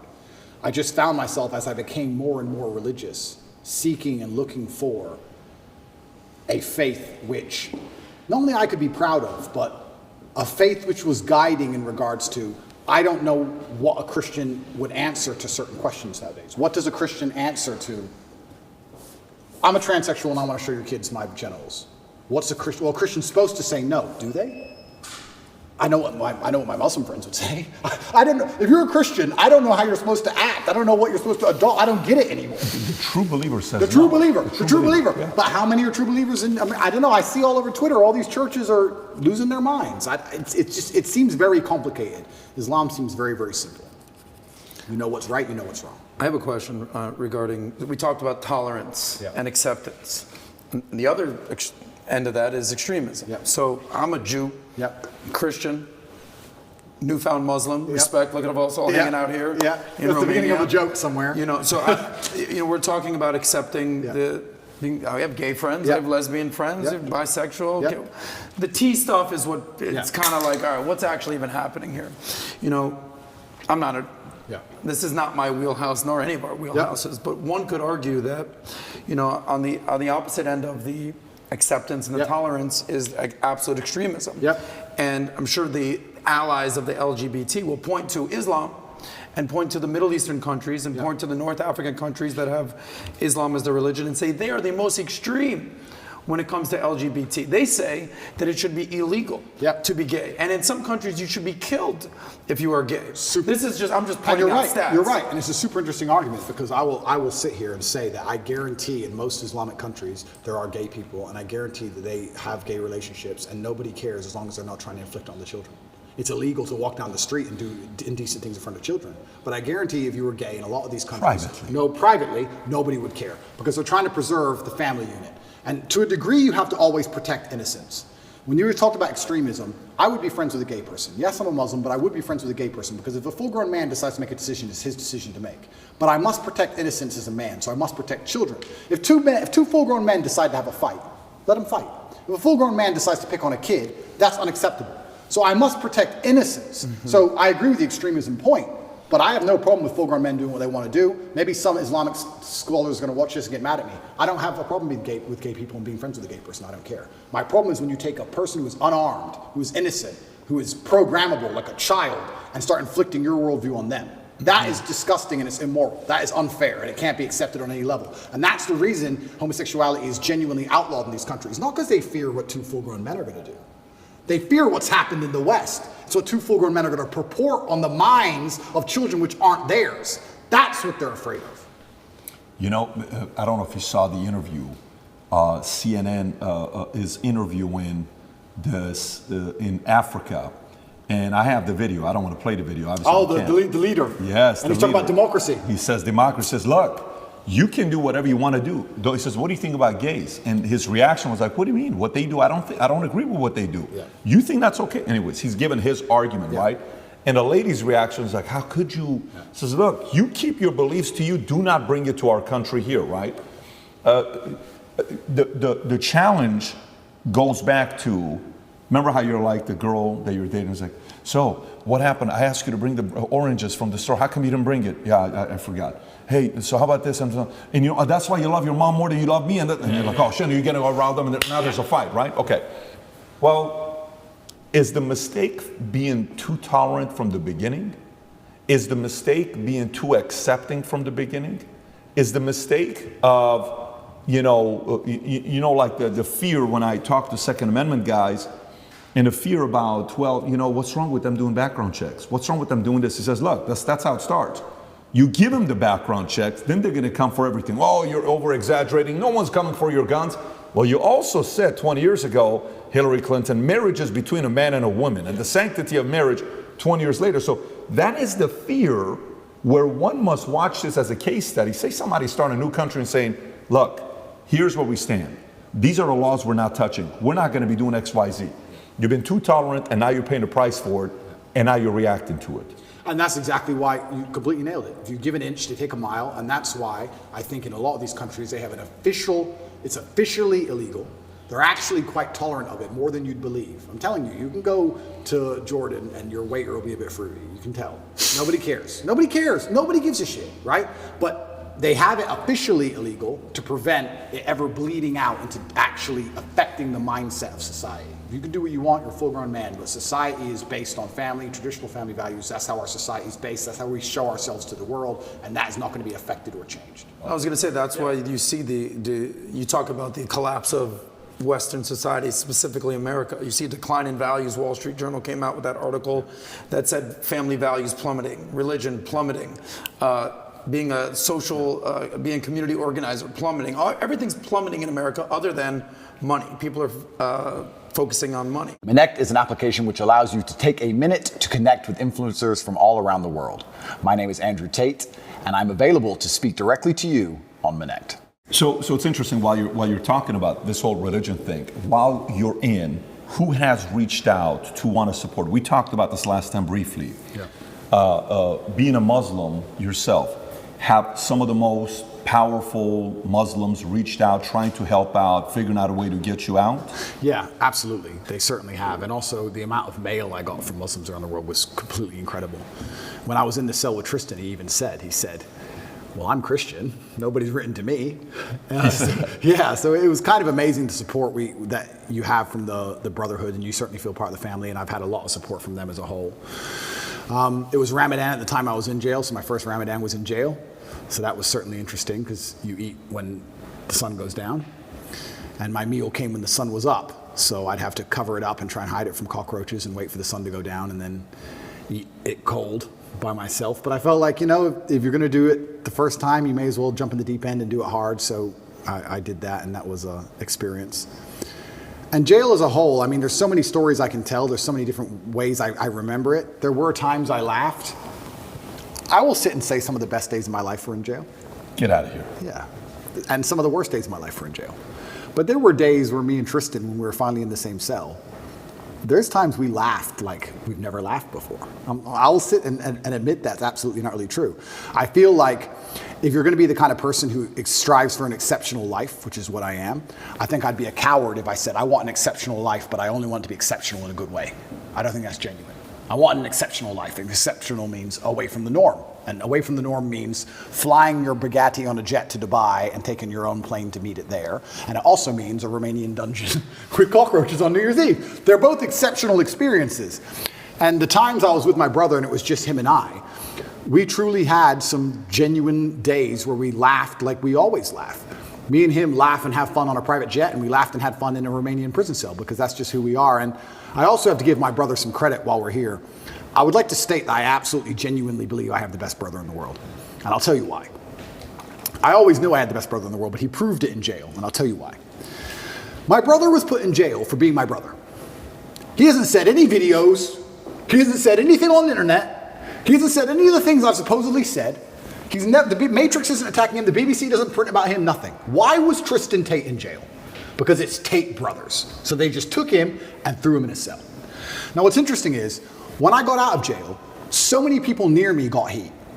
Old business partners got heat with the tax. They got hit with like tax paperwork, and they were calling everyone who's ever known me, and ex-girlfriends got heat, and all these people got heat. And some people complained, some people didn't. But some people were like, oh, since you've been in jail, it's been so stressful for me. The media's outside my house. I'm like, stressful for you? I was in jail. What do you want me to do? And people were complaining at me.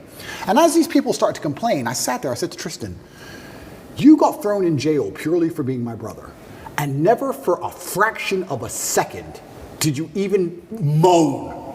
Not even for a fraction of a second did he say, oh, they only put me here because of you. Why am I here? I'm innocent. This has nothing to do with me. Nothing. In fact, he said the absolute opposite.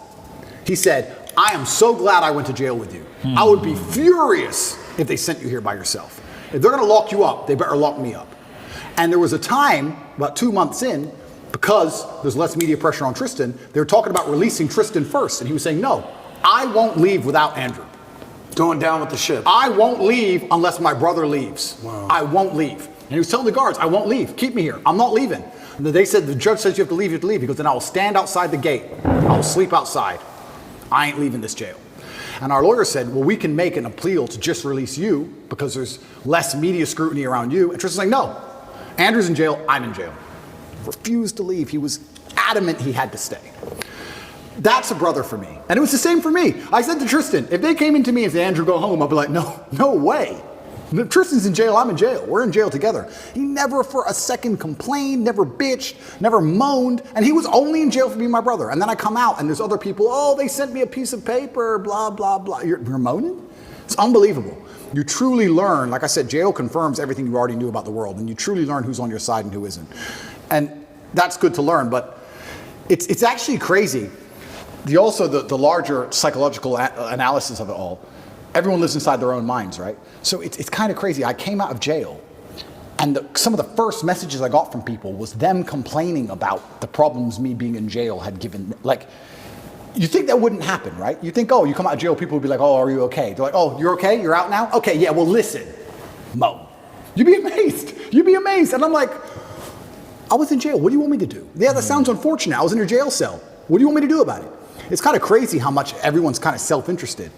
So it's been a learning curve, and you learn a lot about a lot of different people, and your circle gets smaller. And I think that's probably one of the reasons God put me in there, to just learn a lot and make my circle smaller. And you just have to listen to him and pay attention to it and say, okay, all right, you're off, you're off, you're off, you're on, you're on, you're on. But my brother, I have to give him credit, because I tell you, I also think me and Tristan are one of the best teams in the world because we have different roles inside of our brotherhood. My role is to be concerned and to panic. Not panic, that's the wrong word. I never panic. My role is to be concerned and try and fix the problem. I'm in jail, pacing up and down. How do we get out? And Tristan's role is to not care. And together, that helps us achieve the objective best, because when we really need to get out, I'm in charge. His role is to not care. Sometimes, when it was at the height of frustration, I needed his superpower. Tristan's superpower, and this is his superpower for life, is he is the master of not giving a fuck. We would go to court. Imagine this. You're in jail, right? Weekends were the worst, because the TV was worse on weekends for some reason. Like you had 3 channels, and the weekends were the worst, and you could hear out the window everyone having fun. I hated weekends. So when a Friday would roll around, I'd say, okay, Tristan, we just have to zen away the weekend. And on Monday, there's court. We just have to zen away the weekend. So for the weekend, we just sit there staring at the wall. Intrusive thoughts, can't sleep, all those things you're trying to get out your brain, just sitting in silence because the room's tapped, just staring at the wall, And you think Monday would never come. And Monday would eventually come, right? Or Sunday night comes, and 8 a.m. on Monday, they're gonna take you to court, and they might let you go home. You've done nothing.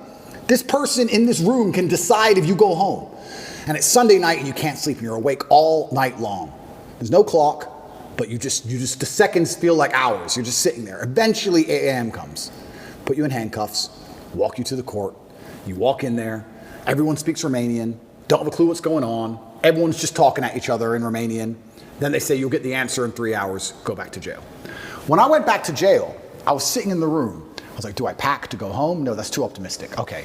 But you're nervous, you're anxious. Am I gonna go home? Is it over? Do I get to go home? I called the lawyer, do you have an answer yet? No answer yet, okay.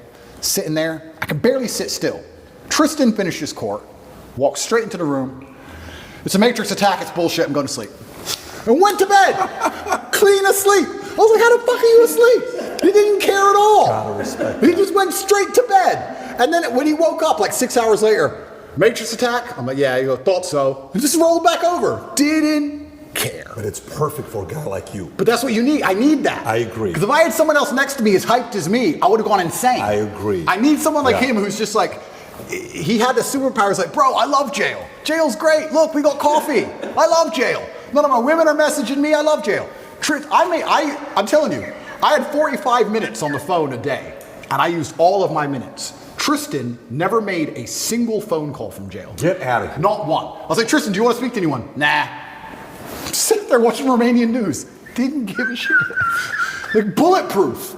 But the only reason he's so bulletproof that way is because he knows I'm doing the absolute best the other way. He couldn't be that way if I wasn't trying to get us out, because then he would try to get out. You like the yin and the yang. You need the yin and yang. So like when it was chill time, it was his mental frame. And when it was how do we get out of here, it was my mental frame. But Tristan's superpower is genuinely not caring. I can't explain the level of how much it didn't affect him. He didn't bother him at all. I didn't see him sad, nothing. He was smiling. He didn't care. You consider yourself a stoic. How much more stoic is he than you? I just think we have different roles, and I think we've evolved into them over the time, because it's not just jail, it's with everything. That's what we are with everything. If there's a business problem, I'm the one who's like, shit, we have to fix this now, shit. And Tristan's the one like, Andrew, you are so ridiculously rich, chill. But we need that. We need both, right? But he couldn't be that chilled if I wasn't the way I was, because he wouldn't be successful. Totally. So you need the opposites. So everyone goes, oh, you and your brother are so close. We're so close because we're actually very different people. But yeah, he was amazing in jail. And even afterwards, I still struggle to sleep. He sleeps fine. Because I think my experience of jail was a far more stressful one. But I adopted that. Now, I'm not saying I couldn't have done what Tristan did. I could have done what Tristan did. If I were to go into jail and say, your MO is to not care, I could not care. But my MO was, how do I get out of this matrix attack? So I was the most stressed I've ever been in my life. So that's carried over. So I don't sleep. He sleeps fine. But he slept fine in jail. So why wouldn't he sleep fine now, right? So yeah, it was interesting, but I have to give him props, because it's amazing to have that level of clarity. And he said things which were absolutely and utterly true, things I already knew, but it was nice to hear. I want to ask you a question on this. So I have two boys, right? And one day they're going to watch this. They're not going to watch it right now. They're 11, 9, but they're going to watch this, right? And in school, I'll go and the kids that are, 11, 12, 13, they're like, you Andrew Tate, how was that interview? Oh my God. So 11-year-old kids are watching these types of content, by the way. That's pretty wild where they're at. But here's a question about brothers. There's a lot of brothers out there. As a father, there's certain principles I'm teaching them, okay? One, if you can speak from the idea of how your bond was built based on a man, your father, Emery, injecting certain values and principles in the two of you. You guys better do this. I don't want to see this. And then which part of the code did you guys create? Because there's friendship, but there's brotherhood. There's a very different story. Absolutely. How was that developed? Yeah, so my father, and I have endless stories about my father. A lot of people who dislike me would call him an extremist. I don't think he was an extremist. I truly believe I had the best father on the planet. And from a very young age, he made it clear. He said, look, you're Tates and you're going to have enemies. You're going to have people who are against you. Your best bet is to be a team. So whenever me and Tristan would fight, which happened, we got put in a room together. And we had to sit in that room. And my dad would say 3 hours or 4 hours in silence. He'd sit us down in the room, here, looking at each other, and say, if I hear a noise, I'm starting the time again. And we'd have to just, imagine when you're a kid and you fight and you're furious and you're so mad. And then you end up sitting across from the person you hate. Silent. Because if you make a noise, Dad gets mad.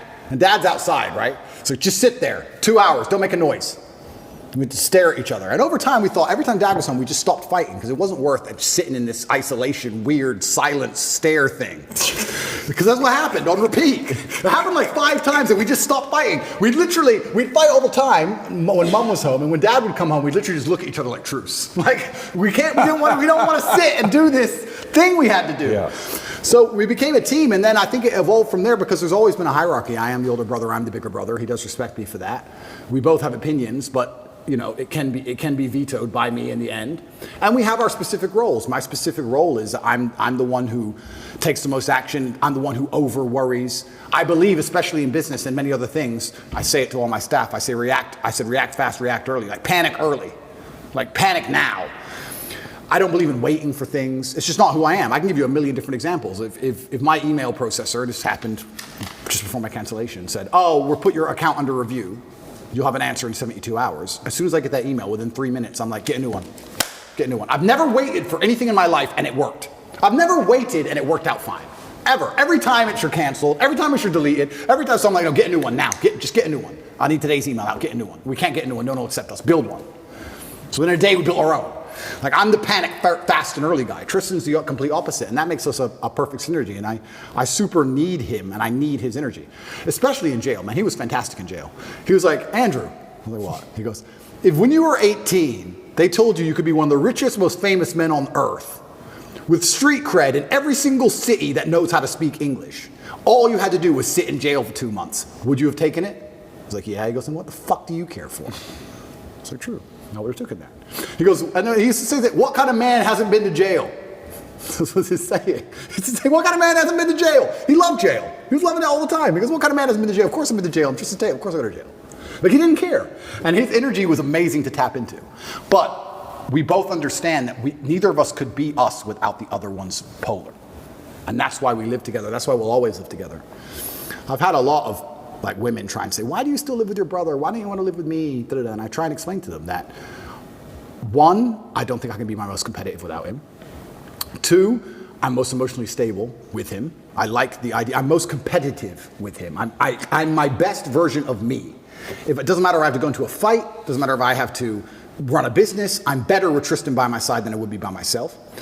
And 3, my ideal family life, even my ideal family, the way I live my life now, is very much more like a clan than a nuclear family. I like me, my girl, my kids, Tristan, his girl, his kids, my cousin, his girl, his kids. I like this idea of lots of people. I like that. I like that feeling.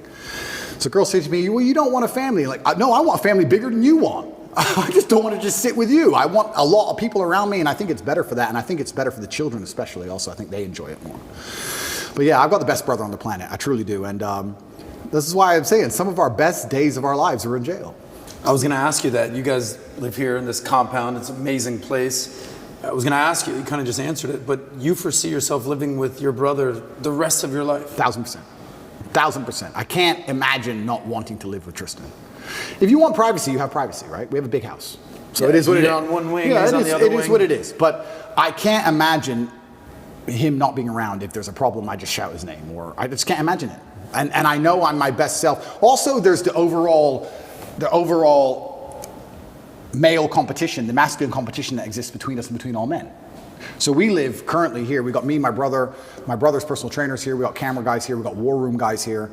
We got loads of guys here. But I can give you a million examples. There was a record set next door of a gym, and there's a stair machine, and there was a record set of 188 floors within a time frame. I came along and smashed it with 198. I only held the record for 45 minutes because someone beat it with 202. As soon as the record's beaten, everyone gets pissed off and puts their trainers on, puts their shoes on. As soon as it's beaten, everyone gets mad. Who beat it? Who beat it? And everyone goes and did it. And that's how you push yourself to the level you never thought you'd be able to push yourself. 202? 202 floors in 30 minutes. Good luck. 230 minutes. No, that's what that was beaten with. Now it's 222. It's been beaten again. I don't know if I'll ever get to that. But I'm still 198. I've got to try again. But the point is, when you have men around you, there's that natural masculine competition, and that's what drives you. If you're going to be the best version of yourself, even if you're a boxer training for a fight, you train with a team. You train with other boxers. You train with other boxers or other trainers. If you're on a football team, you're pushed by your team. I think life should be the same, right? Imagine you took the normal average man and you moved him into a house of 5 people, and you had a philosopher and a fitness expert and a hypnotist, whatever it was. That will make him a more competitive person overall, because he's trying to compete with all the other people who are on his level. You don't want to take bitch position. So I don't like the idea of my life without masculine competition. That's why I'll always live with my brother. And if you met a girl one day who says, Tate, I want to have your babies, live with you, but it's kind of weird that your brother's here, what would you say to her? Yeah, a few of them have said that. I offer some degree of compromise. I'm like, look, we can have our own house separate if you really want, but I'm going to be spending a lot of time at that other house, including nights over. I want to stay with where my brother is. So you would compromise a little bit, but he's going to be living next door or with you. 100%. And I don't think, and that may be unusual in the Western world. I don't think that's unusual in many places. I love that, by the way. Well, you talk about this all the time. Oh, you don't even know how much I love that. Yeah, I love that. To me, as a kid, that was a dream. Like, if you could, right next to each other, there's a family in our community, billionaire family. They live right next to each other. The oldest son has the biggest house, 12,000 square feet. Then the youngest son has the second biggest house, 8,000 square feet. And the parents live in a 6,000 square foot house right next to each other. Absolutely. Okay? The 2 boys have 4 kids. The 8 kids are always together. Absolutely. What a great environment. Absolutely. It's a dream environment. Absolutely. I can't see how a person wouldn't buy into that, the benefits of it. And there's also benefits to the relationship, because I think you have a better relationship with your woman if she can go and talk with other women and be with women, and I'm with guys, and then you're together sometimes and you can split it out. It's better for everybody.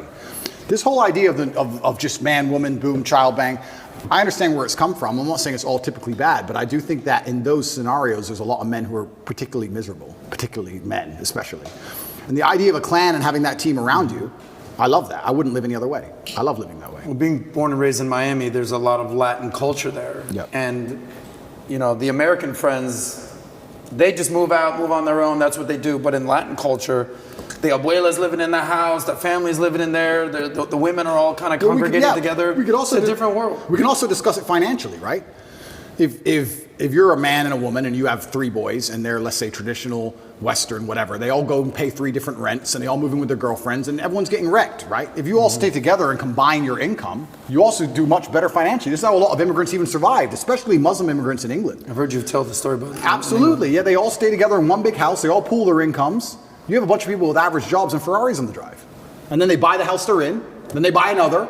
You pool the incomes. If you all split and separate and just spread out, you're just paying all different rents, all different electricity bills, and you just go broke. You have to think of the last name and the generation and the clan as a whole. So yeah, I love the idea of living with my brother. I'll never live without him. And his woman can move in, of course. His kids can be around me, of course. I'm uncle. Why not? I have no problem with that. That's a dream. Let's transition to a couple other topics. So, I saw a video by the president of Microsoft, Brandon. I think it was the president of Microsoft who said, you're going to see one of the biggest threats in the future being deep fakes. Okay. And then you saw a similar thing being said by Google, Sergey Brin. You're going to see what's going to happen with deep fakes. And then the example of deep fakes was given by the actress from Wonder Woman. What's her name? Gal Gadot. Gal Gadot, right?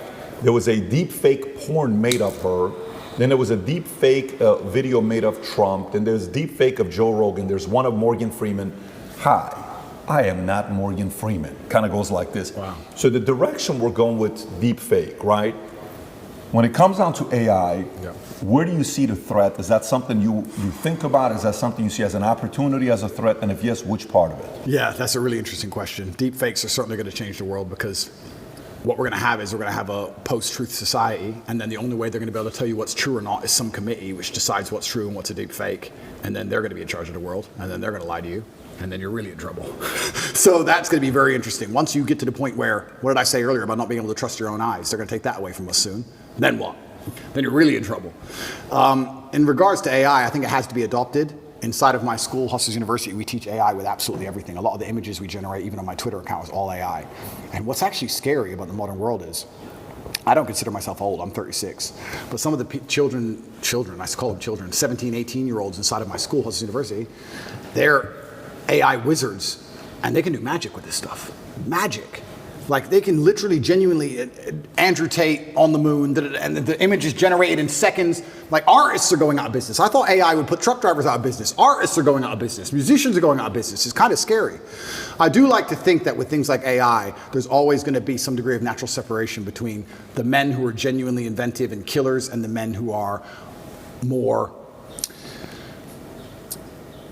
let me change the way I say that. I think if you're an exceptional person, a truly exceptional person, you don't have to be afraid of nearly anything. But you'll probably agree with this. In my experience, in nearly every business in the world, you have 10% killers, and then you have a bunch who want the paycheck. They do their job, but I wouldn't say they're killers. You understand? And we live in a society for a long time where I can even tell you now, sometimes when I hire, I'll say to my cousin or to my COO, I'll say, look, either get one killer or 3 normal people. Because that's the reality. That's the basic. You either need 3 people to half do the job, or you need 1 killer to do the job. And I think that those 3 people who half do their jobs, enough to not get fired, they turn up most of it on time, but they're not really that motivated. Those are the ones who have to fear AI. I think businesses in the medium term are going to become killers and AI. I tell them now, I have some guys who work for me on one particular company and their sales staff. I was reading through the sales scripts. The killers doing really well, but the average guys have said, you're not doing much better than ChatGPT could do right now. I want to warn you that you're not doing much better than I could replace you with a machine today, let alone in 5 years from now, for free. You need to be careful. So I think it's just becoming more and more competitive.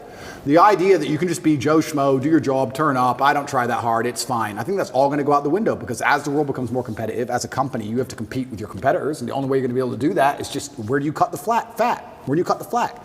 When I see AI popping up and getting more and more intelligent in the way it's talking, that doesn't scare me. But I have a way with words. If I was Joe Schmo, I'd be afraid. This chat GPT can probably text your girl better than you can.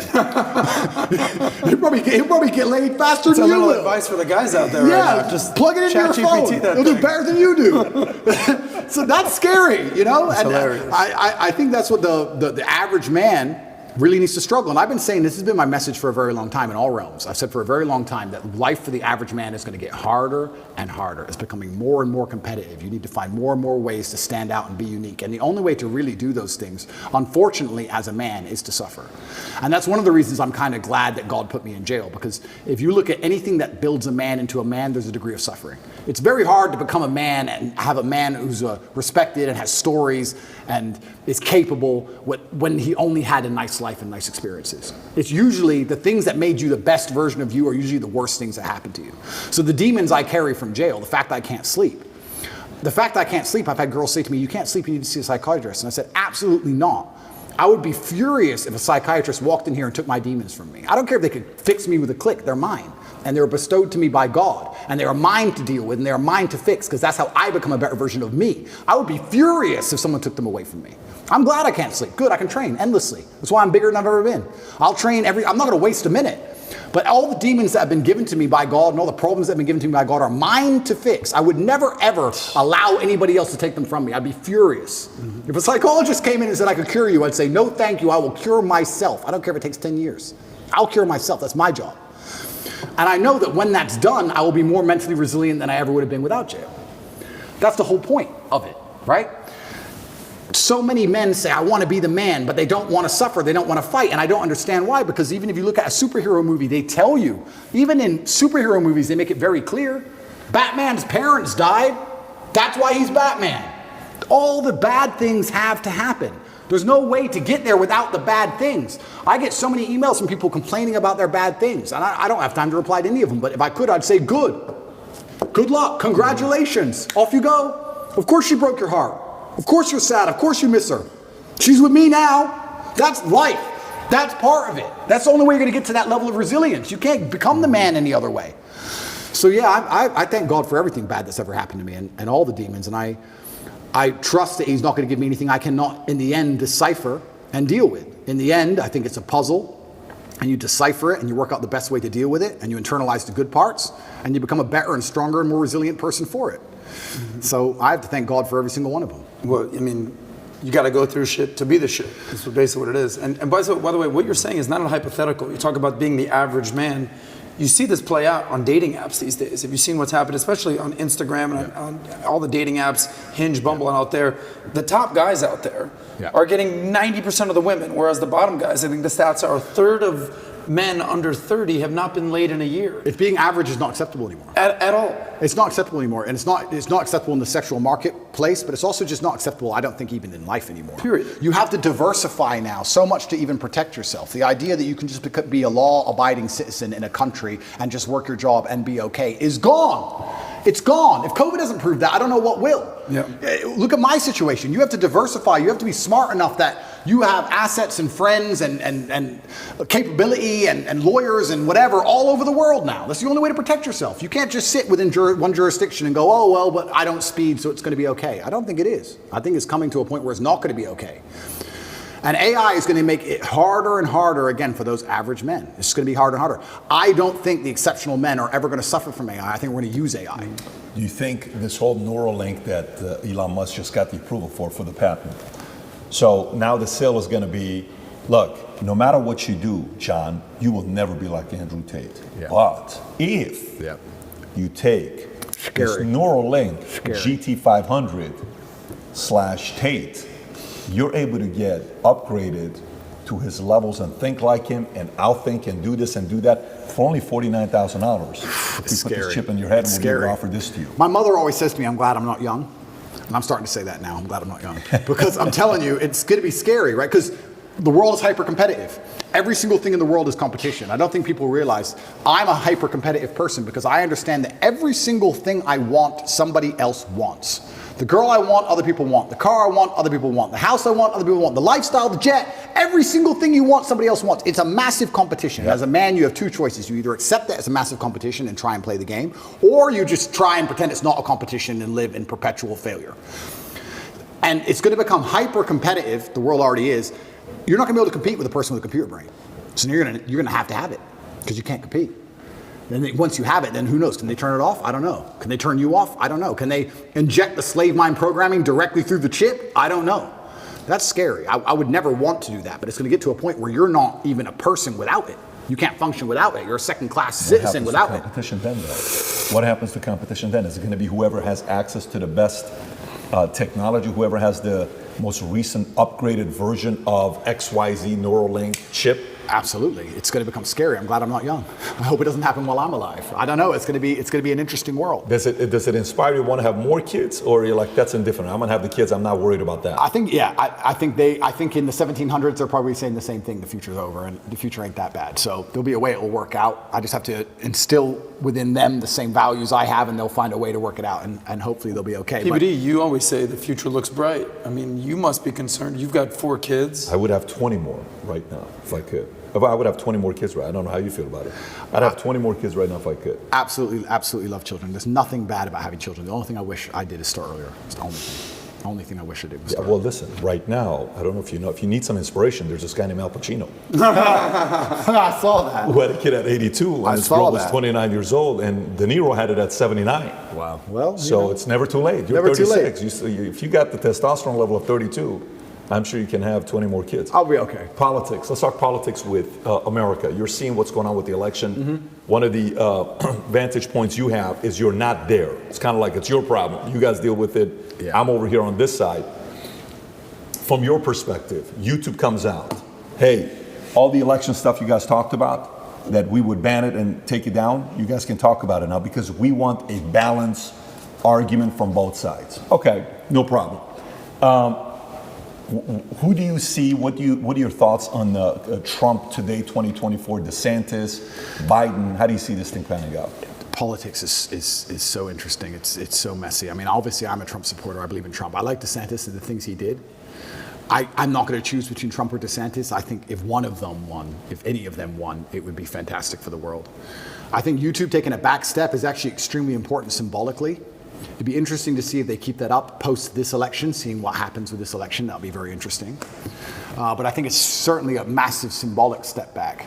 I remember when I got canceled, nobody talked about Rumble, nobody talked about Kick, nobody talked about, even you got Valuetainment, no disrespect. You were a lot smaller then than you are now. Of course. It's crazy how fast alternatives have popped up. And I'm only saying this because I do feel like I literally said, I remember my exact words. I said, there's pressure behind the dam. Everyone's tired of it. All it takes is a crack. And when there's a crack, there'll be a flood. And the crack in the dam will be a man who is more famous once he's canceled than he was before he was canceled. That's what I said.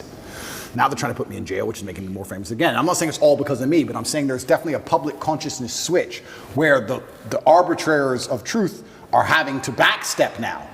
They've overused their power. They overstepped their power exactly like we said they would. And now they're allowing open discourse. So I hope that America has a free and fair election. That's what I'm praying for. I think every country should have a free and fair election, especially when we're going to fly fighter jets and drop $500,000 bombs on farmers who've never made $5 in their day under the guise of democracy. If we're going to bother to do that, then we should at least have a democracy ourselves. So I think a free and fair election will be interesting. And I think the will of the people should be done. And that's how America was built and founded, and that's what I would like to see. And I do think that America does lead the public consciousness overall as a whole. I know what you're saying about me being over here, but I do think that which side wins does have an overreaching effect overall on the entire planet. America is still the most powerful country on earth. It'd be very interesting to see what happens in 2024, we'll put it that way. Crazy question for you. He gets approached all the time. PBD, when you're running, PBD. He goes, listen. I'll vote for you, bro. Yeah, he goes, listen. I was born in Iran, made in America. I can't run. Well, when are you gonna? Well, you were born in America, Andrew Tate. I was, yeah. You know, you were raised in Luton, UK. You lived in Romania, but you are an American citizen. I have no idea. Dream with me for a second. I have no idea. If you were president of the United States, Andrew Tate, what would that look like? I have no idea what it'd be like to be president, but I have a feeling what Putin said about the presidents might be true. Did you ever see what Putin said? Yes. 8 years, they come and go. Yeah. Yep. I've seen 3 presidents. I've seen a lot of presidents come and go, and they all come with these grand ideas. But once they get in office, the people with the briefcases and the dark suits come in and sit them down because of the strong bureaucracy inside of the United States and explain to them how things are done. And they never seem to get their ideas done.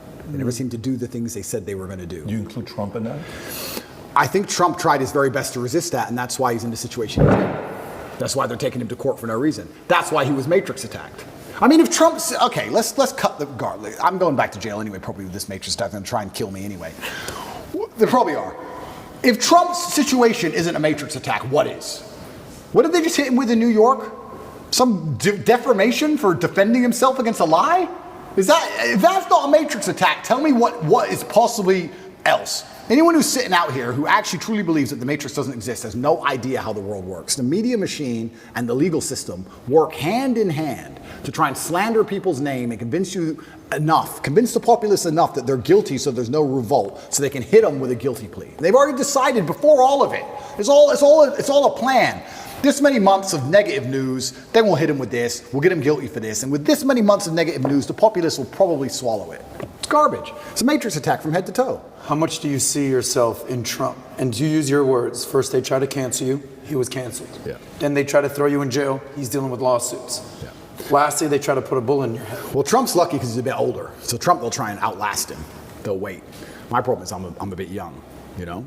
And I also think the reason I feel particularly at risk, and I say these things on podcasts to protect myself, and I don't want anyone to think I'm paranoid or crazy, because I really don't believe I am. The reason I think I'm particularly at risk is for the thing you just said. It's the masculine youth who are my fans.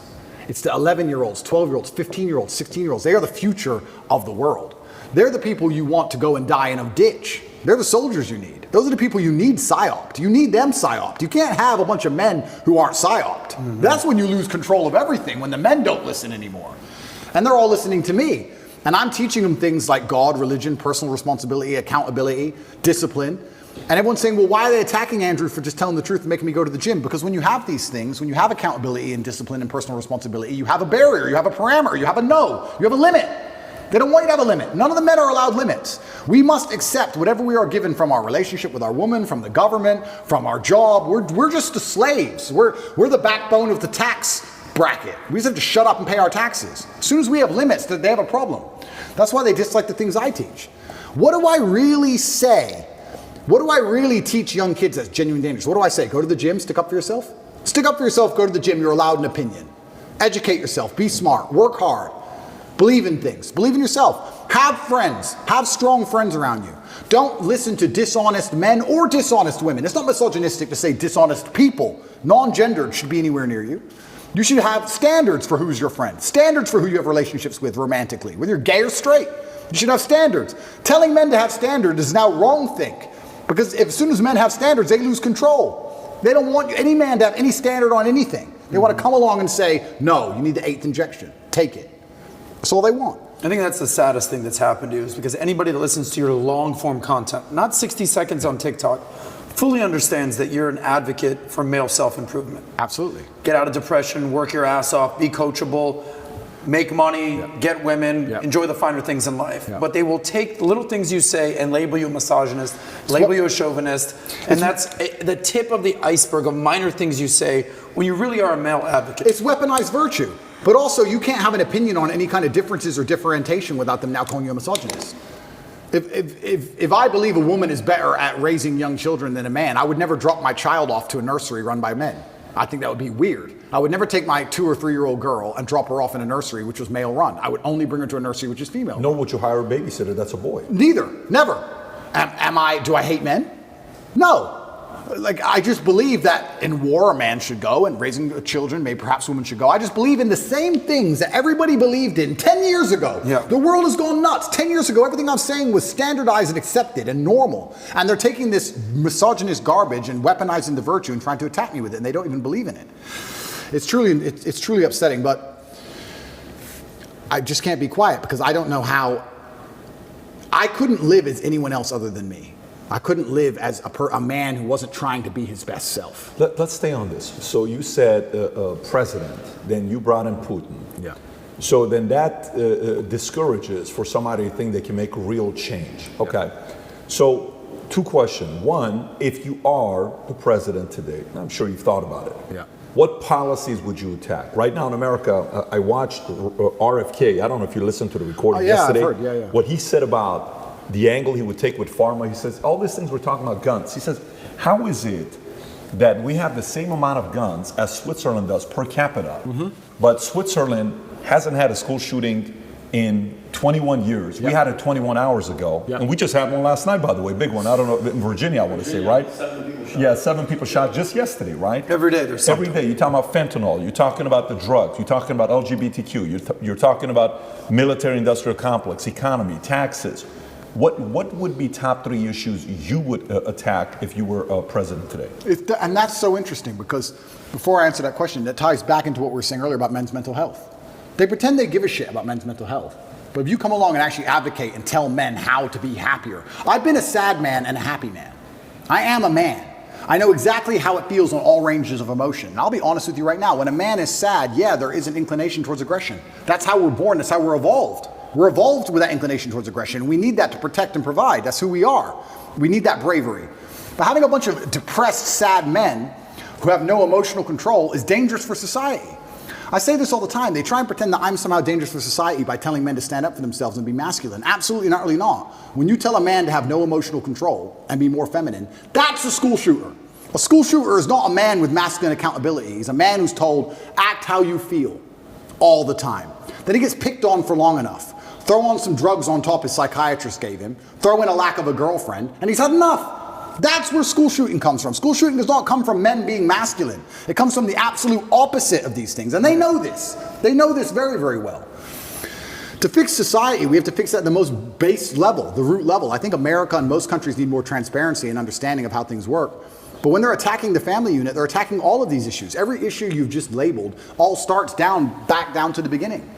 I really think the reason I would like to argue, and I don't know any of the statistics on this, in the 1950s, I'm sure there was prevalence of guns all around America, but there just wasn't the school shooting. Why? What was different? What was different in the years before that there is now? I think it's just because children obeyed their parents, and their parents were a family, and there was a degree of responsibility that was instilled inside of people, and there's a degree of accountability, and there was a degree of honor and pride. Great question. There's a degree of honor and pride. Yeah. I'll tell you something now. I bet in the 60s, 70s, whatever, in any country in the world, people didn't want to do dumb shit because the family would be known as criminals. The last name would be tarnished. Their son did this. You hear what their son did? There was a vested interest in all of it.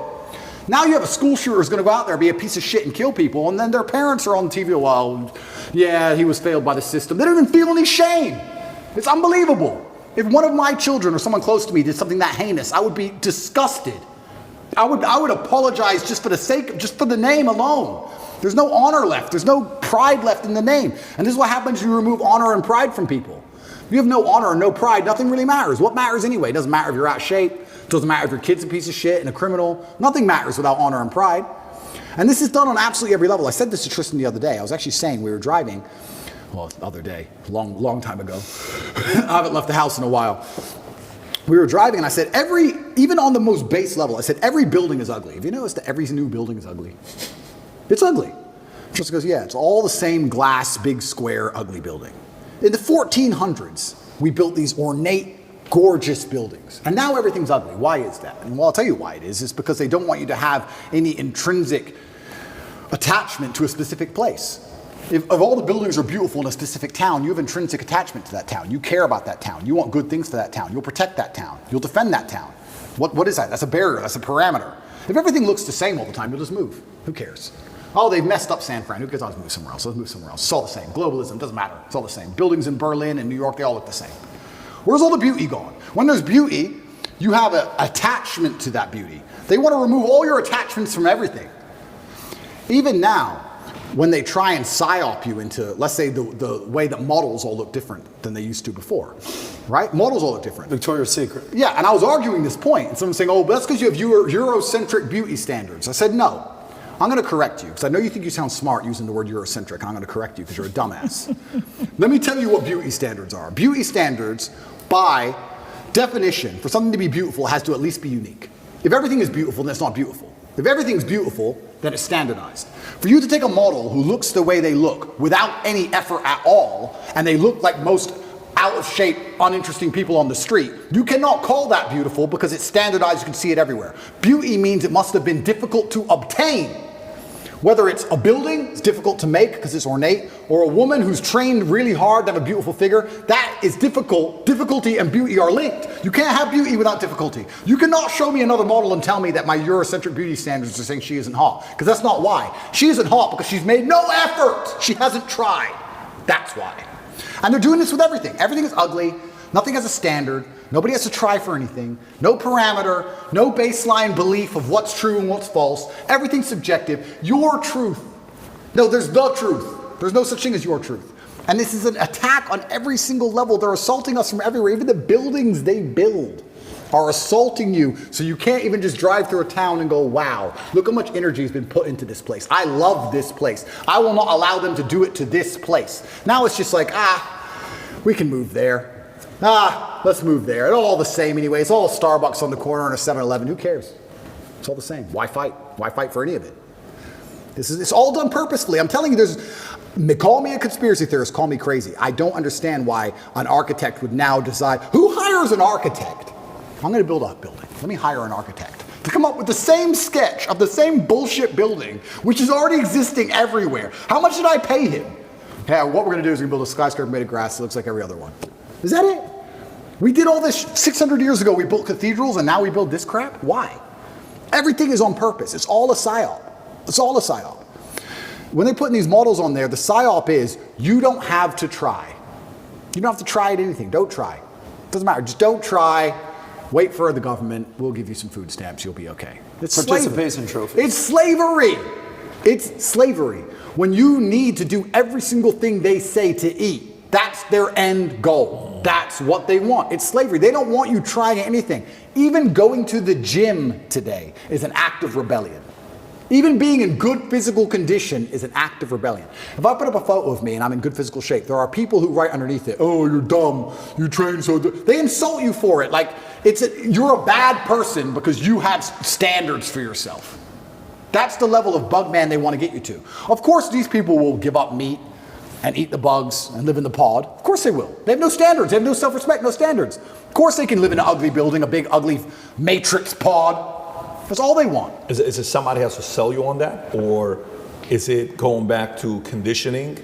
Or what would it be? Is it someone selling you, or is it conditioning? And it goes back to my original point about the family. I do believe that a reason we didn't have so many problems before is because I believe the families had standards. And some cultures still do. I have friends who are Chinese. My dad, I cannot not get an A. That's just their culture. When my dad was still alive and he was teaching chess, my dad would charge $400 or $500 an hour for chess lessons. And towards the end of his life, he goes, all of my students are Chinese or Indian. Nobody else wants to spend money, $500 an hour to teach their kids chess. Only the Chinese and Indians will spend that money to make sure their kid is that good. So that's it. They're the ones who invest the most in their children. They still care on that level. But most families don't wake up and go, I want my children to act a certain way for the legacy, for the family name as a whole. I'm instilling standards upon them because of the last name. My entire life I've had standards instilled upon me. My entire life. Your last name's Tate, you can't do that. Your last name's Tate, you're not allowed to do that. Your last name's Tate, hit him back. I've been like that my whole life. And now we've removed all standards from everybody. This is why you get school shooters. These school shooters should be too embarrassed to even embarrass their fathers. They should wake up and go, I would never do this to my family. And I'll also, this is definitely gonna get me canceled, but I'm gonna say it because it's true. I'll say it by extension for suicide. I don't care what you do to me. I'm Andrew Tate. I cannot kill myself. I can't. I'm not allowed. It's against the creed of my last name. I didn't have ancestors who suffered how they suffered, who went through what they went through, for me to be born to kill myself. That's not the end of my story. I refuse. I absolutely refuse. No matter how bad it gets or what bad situation I'm in, I refuse to do it because I have too much respect for my last name. I won't do it. And I think that a lot of things, a lot of men's mental health, a lot of crises can actually just come back to the old adages of honor. And you can fix a lot of it. Your girl left you, you miss her. I get it. We've all been heartbroken. She's with a new guy. You're upset. She doesn't care. You care. I get all of it. But there has to be a point where you get to a level of pride and you just go, that's not who I am. I lost her. That's life. You just got to get on with it. And the best way is to have, where do you find the strength when you're in these difficult situations? I always find the strength from my last name. I'm Andrew Tate. I'm Andrew Tate, so I just have to do it. I'm in a Romanian jail cell. I wake up, there's cockroaches in my bed. They're all over my face. What am I going to do, cry? Am I bitch out? Am I going to go and sign a piece of paper and say I'm guilty? I'm going to sell my brother out? Is that what I'm going to do? Am I going to go fucking lie and put these and sell the girls out like they want me to? Am I going to stand up and say I'm sorry for saying go to the gym like a pussy? No, I'm going to take the cockroaches off my mouth. I'm going to do some push-ups because I'm Andrew Tate. When shit really gets hard, honor and courage and bravery and your last name is all you've ever had. It's all you're going to have. And it used to be like that in the olden days. That's why no one did this dumb shit. They were just too embarrassed to even do it. And this is why you're saying, how do we fix the country? Absolutely, all of it comes down to the fact that, especially with men, none of them are bestowed with the things that the masculine essence needs to be a good man. You need pride, you need honor, you need a healthy level of ego, you need all of these things. We're taking it all from boys, and what are we giving them instead? Video games, porn, weed. And what do you expect of these people? What do you expect of these shit versions of men besides trash output? You're going to get garbage all across the spectrum. Either they're going to do nothing or they're going to do something bad. They're certainly not going to do anything good when they don't try for anything in their lives. How are they going to do something good? The scary thing about all of this is that there still are two teams in the world. And there is a side of the world where they don't accept this crap. How long is America going to compete globally when you have countries like China and Russia and these other countries where they don't do this? I don't know if you saw, they did that survey to kids of what they want to be when they grow up. Did you ever see that? Yeah, it was crazy. Every American kid wanted to be a YouTuber. Yeah. Every Chinese kid wanted to be an engineer or an astronaut. Yeah. Who owns the future? Who owns the future? We're in so much trouble. We're in so much trouble as a society, and what are we arguing over? It's insane. And what do they show you on TikTok, though? Oh, absolutely, exactly. But let's stay on this. You asked a very important question. Let's go back to it. We had the same amount of guns, 1950 per capita. Brandon, can you look at that per capita, how many guns we had in 1950 versus today? Yeah. But it's relatively the same. Gun laws haven't changed dramatically from 1950 till today. What's changed from then to today? We took out God out of school. Prozac was invented in 1987. Yep.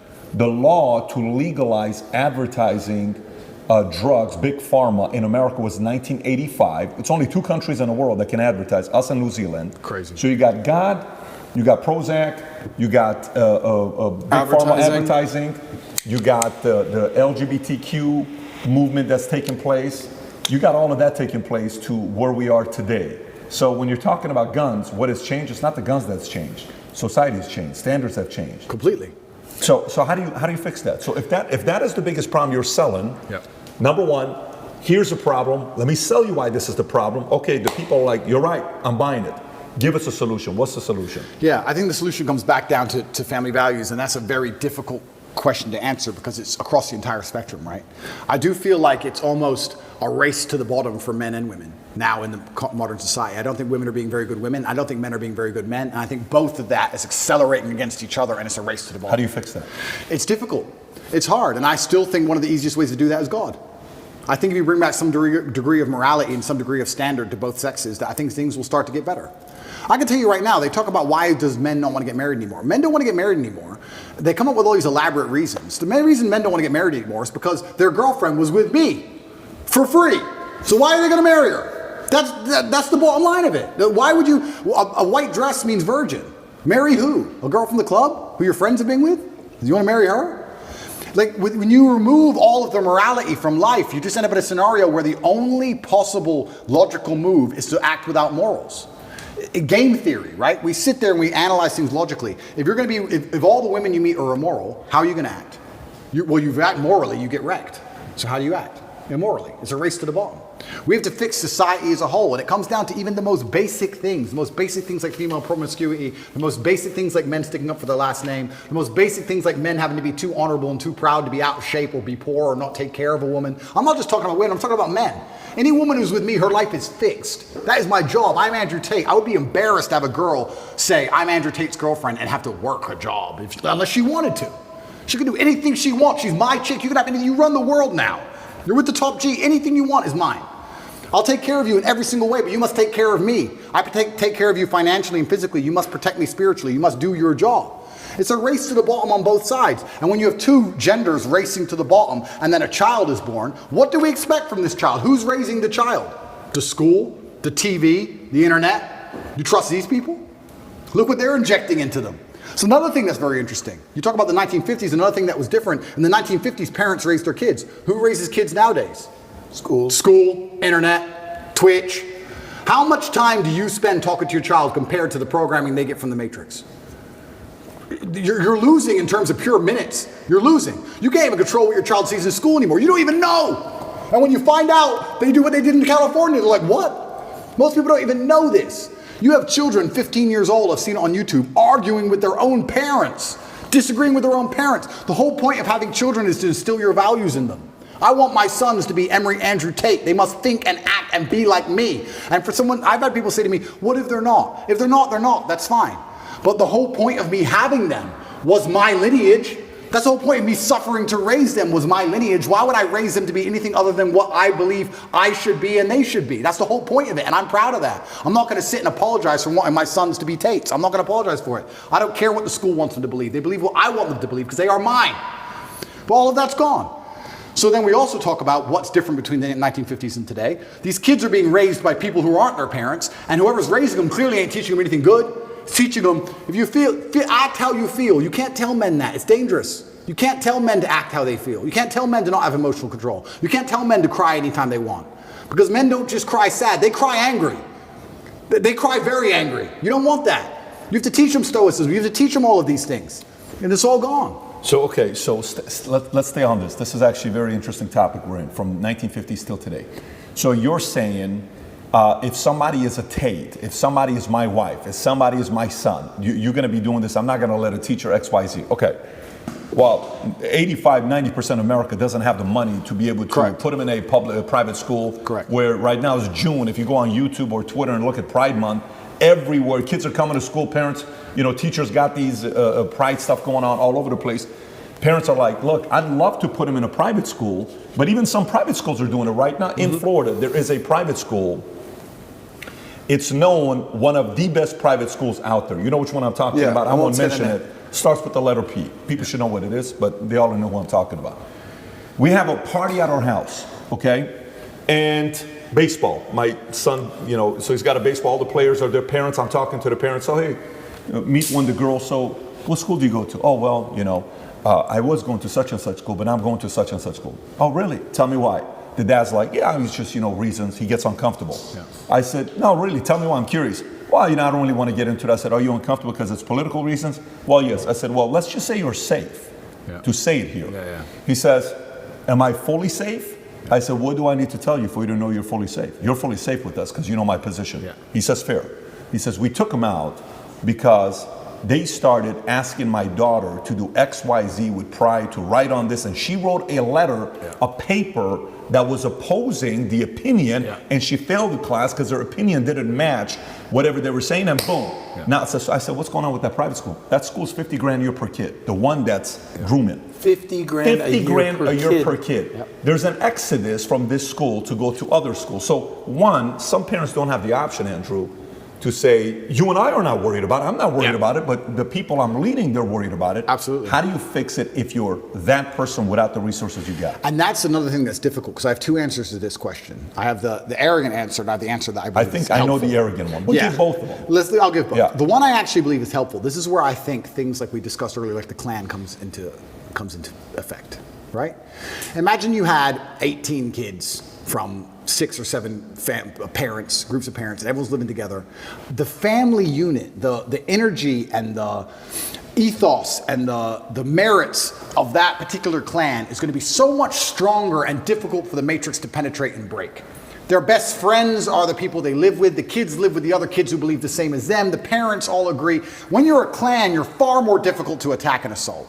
So I would say the first thing I would do if I was a parent of normal income, I would try and find other parents who agree with me and try and find other people who are ideologically sound. And I'd make sure that our children are friends and they spend the most time with each other. And I would try for us all to go on holidays together. And I would also put in conscious effort to try and deprogram. I don't think many parents say to their kids, what did you learn today? I'd be doing that not to check on the kid. I'd be doing that to check on the school. But let me challenge you what's going on. Sure. So let's role play. Go ahead. Ask me the question. What did you learn at school today? So today we learned that, Dylan Mulvaney had the courage to stand up for her beliefs, and she's a hero because she's out there and she's helping a lot of other people that are going through challenging times be able to stand up for themselves. Okay. What are you going to tell me? I would say, why do you think they want you to believe that? What do you mean that? Why do you think they want you to believe that? They've told you something. Yeah. I don't believe that's true. What they've done is lie to you. Why do they want you to believe that? Perfect. So say you now convince me I'm your son. Yeah. Great. I go to school tomorrow. Yeah. Ready? Correct. Now I'm in school. Correct. Hey, Miss Jones says, hey, Patrick, so tell me, so what did you think about this as this, you have to write this paper? Well, let me tell you, last night I was having a conversation with my dad, and my dad told me, why do you want me to believe that? Yep. Then comes the phone call. Yep. And then now you're cornered as a parent, and now what do you say to the school? Say I'm the school, role play. Correct. And I can't role play it by myself. It's difficult. It's difficult. And this is the exact point why you need a clan, you need a network, you need other parents. If I was a parent and my child was going to public school, I'd be extremely interested in finding other parents whose kids were going to that public school. Yeah, you have the PTA meetings, etc., but there has to be a degree of strength in numbers. It's hard. You can say homeschooling, that's the cop-out. But the other answer, the more arrogant answer to this, is actually an answer I gave after the subway incident. You know, in New York with the subway where they choked the guy and he died. Yep. I get asked all the time, Andrew, what would you have done in that scenario? It's a very difficult scenario. I mean, we can argue whether he choked him too long, whether he was trying to protect people. There's a bunch of arguments. But it's very unfortunate. This goes back to what I was saying earlier. You can no longer just be the average man, the average citizen.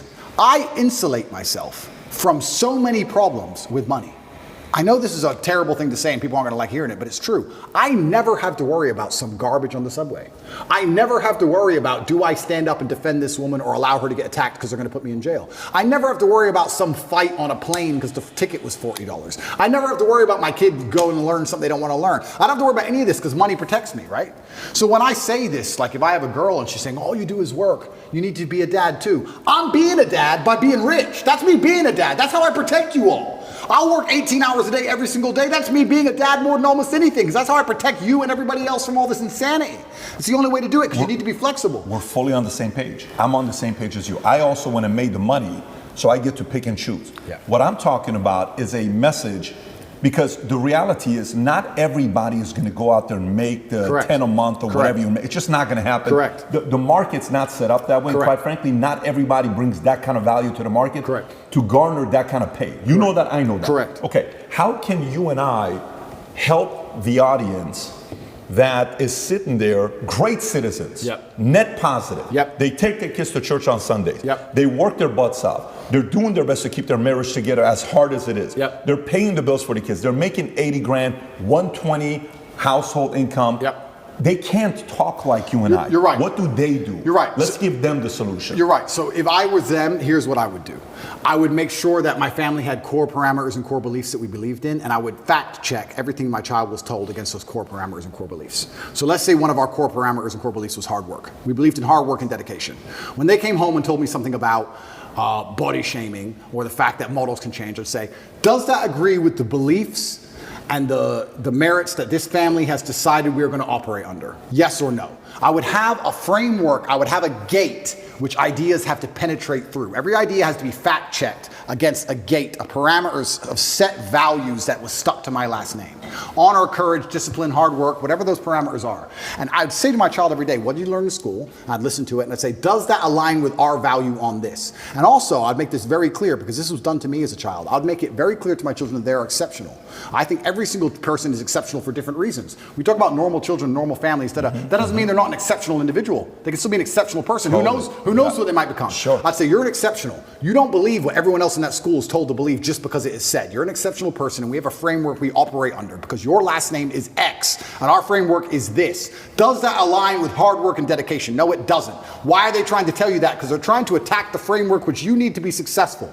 My father said to me when I was young, my father had many quotes, and I use them all the time, but one of my favorites was, I allow manipulation to find out where my enemy wants me to go. And then I use my mind to break the trap and punish the perpetrators. That's the exact line I will tell my child. I'll say, they've attempted to manipulate you. We've allowed it. I allowed you to go to school and listen to this. Why were they trying to manipulate you? Where do they want you to go? They want to take you away from discipline. They want to take you away from hard work. Now we're going to use our minds to break the trap. We now know what they want. My father explained this saying to me, and he said why it was so important, and it's true. If you don't allow them to manipulate you at all, you don't know where they want you to end up. You might get tricked another way. You might take another road to the same destination. You allow the manipulation. Tell me what you want me to believe. Tell me what you want me to understand. Allow it to manipulate me all the way to the end. I see the end goal. This is what you want.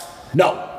And this is what I would teach my children. Explain. Your time in school is going to teach you some very important things that you need to know. And they're also attempting to psyop you and trick you and poison your mind. And we are going to discuss daily, built within our family framework, within the code of our last name, to see which are true and which are lies. It takes work, like everything else on earth. It takes work. And I know it's hard. Parents are out there, they're working, they haven't got time. Their kids are on the internet. It's difficult. But you have to put the work in, because you are almost fighting an enemy for the minds of your children now. You know what I think? Is that's great, very good feedback. But so I lived in Iran, and in Iran, you'd go out there and you'd say, so hey, listen, people are asking about religion, don't talk about it. Are we Christians? I don't know. Talk to my mom and dad. You don't need to answer the question, right? Because there's that fear. So parents are teaching kids to not talk about their values and principles. The element that parents fear what the school's going to say to them and not give the kids the best grades, because imagine you got a 10th grader or even a senior. If you really say what you believe in, that teacher gives you a C. You don't get the A to get the 4.3 GPA to get the scholarship because you can't afford it. You have to be like constantly like this. So parents are telling their kids, look, whatever I'm telling you, don't tell them. I think it's bigger than that. I think a part of it is this is the first time we had stats, and I don't know how long this was, where kids graduating high school are not valuing a four-year college as much as they did before, okay? That is a threat to the establishment because they can't be a control, right? Number two is there is an element, when I'm watching this video with these parents yesterday in Glendale, and this is where I grew up, this is my street. I grew up Broadway and Verdugo, right next to that post office. I'm 200 yards away from the high school is where I grew up, and I lived on Doran for a couple of years before I went to Wilson Junior High School. And I'm seeing these parents upset, like, how is this? This is common sense. Leave these kids alone. I think there's got to be an element of those parents coming together and a form of a strike, I believe, to say, if you want the tax-funded money that's being given to your school district, hey, we're not coming. We're going to decide to do schooling together, and we're going to use this place or this facility and that facility, because they have to feel the pain. They cannot do that to the kids. So my only messaging with what you're saying right now, number one rule is what? Go start a part-time income, make an additional $3,000 a month so you can send them to the private school that they're teaching right values. Okay, that's number one. Two, I can't afford to do that. 3, this is the other option that you got. Yeah, and you're right. And Trump said it in his book, The Art of the Deal. He said, if you're not prepared to walk away, you can't negotiate. And that's the same with absolutely everything. If there's never a bottom line in which you say enough, then you can't negotiate. You have no negotiating position. We talk about this when it comes to children in schools, but this is also very applicable for relationships. I've had girls who say to me, you know what, I was watching TV and they were saying that, I don't know, X, Y, Z. And I would say, listen, I take care of you. I love you very much. I'm going to make sure you have everything you've ever wanted. I'm going to make sure you're physically safe. That's why you're not going to go walking home alone drunk. It's not because I'm a misogynist. It's not because I dislike you. It's not because I'm controlling. It's not because I'm manipulative. It's because it's for your safety, and your safety to a degree is my responsibility. But I saw on the news X, Y, Z. If you believe the news over me, then go find another man. You have to be prepared to walk away, right? This is the bottom line of it. This is what I personally believe. These are my values. 100% with you. These are my values. Yep. And this is what I personally believe. Yep. If she says, well, no, I'm not listening to you, and I stay with her anyway, well, then it's over, isn't it? And then she's going to do whatever she wants. But not everybody can do that because Of you've course. earned the right. Of Again, course. the proposition you're offering is so high that they have to sit there and say, I can't lose this guy. Completely. And Yes. this is where we go back to the original point about how difficult it is to be the average man now. It's becoming more and more difficult. We're in a position now where you have a racetrack and you have Ferraris and Nissans. And yeah, we can discuss how the Nissan might beat the Ferrari, but the truth is, it's hard. It's very, very hard. If I was a man and I was starting all over again, I would do the same things I did. I would wake up and say, okay, this game is extremely difficult. My best chance is to level up my character to a point where the game becomes easy. Because life does become easy at a certain point. Yes, now I'm in a very unique situation. But before this situation, I had only 3 problems in my life. My health, which I take care of, my woman, who I take care of, and money. That was it. If I made enough money, I had no other problems. If you're broke, you have lots of small problems. Yeah. The car doesn't start, the school fees are coming up, whatever. We need new clothes for the kids. I had one problem to fix. If I fix my one issue, everything else is fixed. You get to a point in life where someone goes, oh, we've got an issue. How much? Tell me the number. I don't even want to know the ins and outs. Just do the transfer, make it go away. So, yeah, as a man, I think you have that imperative to understand that the video game of life as a man is exceptionally difficult, and especially as you get older, as you progress with the levels, it gets harder. It's getting harder and harder. You need to level up your character. This is what amazes me when men go, I struggle with motivation. How can you struggle with motivation in the modern world? Are you asking to just lose? Are you asking to just be erased from humanity? Yep. Are you asking to be invisible? How can you be an 18-year-old man and say, I don't have the motivation to train as hard as possible and get as rich as possible? You are born to lose if you don't have motivation at 18. In the modern world, as competitive as it is, all those girls, those 18-year-old girls you go to school with, are talking to some 28-year-old man with a yacht somehow. And you're sitting there lonely and you don't have motivation? You must be out of your mind. The only way to win this game is to become as powerful as possible. It's difficult, and it's getting harder and harder, and this is why I teach the things I teach to men. You can't just be Joe Schmo and win anymore. Those days are over. You have to be something else. The challenge those young men have, though, it's sometimes not even their fault. Why? Single mother, raised by a single mother. They've been indoctrinated, and they heard the future is female a million times. Next thing you know, they're 18. They kind of have this victim mentality. It's almost not even their fault some of these times. Oh, completely. We're all in our late 30s, early 40s. We've grown up. I played football in school. He's an athlete, bodybuilder. Obviously, you're a kickboxing champion. We've had coaches. We've had people kick our ass. We didn't grow up with participation trophies. We've had our asses kicked. We've gone through shit. Now we are the shit. A lot of these young guys playing video games, addicted to porn. They grow up with a phone in their hand, raised by women. They weren't raised how we were raised. How do you teach those kids, though? Well, that's exactly what they don't want me doing. That's why they're trying to put me in jail. Because I managed to become, I'm not for a second bragging, but the size of the movement that I created, I turned up in Slovenia. I don't know if you've ever seen that video with the Bugatti where everyone's going, top G. That's the capital of Slovenia. I can't even pronounce it. Ljubljana or something. I've never been there before. Slovenia, where even is it? Like, I can barely find it on a map. I know roughly where it is. If you want a guaranteed way to get in touch with me, maybe you have a business idea, maybe you want some fashion tips, maybe you just want to connect, you could find me on Minect. This is what I was saying earlier on about how complicated masculinity is, but I broke it down to those 3 basic tenets because even a teenage boy can understand if you get enough money and enough power and enough powerful friends and enough sexual access that you're going to be able to build yourself to a man of, I can cry now. I've qualified to cry. When you're an 18-year-old boy, you shouldn't be crying. You should be focused, and you should be an animal, and you should be training, you should be working hard, and you should be listening, you should be going to coaching. I'm now at a level where I'm allowed to cry. I understand all the different elements of being a man. I understand the tapestry of masculinity fully. I can cry if I decide to. I've qualified for that. But before you get to that point, you have to go through all the hard shit. And the hard shit I've broken down to the 3 basics. And I think that's why they're coming to attack me so heavily. Genuinely because of what you just said. I'm telling kids things, and especially people often ask me, especially Matrix Media, they say, why did you get so big?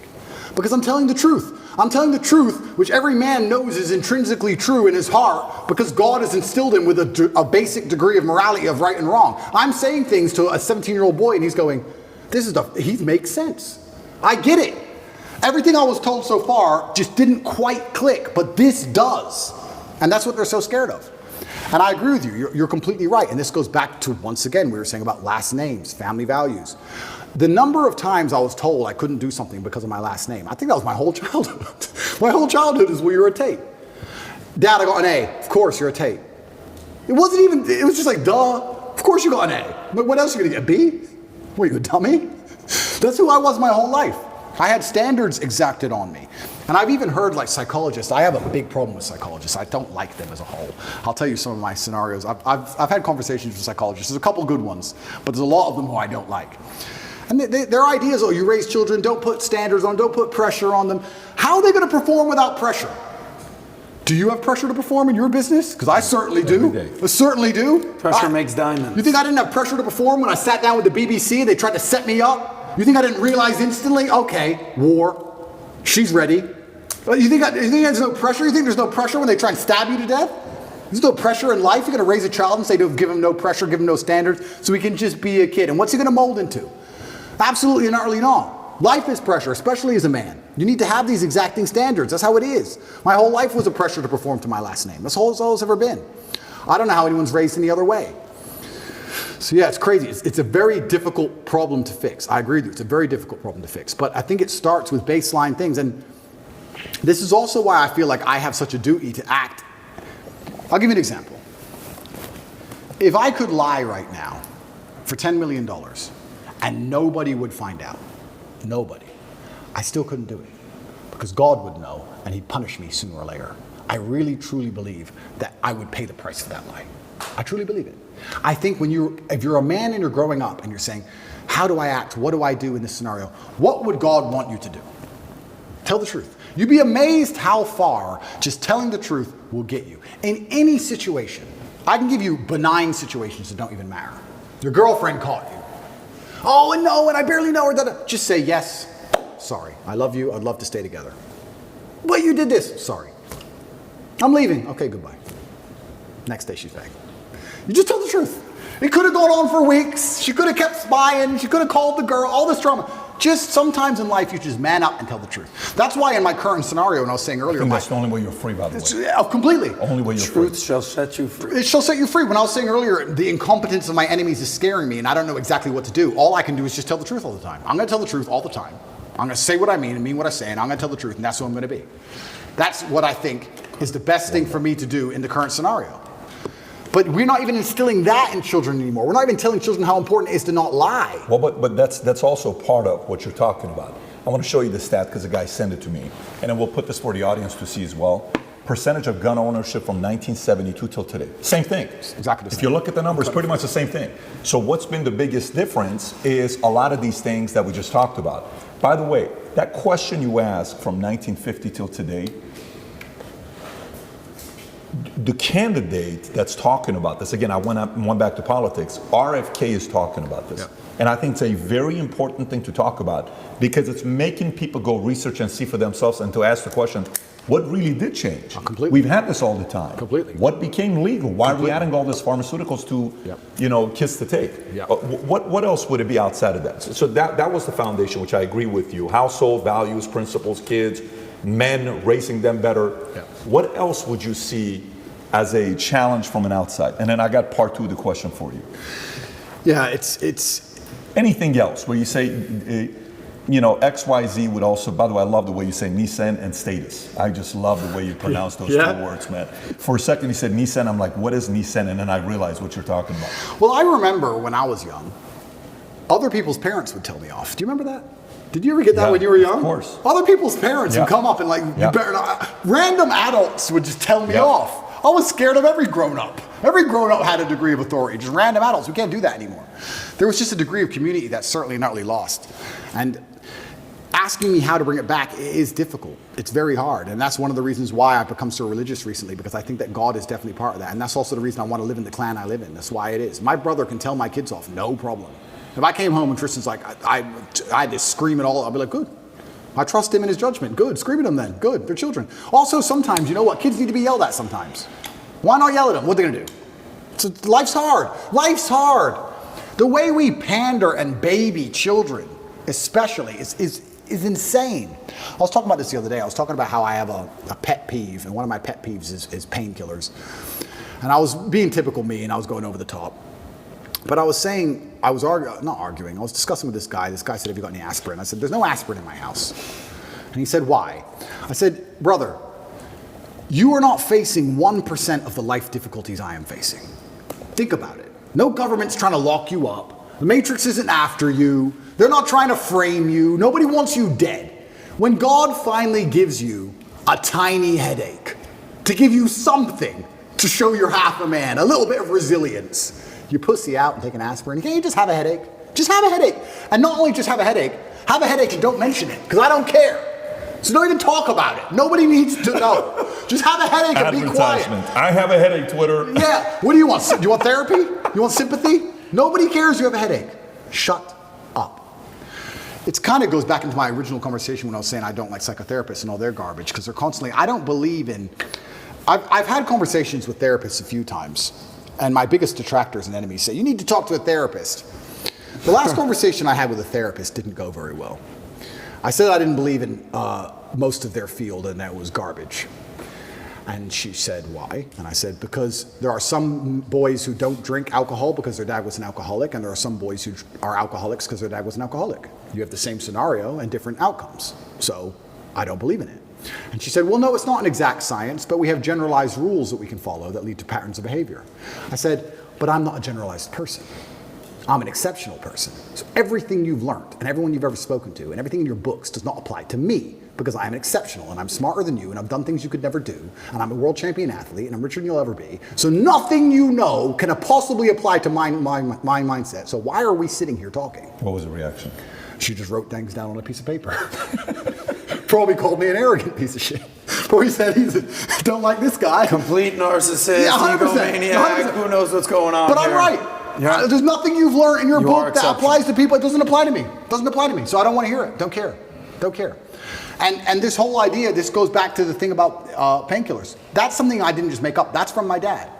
I remember being at my friend's house, and I remember him saying I need an aspirin, and he had an aspirin. I remember just being a child and coming home and saying I want an aspirin. I remember my dad going, for what? You're a kid.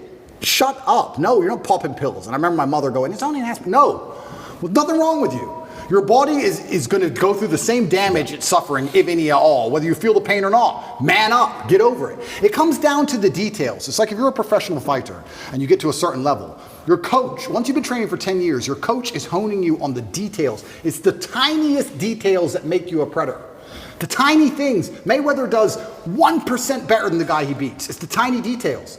So simple things like denying a child a painkiller when you know there's nothing wrong with them. I'm not saying if he had surgery, he can't have painkillers. I'm saying if he walks in, there's nothing actually wrong with the kid. Say no. It's all the tiny little things you need to do to instill pain. You need to instill that resilience inside of them.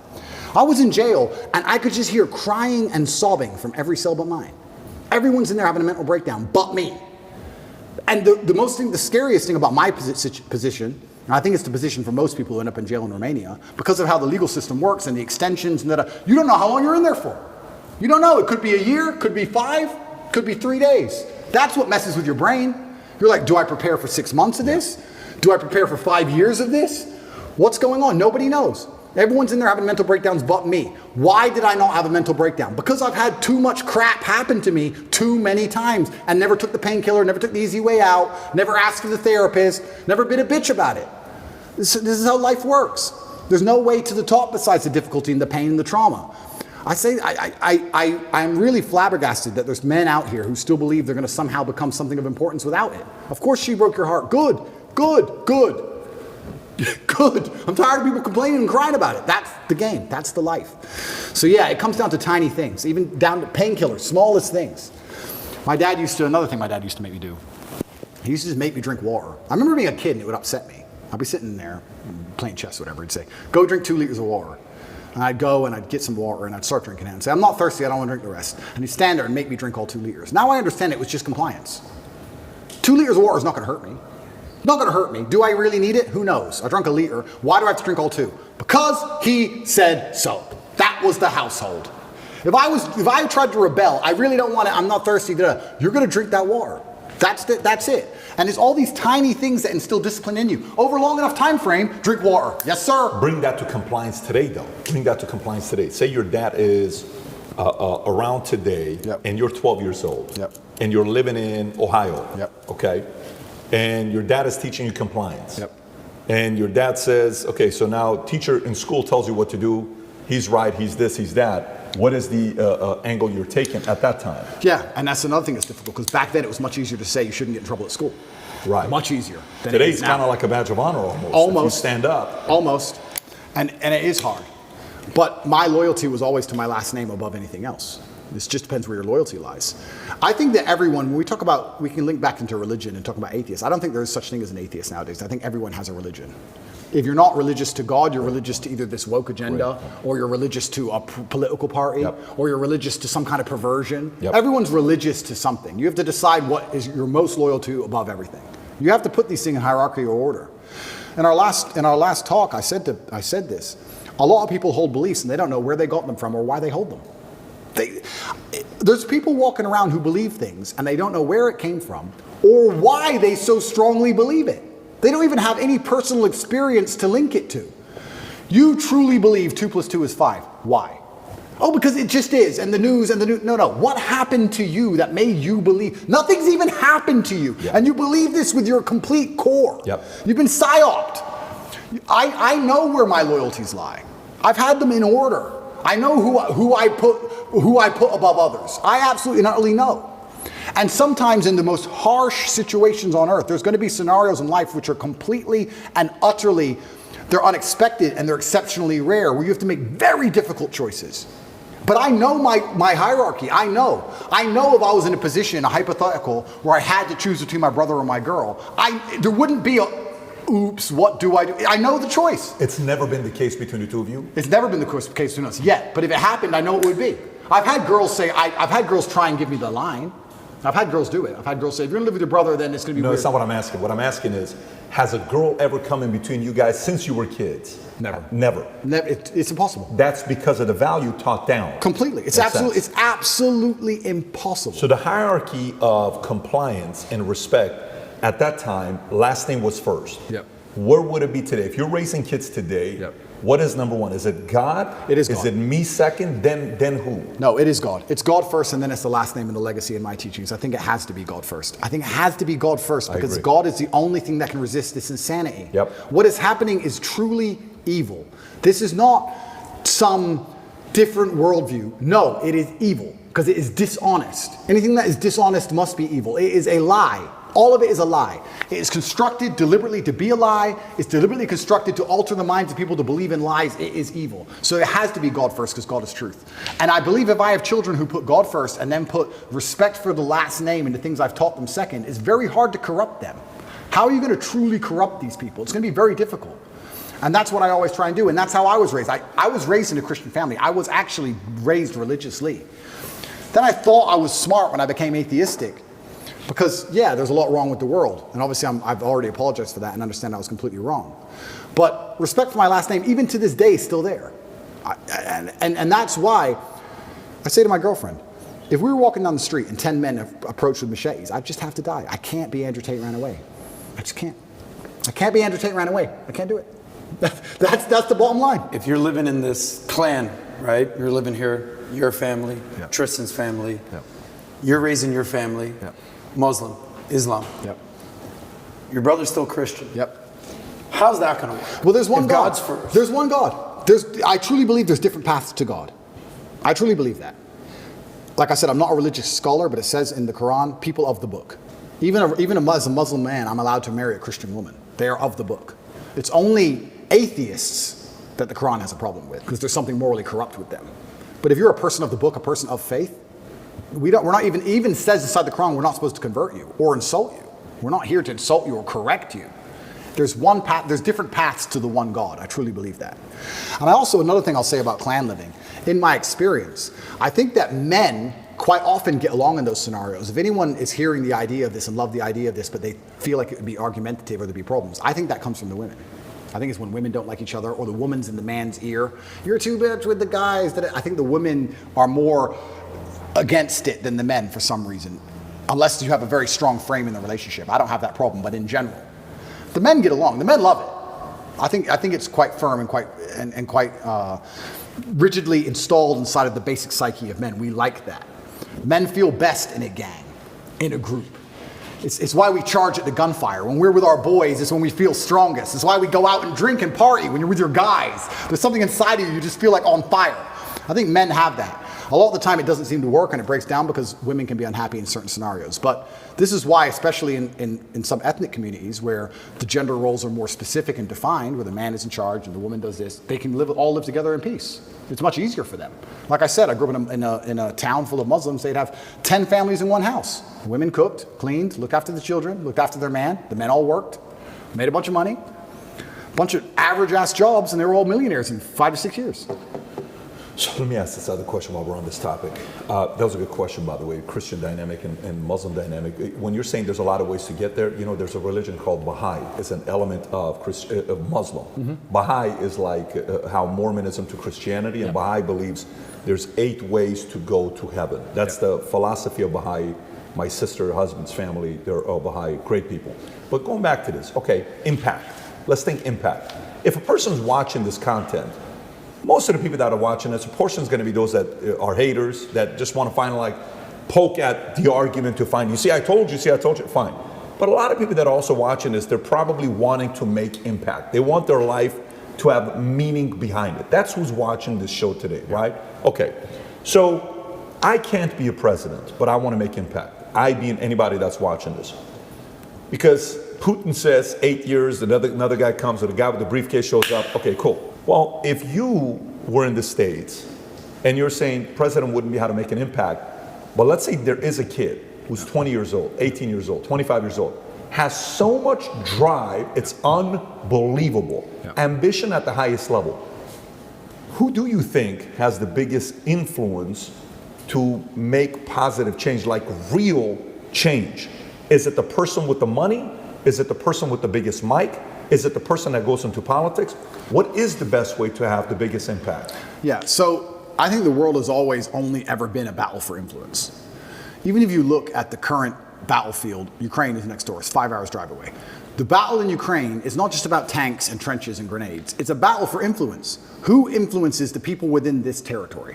Who is in charge of the thinking, the language, the mindset of people within this geographical area? Every single battle, every single pitched battle, every single argument, every single debate has always been a battle for influence. If you have influence, you're an extremely powerful person.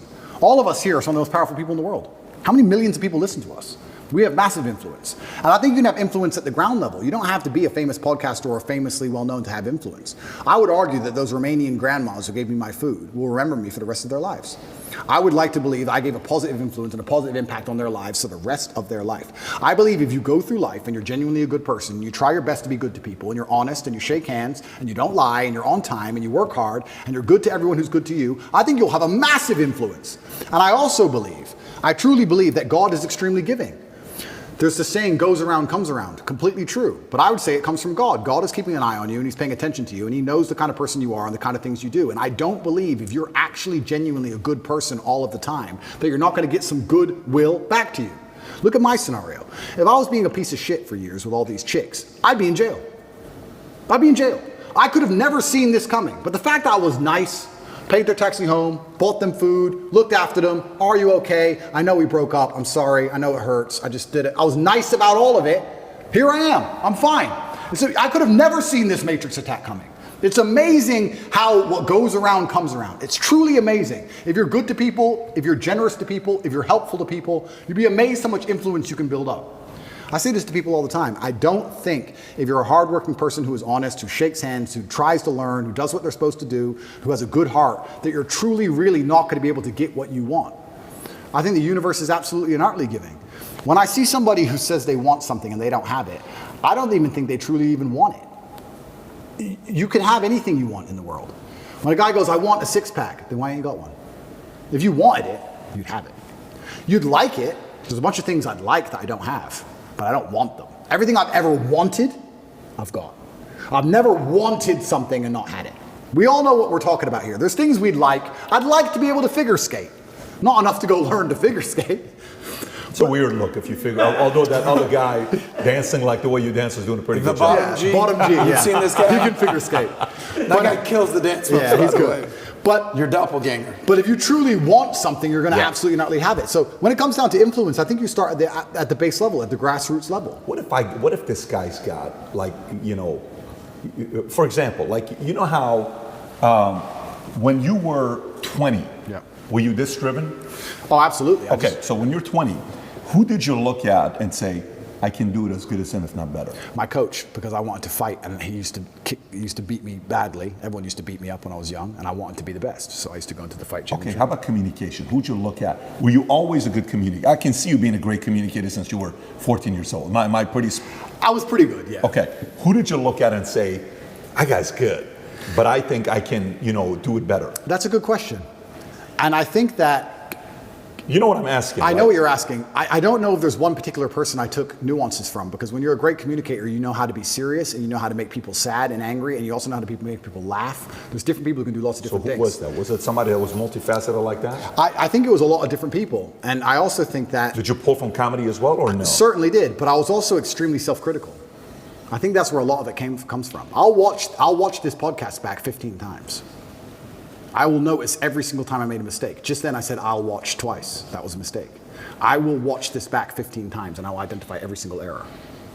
I have an email list and I sign up and I get words of the day. I get 5 or 6 new words a day, which I try my very best to memorize. It's harder than you think to memorize 5 words a day, but I always try to make sure I have the most interesting vernacular I can possibly have, a wide vocabulary, so I can be very specific with my points. The reason I actually did that, I keep talking about my dad, but I'm his son. I have the same name, Emory Andrew Tate III. He was Emory Andrew Tate II. My father was a linguist for the CIA. He spoke Russian and German and Spanish and English. And I think I've told this before. Back then, when they needed someone who spoke Russian, they would take a Native American and teach them Russian. Nowadays, we have a bunch of Russian-speaking allies. You can go to Estonia, Latvia, Lithuania. They're all NATO and just get a Russian speaker. Back then, they taught my dad Russian, and he held the Air Force record for the fastest assimilation of a foreign language. When he died, a guy sent me an email, sent me a message saying, you don't know who I am, but I worked with your father in the Air Force, and he had the fastest assimilation. He learned Russian in 2 weeks. Crazy. And I remember saying to my dad, will you teach me Russian? He said, boy, you don't even know English. I said, what do you mean? He goes, you don't even know English. And, and once he sat me down with a dictionary, I was like, you're right. I don't even know English. That's why I've lived in Romania 7 years. People say, why don't you speak Romanian? Because I don't know English yet. I need to finish the first job before I learn the second. I don't know English. There's a bunch of words I don't know. I can't speak how he spoke. So I don't have time for a second language. Yeah. Also, another thing I found really interesting, Putin speaks English. Have you ever heard him speak English? No. Because if you want to speak to Putin, you speak to him in his language. You speak to me in Russian, and I reply to you in Russian, so I cannot be misunderstood or misconstrued. I don't make a fool of myself. You can't get me on some vernacular trick. I speak my language, and I also prefer that also. I speak English, that's what I speak. If you want to speak to me, you speak to me in my language, so I will win the debate always. Who'd you look up to outside of your dad? I look up to lots of people. I'm talking specifically younger age, not today. I'm talking 16, 20, 25, that age. Not today. It's a good question. Because I always believed in trying to take the best parts of individual people and then amalgamate them. And I know you want a name, and I can't think of one off the top of my head, but I would look at people who I didn't even respect, but they'd have one particular thing about them. I thought, that's good. It could be somebody I didn't even like, but he dressed well. I think you just have to be perspicacious and look at people, and there's something you can learn from absolutely everybody, and just try and adapt it all. I'm not saying everybody should be clones of me. For everyone's individual, right? But there might be some things about me they find inspiring that they may adapt and take on board, and then they'll find some things from other people. But learning to speak is something I understood from a very young age how important that would be. That's a superpower. Okay, so let me go back to the question I was asking, where I'm trying to go with this. So I asked a question. I said, imagine the 20-year-old that's watching this that's saying, no, Tate, don't give me the answer for anybody can create, can contribute to society. I'm not that guy. Talk to me like I'm one in a million. Talk to me like I'm one in. So if I'm willing to give 20 years, 30 years of my life to one way to go up to make true positive impact in America, my country, in the world, what should, don't talk to me like everybody else. What the standards, what should I do? What angle should I go? Okay, so first things first, you need to be worthy of respect. And you're going to be worthy of respect through having things which are difficult to acquire. So first things first, the basic things, you need to be very focused on trying to make money because people listen to you when you have money. They just do. Secondly, you need to be in fantastic physical condition because when you're in fantastic physical condition, it cannot be bought. It must be earned. And people know that. When you're in, I don't know about you. If someone walked in to sell me something and they were obese, I would not trust them the same as if they were in fantastic physical shape. Because I'd say, I don't think you have dedication and heart. I don't think there's something about you that I just wouldn't trust you the same. So fantastic physical condition and money is the first thing. The second thing, whatever your ideas are, you need to learn how to communicate them. Speaking is a superpower in and of itself. You need to become a fantastic communicator. You need to be comfortable in all realms of communication. You need to be persuasive. You need to be comfortable arguing. You need to be good at debating. There's a lot of people out there in the world who have ideas that they can't even project into somebody else's mind. How are you going to rule the world with that? How are you going to get your ideas out there and make an influence if you can't make other people understand exactly what you think? That's the first thing. Second thing, once they understand exactly what you think, you need to make them agree with what you think. These are two different skills. Must be practiced and must be learned. If you're 20 years old and you want to change the world, you need to be having endless debates. Endless. Without resorting to name calling, not on Twitter like a dummy, in person. And you need to come across in a way that people agree with you. We can go back quickly and talk about the red pill. The difference between me when I talk to girls on these panel shows and every other guy when they talk to girls on these panel shows is, when I'm done, all the girls want me. Watch them. Watch the shows. I say the same thing, and by the end, the chicks are in love with me, as opposed to saying the same thing and the chicks thinking I'm a dickhead. That's the difference. I project my ideas and I make them agree with my ideas to a point where they're like texting me afterwards. I'm not saying anything different. It's how I'm communicating it. You can catch more flies with honey than hurting people sometimes. So you need to be good at everything. You need to have a Swiss Army knife of tools. I know when to be intimidating or aggressive. I know when to come across as obtuse. I know when to come across as exceptionally open-minded and easy to understand. I know when to come across as understanding. I know all these things. This all has to be practiced. And a lot of it is, communication. I would say, if you're going to say to a 20-year-old who's truly exceptional and driven, I'd say you need to become a master communicator. Because once you can do that, you can do anything. And that fixes all the other problems, right? We talk about making money. If you're a master communicator, you do fantastic in sales. You'll kill sales. You'll absolutely destroy sales if you're a master communicator. Not many people know this, but I used to sell windows. You know the old school knock on the door? Window sales. I did window sales for 2 or 3 years, and I'd say this is one of the hardest jobs you could possibly do. And I would always recommend a young man, if he has some time to waste, to go sell windows. And the reason, it's fantastic, because I'll tell you why. It's the hardest one to sell because, 1, nobody wants them. 2, they don't know who you are. And 3, even if you convince them that they need windows, after them not knowing who you are, then they go to all your competitors and then it becomes a price war. It's a nightmare. It's the hardest sales job. If you're selling a Lambo, at least they want the Lambo, right? Nobody wants glass and plastic. They already have windows. So you got to find a way to sell them these windows. How do you do that? And that's where all this master communication comes in. And it's so many subtle little things. Being a good salesman is not necessarily being a liar. It's not being a trickster. It's just understanding what's going to make the person believe and understand what you say. If I walked in and said, would you like new windows? And they essentially said, no, we don't need new windows. Our windows look fine. I would say, but what about the security aspect? While looking at their 3-year-old child. And they'd sit there and go, what do you mean security aspect? And then I talk about how we had the lock 5000, and their locks are easy to break, as if glass isn't glass. It's all the same anyway. And you'd end up selling the windows. You have to find the triggers in people. There's another thing people don't understand about me and my message. Sometimes I sit here and I say things that piss people off because that's how you trigger people to make action. I have often written emails or done videos, especially to men when I want to help men, to piss them off. You're a loser. You're a dumbass. Andrew, why you mean? Because you're not going to go to the gym unless I tell you you're a fucking loser. And you are a loser, and I'm not lying to you. You are a loser. The emotional trigger you need to get up off that chair is the fact that you're not important, nobody cares who you are, any girl you're ever in love with I could take, and you're insignificant. And when you die, nobody's interested. That's your fault. You could have been something else. You did that. You failed. It has to be done. You have to be a master communicator. And sometimes that involves also insulting people. It's all a massive tapestry. But to answer your question, for the 20-year-old, he needs to become a master at communicating. But also to be a master at communicating, you also need experiences worth talking about. You have to live a life. You need a degree of wisdom, and wisdom doesn't always come with age. It comes with life lived. I had a guy message me. This is a long time ago when I used to reply to my own emails. Too big now. But he said, I don't have any stories. My life's boring. I said, bro, where do you live? He said, Madrid. I said, bro, ride the train from Madrid to St. Petersburg. Ride the train from Madrid to Vladivostok. Do the Trans-Siberian Railway. Costs you like $300. He goes, oh, but what if I get robbed? Exactly! That's exactly the point! What if you get robbed? Now you have a story. Maybe you'll die, maybe you won't. But you have a story. Don't bring your watch. Have you got a Rolex? No. No one wants to rob you anyway. Don't worry about it. You're brokey. Get on the train. There has to be that degree of risk to even have a story, because when you have a story, then you can communicate the story. You can't be an empty vessel either. So when you say you're telling me how I build this 20-year-old into a super soldier, yeah, he has to be a master communicator, but he also has to do things which are risky. Risk has value intrinsically linked to it, intrinsically. This is why people, when you do risky things, people want to hear the story. Your coolest stories involve risk. Something went wrong, this could have happened, I almost this, I made it out. Without these risks, you haven't got it. So I would say to the 20-year-old, do what I did, get in the cage, get in the ring.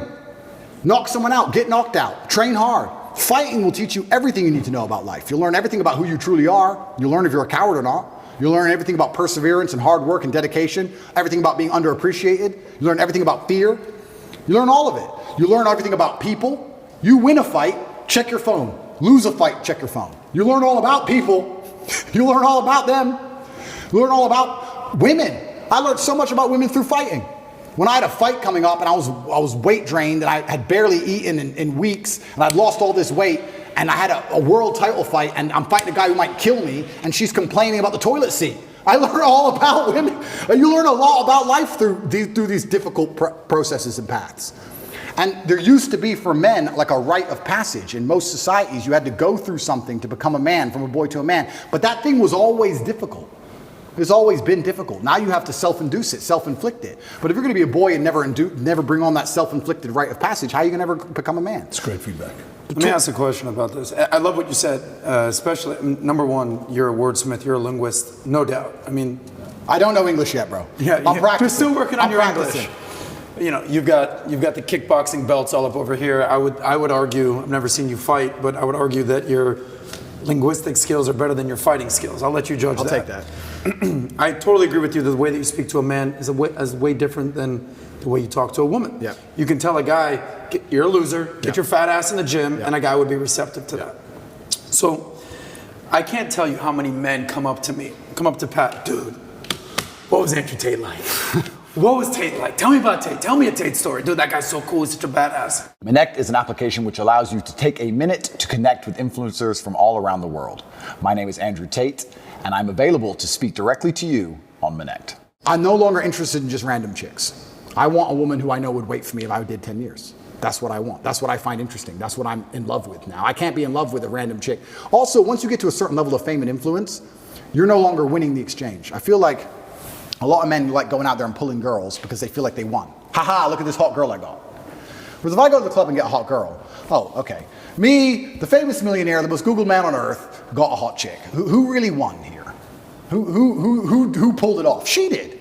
She'll brag, or rat, or kiss and tell, or ask for handbag. Like what did I win? Sex? Who cares? It's uninteresting to me. I don't want a child with her. I don't want a family with her. I don't want a future with her. So why do I even want her at all? I'm really beyond all of that stuff. So now, it's kind of funny. In jail, I got thousands of love letters from women. Thousands. I got thousands of love letters from women in jail. Did you read them all? I read every single one. Yeah, but you have time, but you went through all of them. All of them. Got it. Thousands of love letters. Craziest letter you got? What's the craziest letter you got? A lot of poems. One had drops of blood on it. She did a little cut. Lots and lots of love letters, lots just saying that I'm the last man, they've been in love with me, and they watch all my podcasts, and they were with, one of them said she was with her ex-boyfriend, he started watching me, then she started watching me, then she wanted me, not him, and got rid of him, and all this craziness. But I didn't trust any of it. Is it real? Is it an agent? Is it a psyop? Who's she? Is she crazy? What if I sleep with her and she says I did something to her? What if 13 years later she contacts the BBC? Garbage. That would never happen, I don't talk to any new chicks. Same as I don't have any new friends. I don't talk to any new chicks. No new girls. That's what I thought. Zero. So let me ask you, the idea of going through a lot of girls when you're younger, do you think a man needs to go through that, or do you think that is a form of a weakness that holds you, that you're a slave to it? Right. So that's a good question, and it's a fine line because there's arguments on both sides. However, I think in all scenarios and life experience is always going to be valuable.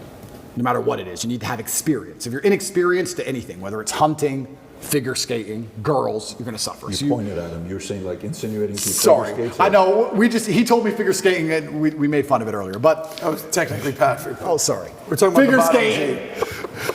You need experience, and experience is exceptionally important. Also, as a man, especially when you're young, you're going to get your heart broken a bunch of times. Some bigger, older, richer dude's going to take that chick. And you need to get used to that pain. So you need to get through it. So I do think it's a necessary part of being a man, but you don't want to be led by it. There has to become a point where you go, you know what, I'm versed enough. And also, another thing I would like to say is the reason you need to but date lots of women when you're younger, so you have choices. Define the two. Yeah. Which is more important, date or sleep, in your eyes? I feel like you don't really, I think that sleeping with a woman, you learn more about them. It's a closer relationship. So I'd say probably sleep with X amount, not crazy amounts, but I would say that, okay, let me give an example.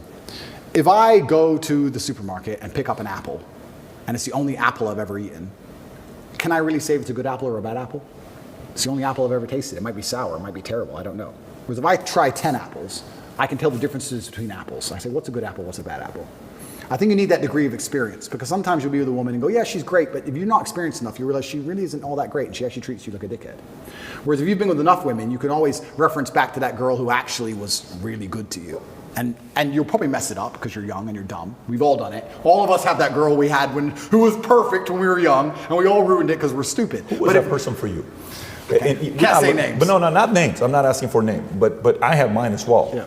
But I'm like, I feel like when I watch you and you're going through your for example, so I don't know what kind of movies you like, but there's movies where it's redemption or vengeance. Like, I don't know if you watch Gladiator, 43rd minute, he walks up to the house, sees his wife, sees his kids, like, oh my God, I'm gonna tear you apart, right? And you watch that over and over again, or Taken, or Man on Fire, or some of these movies that are just putting that energy in you, right?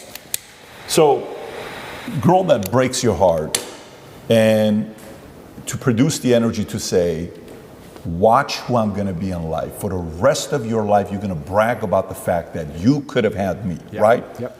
And then comes to a point where you're like, okay, there's not much more I can do. She's already knows what she missed out on. Now what? But for me, go back to you. I'm curious. How bad of a breakup was it? How bad did she break your heart? I know you're I think lots of men have gone through heartbreak. A lot of men have, and I wouldn't say that I've gone through any heartbreak which is particularly worse than any other guy. What I will say is that I think heartbreak is the most fantastic motivator on the planet.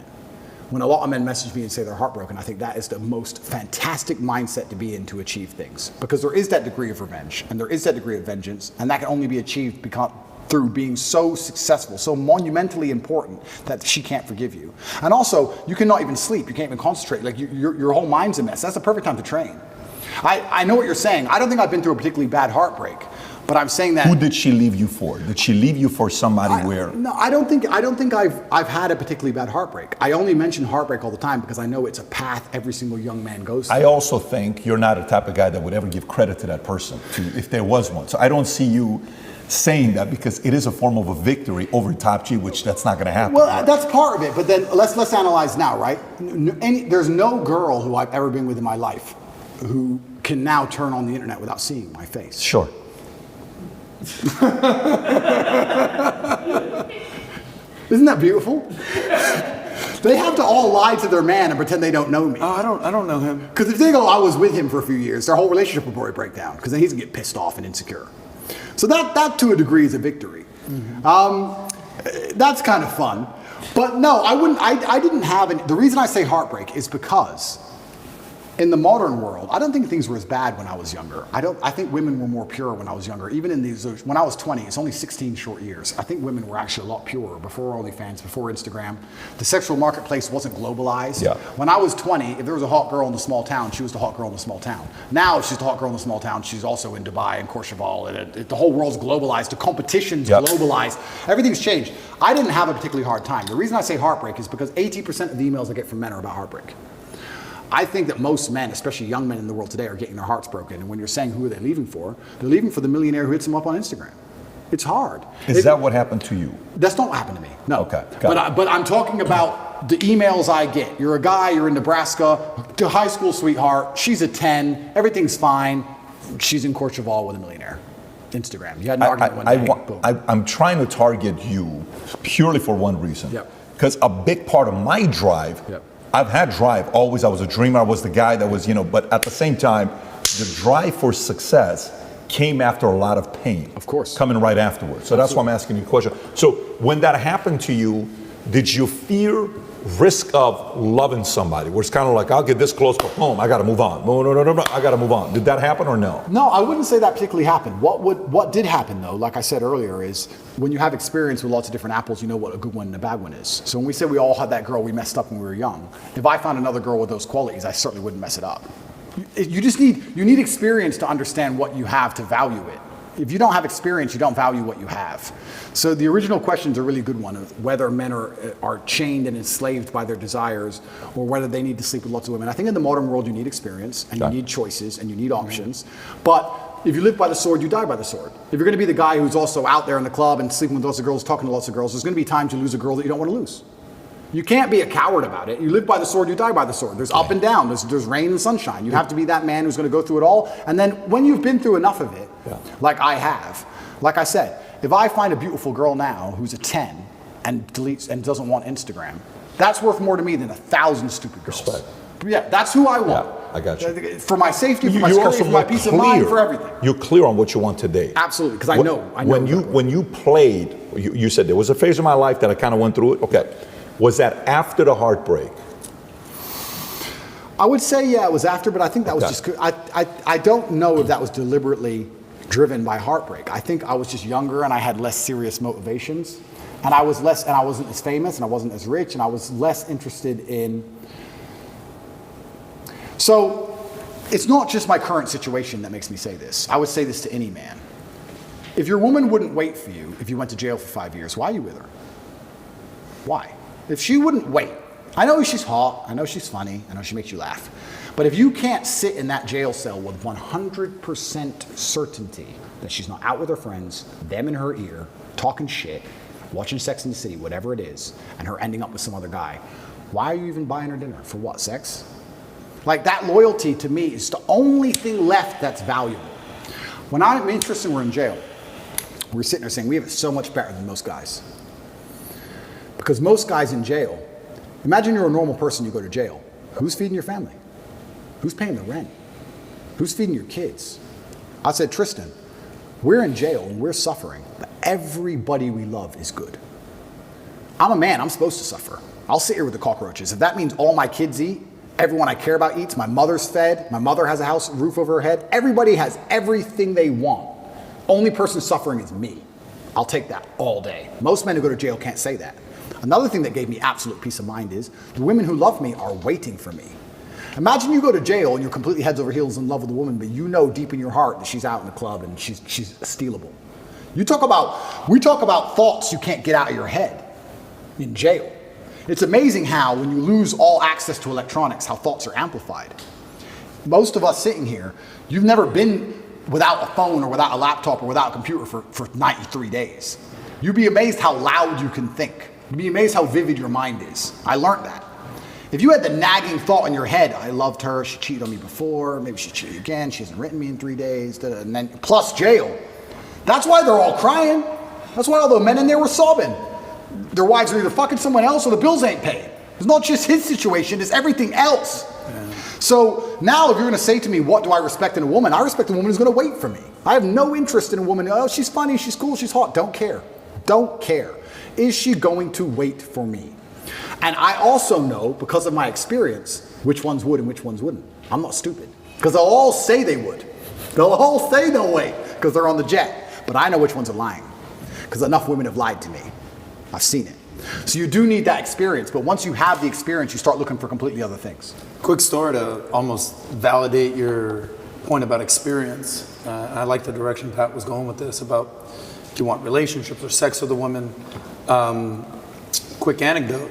Your friend Myron, Fresh and Fit, we just did a big live event 3 days ago. It was myself, Myron, Fresh, we're sitting on a panel, 20 women. And he goes, watch this. Masterclass. Andrew, masterclass. He asked all the women on the panel, average 25-year-old woman, you tell me the amount of sexual partners she's had. What? The body count. And these women give a wide range of, the 3, 10, 15, 20. One girl said 100. Numbers were crazy. Goes down the list. Ask all the, okay, great. Ladies, show of hands. How many of you want a man with more sexual experience than yourself? Every single girl put their hand up. And they said, yeah, I want a man with more experience than myself. And the reason this came about was because Ben Shapiro reacted to a video of me questioning Myron. All right, when should a man get married? And he basically gave a checklist. You need to make $100 grand a year. You need to have slept with 50 women. You need to have 6 to 12 months of savings. A checklist. And Ben Shapiro was like, that's disgusting. This is a guy that married the first person that he had sex with. And it was incredible to see every woman validate everything that Myron was saying and everything that you were saying about experience. Oh, women respect experience. In fact, I saw on a TV show, and this was like 10 years ago, and I have no idea what the show was, but it was a show about, it was on Channel 4 in the UK, and it was a show about sex, and 85% of virgin women would rather sleep with a man who'd already had sex than a virgin man. Wow. A virgin woman doesn't even want a man with the same level of experience. You're respected for your level of sexual experience. And women are naturally demonized for their level of sexual experience. And even the ones in the West who pretend that's not true, the ones who are fully psyoped, wait till they see a girl they don't like. What's the first thing they call her? She's a hoe. Whore, slut. First insult out their mouth is she's promiscuous. So they know deep in their heart promiscuity is bad because they call each other promiscuous when they want to insult each other. So yeah, you absolutely need that experience to make sure you don't get wrecked in psyop. But now, and just in my current dating life, and it's good that this is on this podcast, so the girls can still email me. It's nice to read, but sorry, I don't trust any of you. I don't trust any of you. I don't trust anybody new. I have no new friends, no new girlfriends. Absolutely no. I'm not interested in any of it because the things I value now are not the things I valued when I was younger. My life was very, very different, but I'm glad I had that experience now so I can see who is lying and who isn't. I can tell. I can just instantly tell if they would lie or not. So let me kind of get to the point of what I was trying to say. I'm kind of more on your side. I don't have a Ben Shapiro story. But I think what happens is there's also risk for men to fear because that could happen to me. So therefore, I will never risk getting into a relationship because of X, Y, Z. So Chelsea Handler, he brings her up, right? Our initial reaction was, look at her, she's doing this, she's doing that. So let me look up what her life was like. I mean, Mario Aguilar says, hey, Pat, did you know her life? I said, I have no idea what her life was. So she's 9 years old. Her brother at 22, who was her hero, her first love, her first, her second father, loves him. He's going mountain climbing. He says, Chelsea, can't wait to come back and see you. Great. Goes mountain climbing, falls, dies. She's 9. She comes back. She says, the most painful time of my life, right? So then when she needs her father to be there for her, he's gone. He's devastated. They had 6 kids, I believe. Mom and dad were still together. So they're married. And they were doing okay, car salesman, making money. And then she says, till today, I may be successful. And she puts the act in the book. I'm still in a lot of pain. She was being interviewed by Howard Stern. Got emotional talking about this. Okay. So we can sit there and laugh about it, but for men, similar thing happens as well. When a girl broke my heart, dude, I will never, ever give this risk to that. I think there's also, as influencers, we have to also make sure that men know, look, just look at the stuff that you did wrong. Completely. Look at the stuff on how you repositioned yourself in the wrong way. Right off the bat, being too much of a this, that. Now, just when you go in, like the way you said, I love when you said, what are you doing watching this show? We don't watch this in this house. We watch this. Now impose and earn the respect to be able to impose your beliefs in a way where you can coach and lead. You nailed it. Because what did I say earlier about this podcast? How many times I'm going to watch it back? 15 times. Yeah, because I live in experience and I analyze the experience and I draw every lesson from that experience. If you're a man who has their heart broken, a lot of them are so stupid that they may revert to the mindset that you've said. They may say, oh, I don't want to have my heart broken again, but they haven't sat there and said, why did this happen? You have to know the why to prevent it from happening. You have to analyze the scenario and learn from it. One thing I'll say about women that's fantastic, one of the best things women are one of the things women are best at is they're a fantastic mirror. Women are a reflection. If you have any weakness inside of you, or if you have any downfalls as a person, a woman's gonna show you who they are. If you're too emotional, if you're too easy to get angry, she'll teach you that. She'll teach you that you can get angry too fast. Piss her off. If your dick's small, she'll tell you. She'll tell you exactly what is wrong with you when she is mad. She'll sit there and say, you got a short leg and your haircut's shit. Get a new haircut. I hate your ugly ass. They'll tell you exactly what is wrong with you.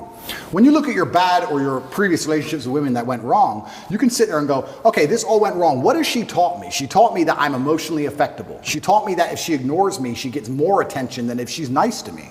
She taught me, you have to sit there and analyze all the lessons and you have to implement them. It's the same with absolutely everything. But women are a fantastic mirror. A lot of these guys who resort to that are men who don't have the self-reflection to sit and say, okay, why did this happen? As a man, you have to be accountable for absolutely everything. Every single thing that happens is your fault. I didn't go to jail because of Romania. When I was in jail, it was my fault. Even though I don't believe it was just, even though I do not believe it was fair, even though I know I am innocent, it is my fault. Because I didn't have to become so influential. I did it. But it's also my fault when I'm on the jet and living my perfect life. I did that. I did the good, I did the bad. You made her leave you. You did. Whether you like it or not, you are the reason she became so cold. You are the reason she doesn't listen anymore. You are the reason she's so arrogant all of a sudden. 100%. You are. You may not have identified why yet, but if you identify why, then you get into your next relationship healed and understanding what you did wrong and learn from it. That's what you have to do. But most of these men don't want the self-accountability. I love that. And they want to blame the women. Yep. You have to blame yourself. I know exactly now how to keep a woman happy. So I ain't got nothing to worry about. I've learned my lessons. I know exactly how to keep a woman happy. I know when to set a boundary, when to be nice. I know exactly what to do because I've self-analyzed. A lot of these red pill guys, they want to do exactly like you said, just run around and just bang chicks because they've never looked in the mirror and go, why do these chicks not want to just love me? Why am I a fuck up? You're not perfect. God is perfect. Nobody is perfect. You have to analyze yourself. If you fix those problems, I'll give you an example. Even when I first started getting rich, I never worried about gold diggers because I can't be gold dug. But I was always a bit like weird about if a woman wants something expensive, that I was always a bit like, not because I'm tight, but just like, oh, we haven't been together that long. Why does she want such an expensive bag? Da, da, da. And over time I learned they don't want the expensive bag because it's an expensive bag. It's because my life is now so expensive and so grand. When I'm doing hyper expensive things, if I buy a $5 million car, I look like a dummy if I won't buy a $500 bag. I look frugal, and frugality is a form of fear, and it looks fearful. I could say no to a $500 bag when I had no money to the exact same girl, but when you have a certain amount of money, it's not that they're gold digging you, it's just that to you it's nothing, and there's a degree of gesture to it. And I also learned over time that, you know, the best way to get new beautiful women is for them to see your ex and how well she was treated. They love that shit. They love it. When they see all your ex, because women will do that. Women stalk me. When I had Instagram, they'd stalk me. And they'd see the lifestyle my girl lived. And as soon as I was single, they were like, hey, woo, they want to turn. So I was like, you know, I actually get a larger ROI just being Mr. Nice. Cool. It's also helped me in my current situation. I've never been mean to anybody. Please call him. No, he was nice to me. Bye. There's a lot you learn, but you have to self-reflect and learn and pay attention to the mirror. These men who are afraid of commitment are not blaming themselves like they should. Because I actually truly believe, and this is never going to make the misogynistic supercut of the BBC, I actually truly believe that women in their hearts, unless they're completely corrupted by society, women just want to love and be loved and feel safe. That's what they want. They want a man that they can look at and they truly know he makes the decisions and I trust him to make the decisions and I love him for that and I respect him for that. That's what they truly want. When a woman starts turning on you, it's usually because she doesn't trust you for some reason. She doesn't trust your judgment.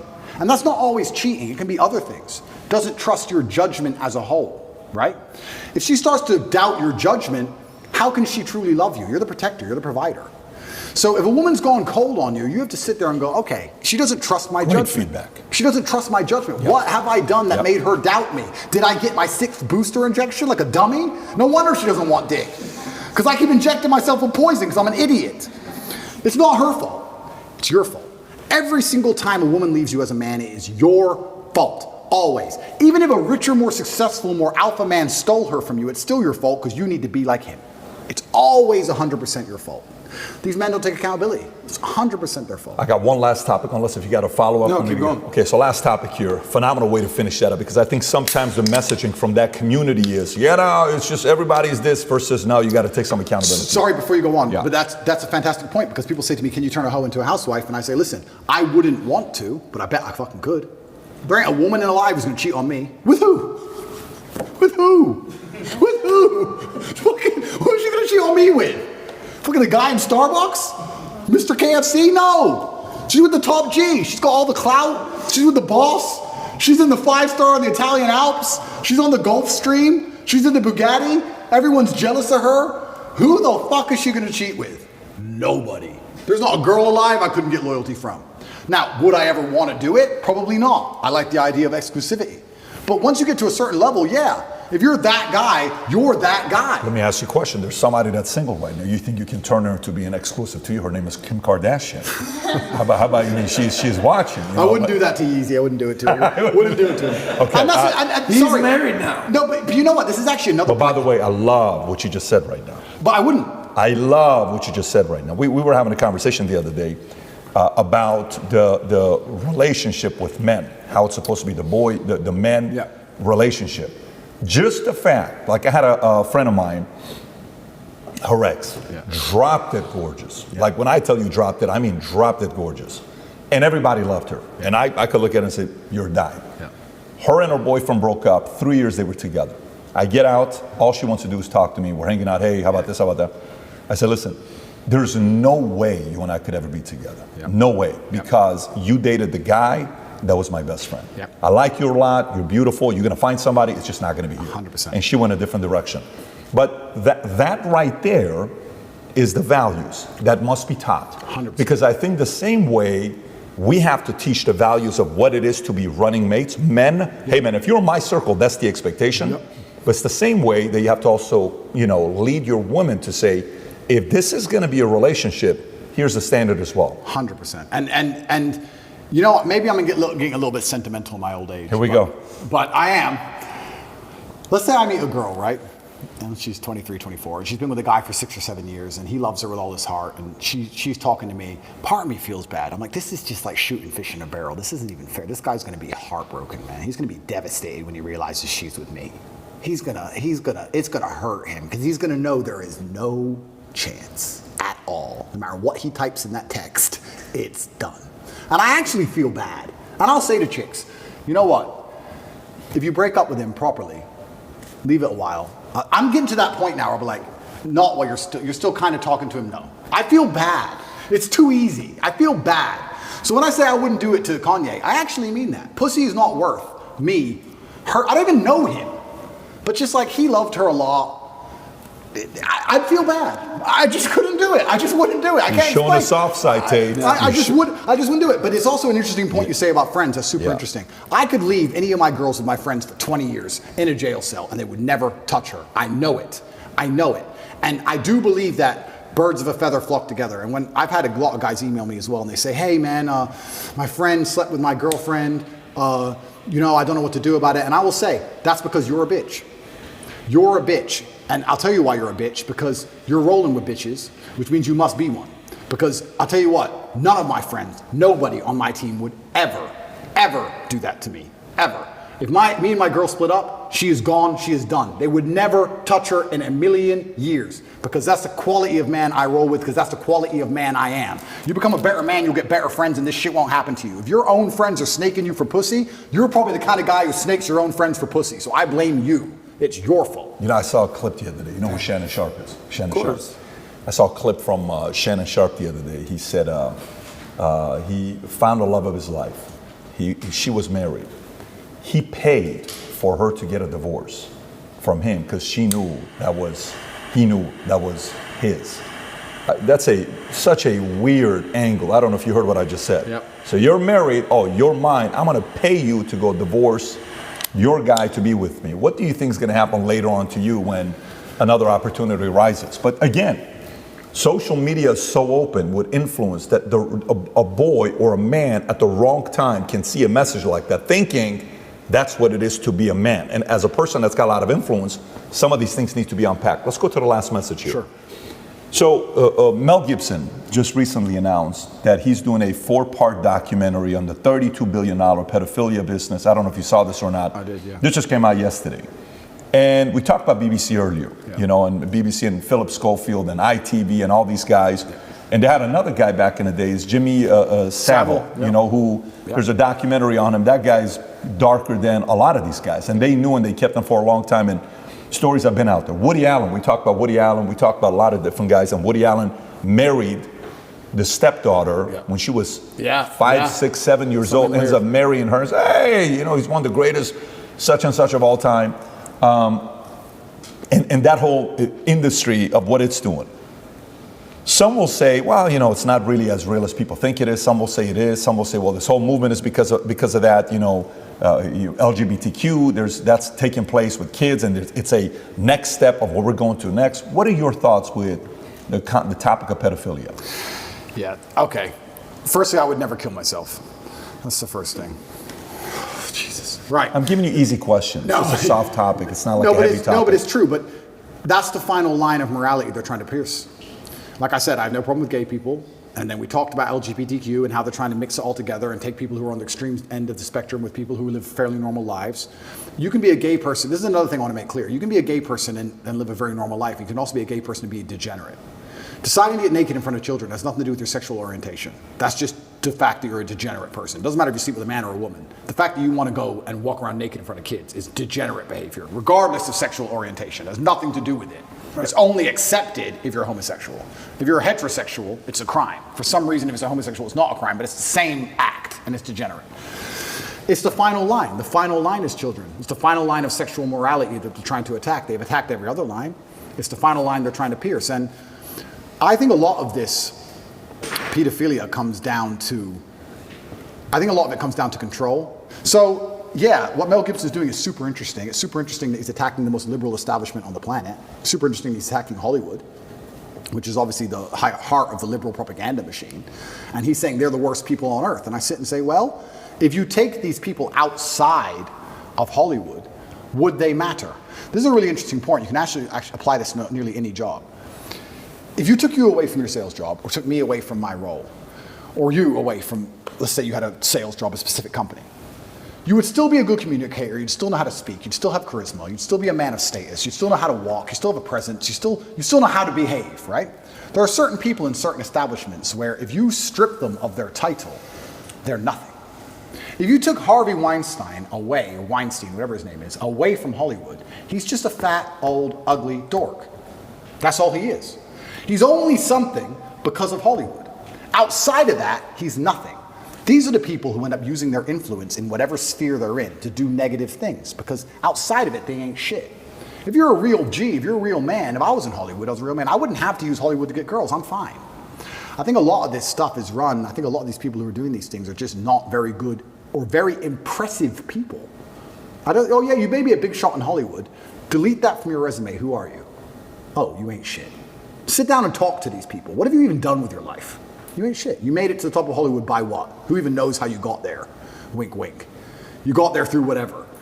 So I think that's what a lot of this stuff is. And going back to everything we've been saying so far, Andrew, how do you solve pedophilia?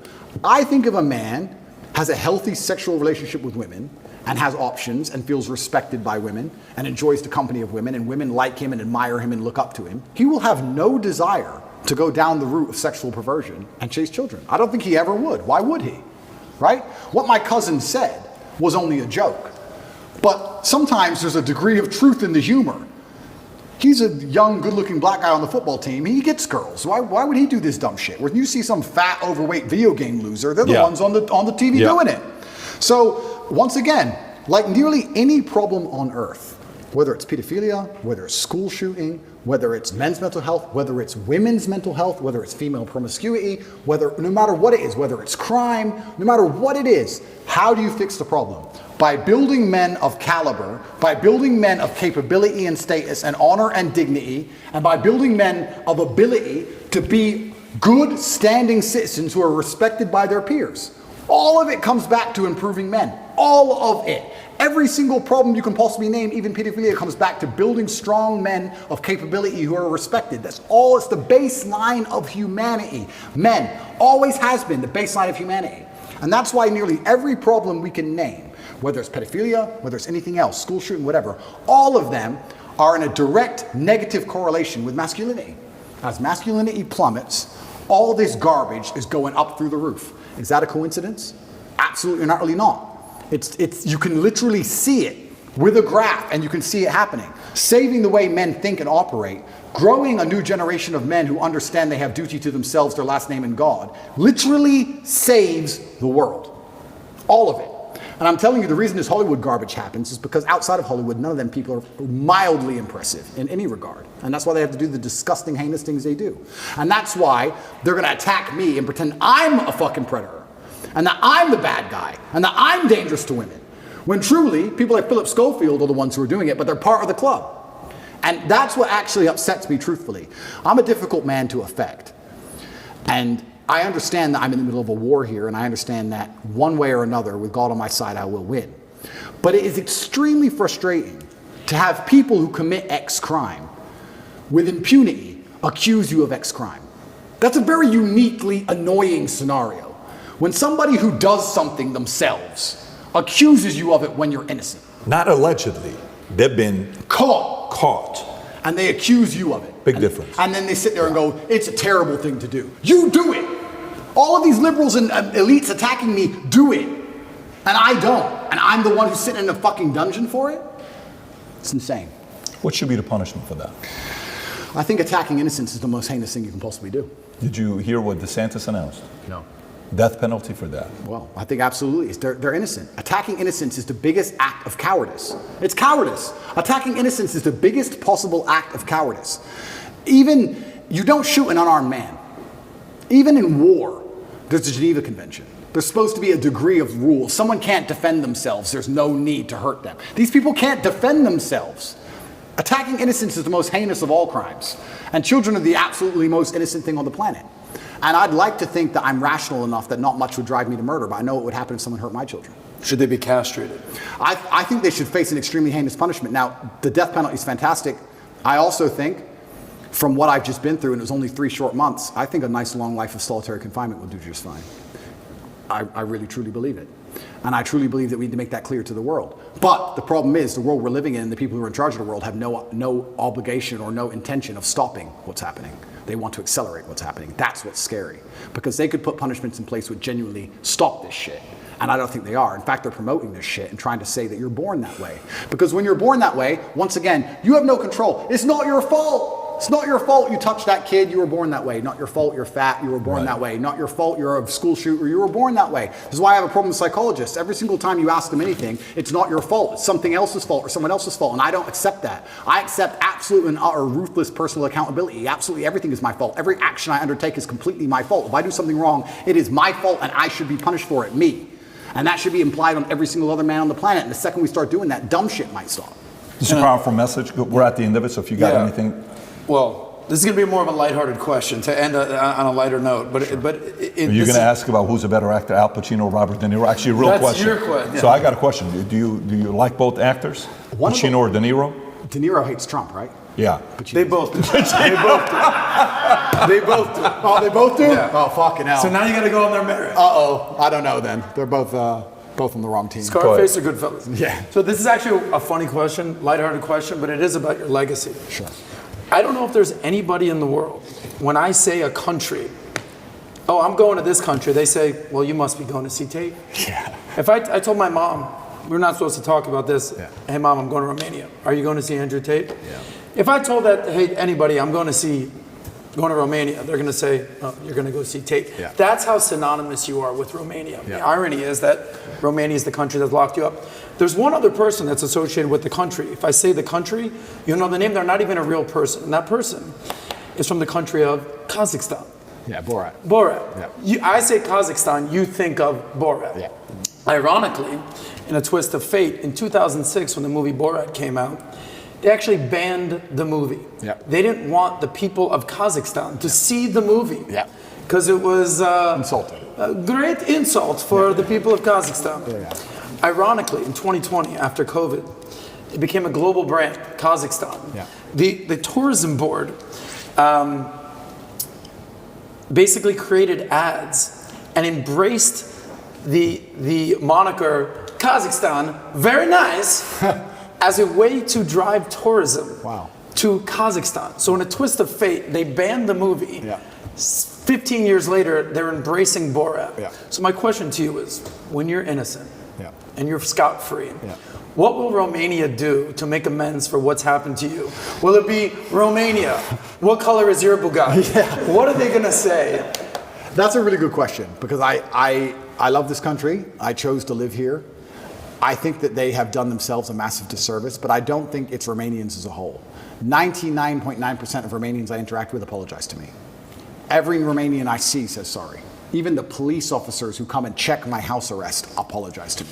There's a select few Romanians who have done irreparable damage to this country, and they're going to have to deal with the consequences of that if they have a conscience at all. Most Romanians understand exactly what's happening and have apologized to me and are good people.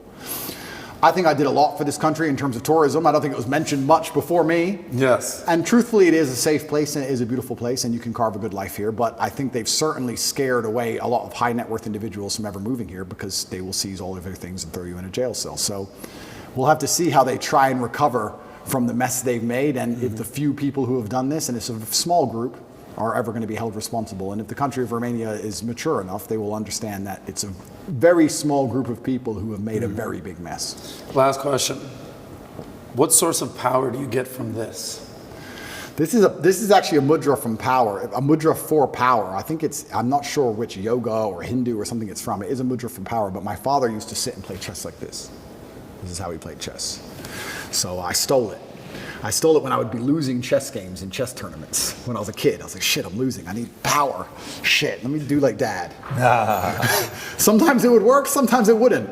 But cool. I just adopted it because it was his hand symbol, so I just copied it. And there's a lot of theories online that, it's occultist this and occultist that. I let the conspiracy theories run, but it's far more simple than that. There's lots of pictures of my dad doing it, and I copied it. That's all it is. Respect. So again, 5 hours felt like 5 minutes, just like last time. I can't tell you how many people last time said, Glad you came, bro. People wanted to watch every second of it. Thank you. This was great. And we got a couple gifts we want to give you. The audience that's watching this, there's a couple things we want to do for you. We want the world to see this interview. And a lot of you guys will be part of history. 5 of these hats, Future Looks Bright, will be signed by Tate. And on Twitter, we will pick anybody that posts the interview there with hashtag Tate PBD for the interview when we release this. 5 of you are going to get these hats sent over to you for you to pick them up. And aside from that, I got a gift for you as well. Amazing. Let's start off with the first one. The first one is a Bible, okay? Okay. Now, whatever you choose to do with this, whether you give it to Tristan or you keep it, Yep. This is a special Bible because it's from 1870. Wow. Okay, this is not a newer Bible. It's 1870. We wanted to give you a gift that would have a lot of meaning behind it. We had to go look for this. Brandon worked very hard to find this. We finally found it.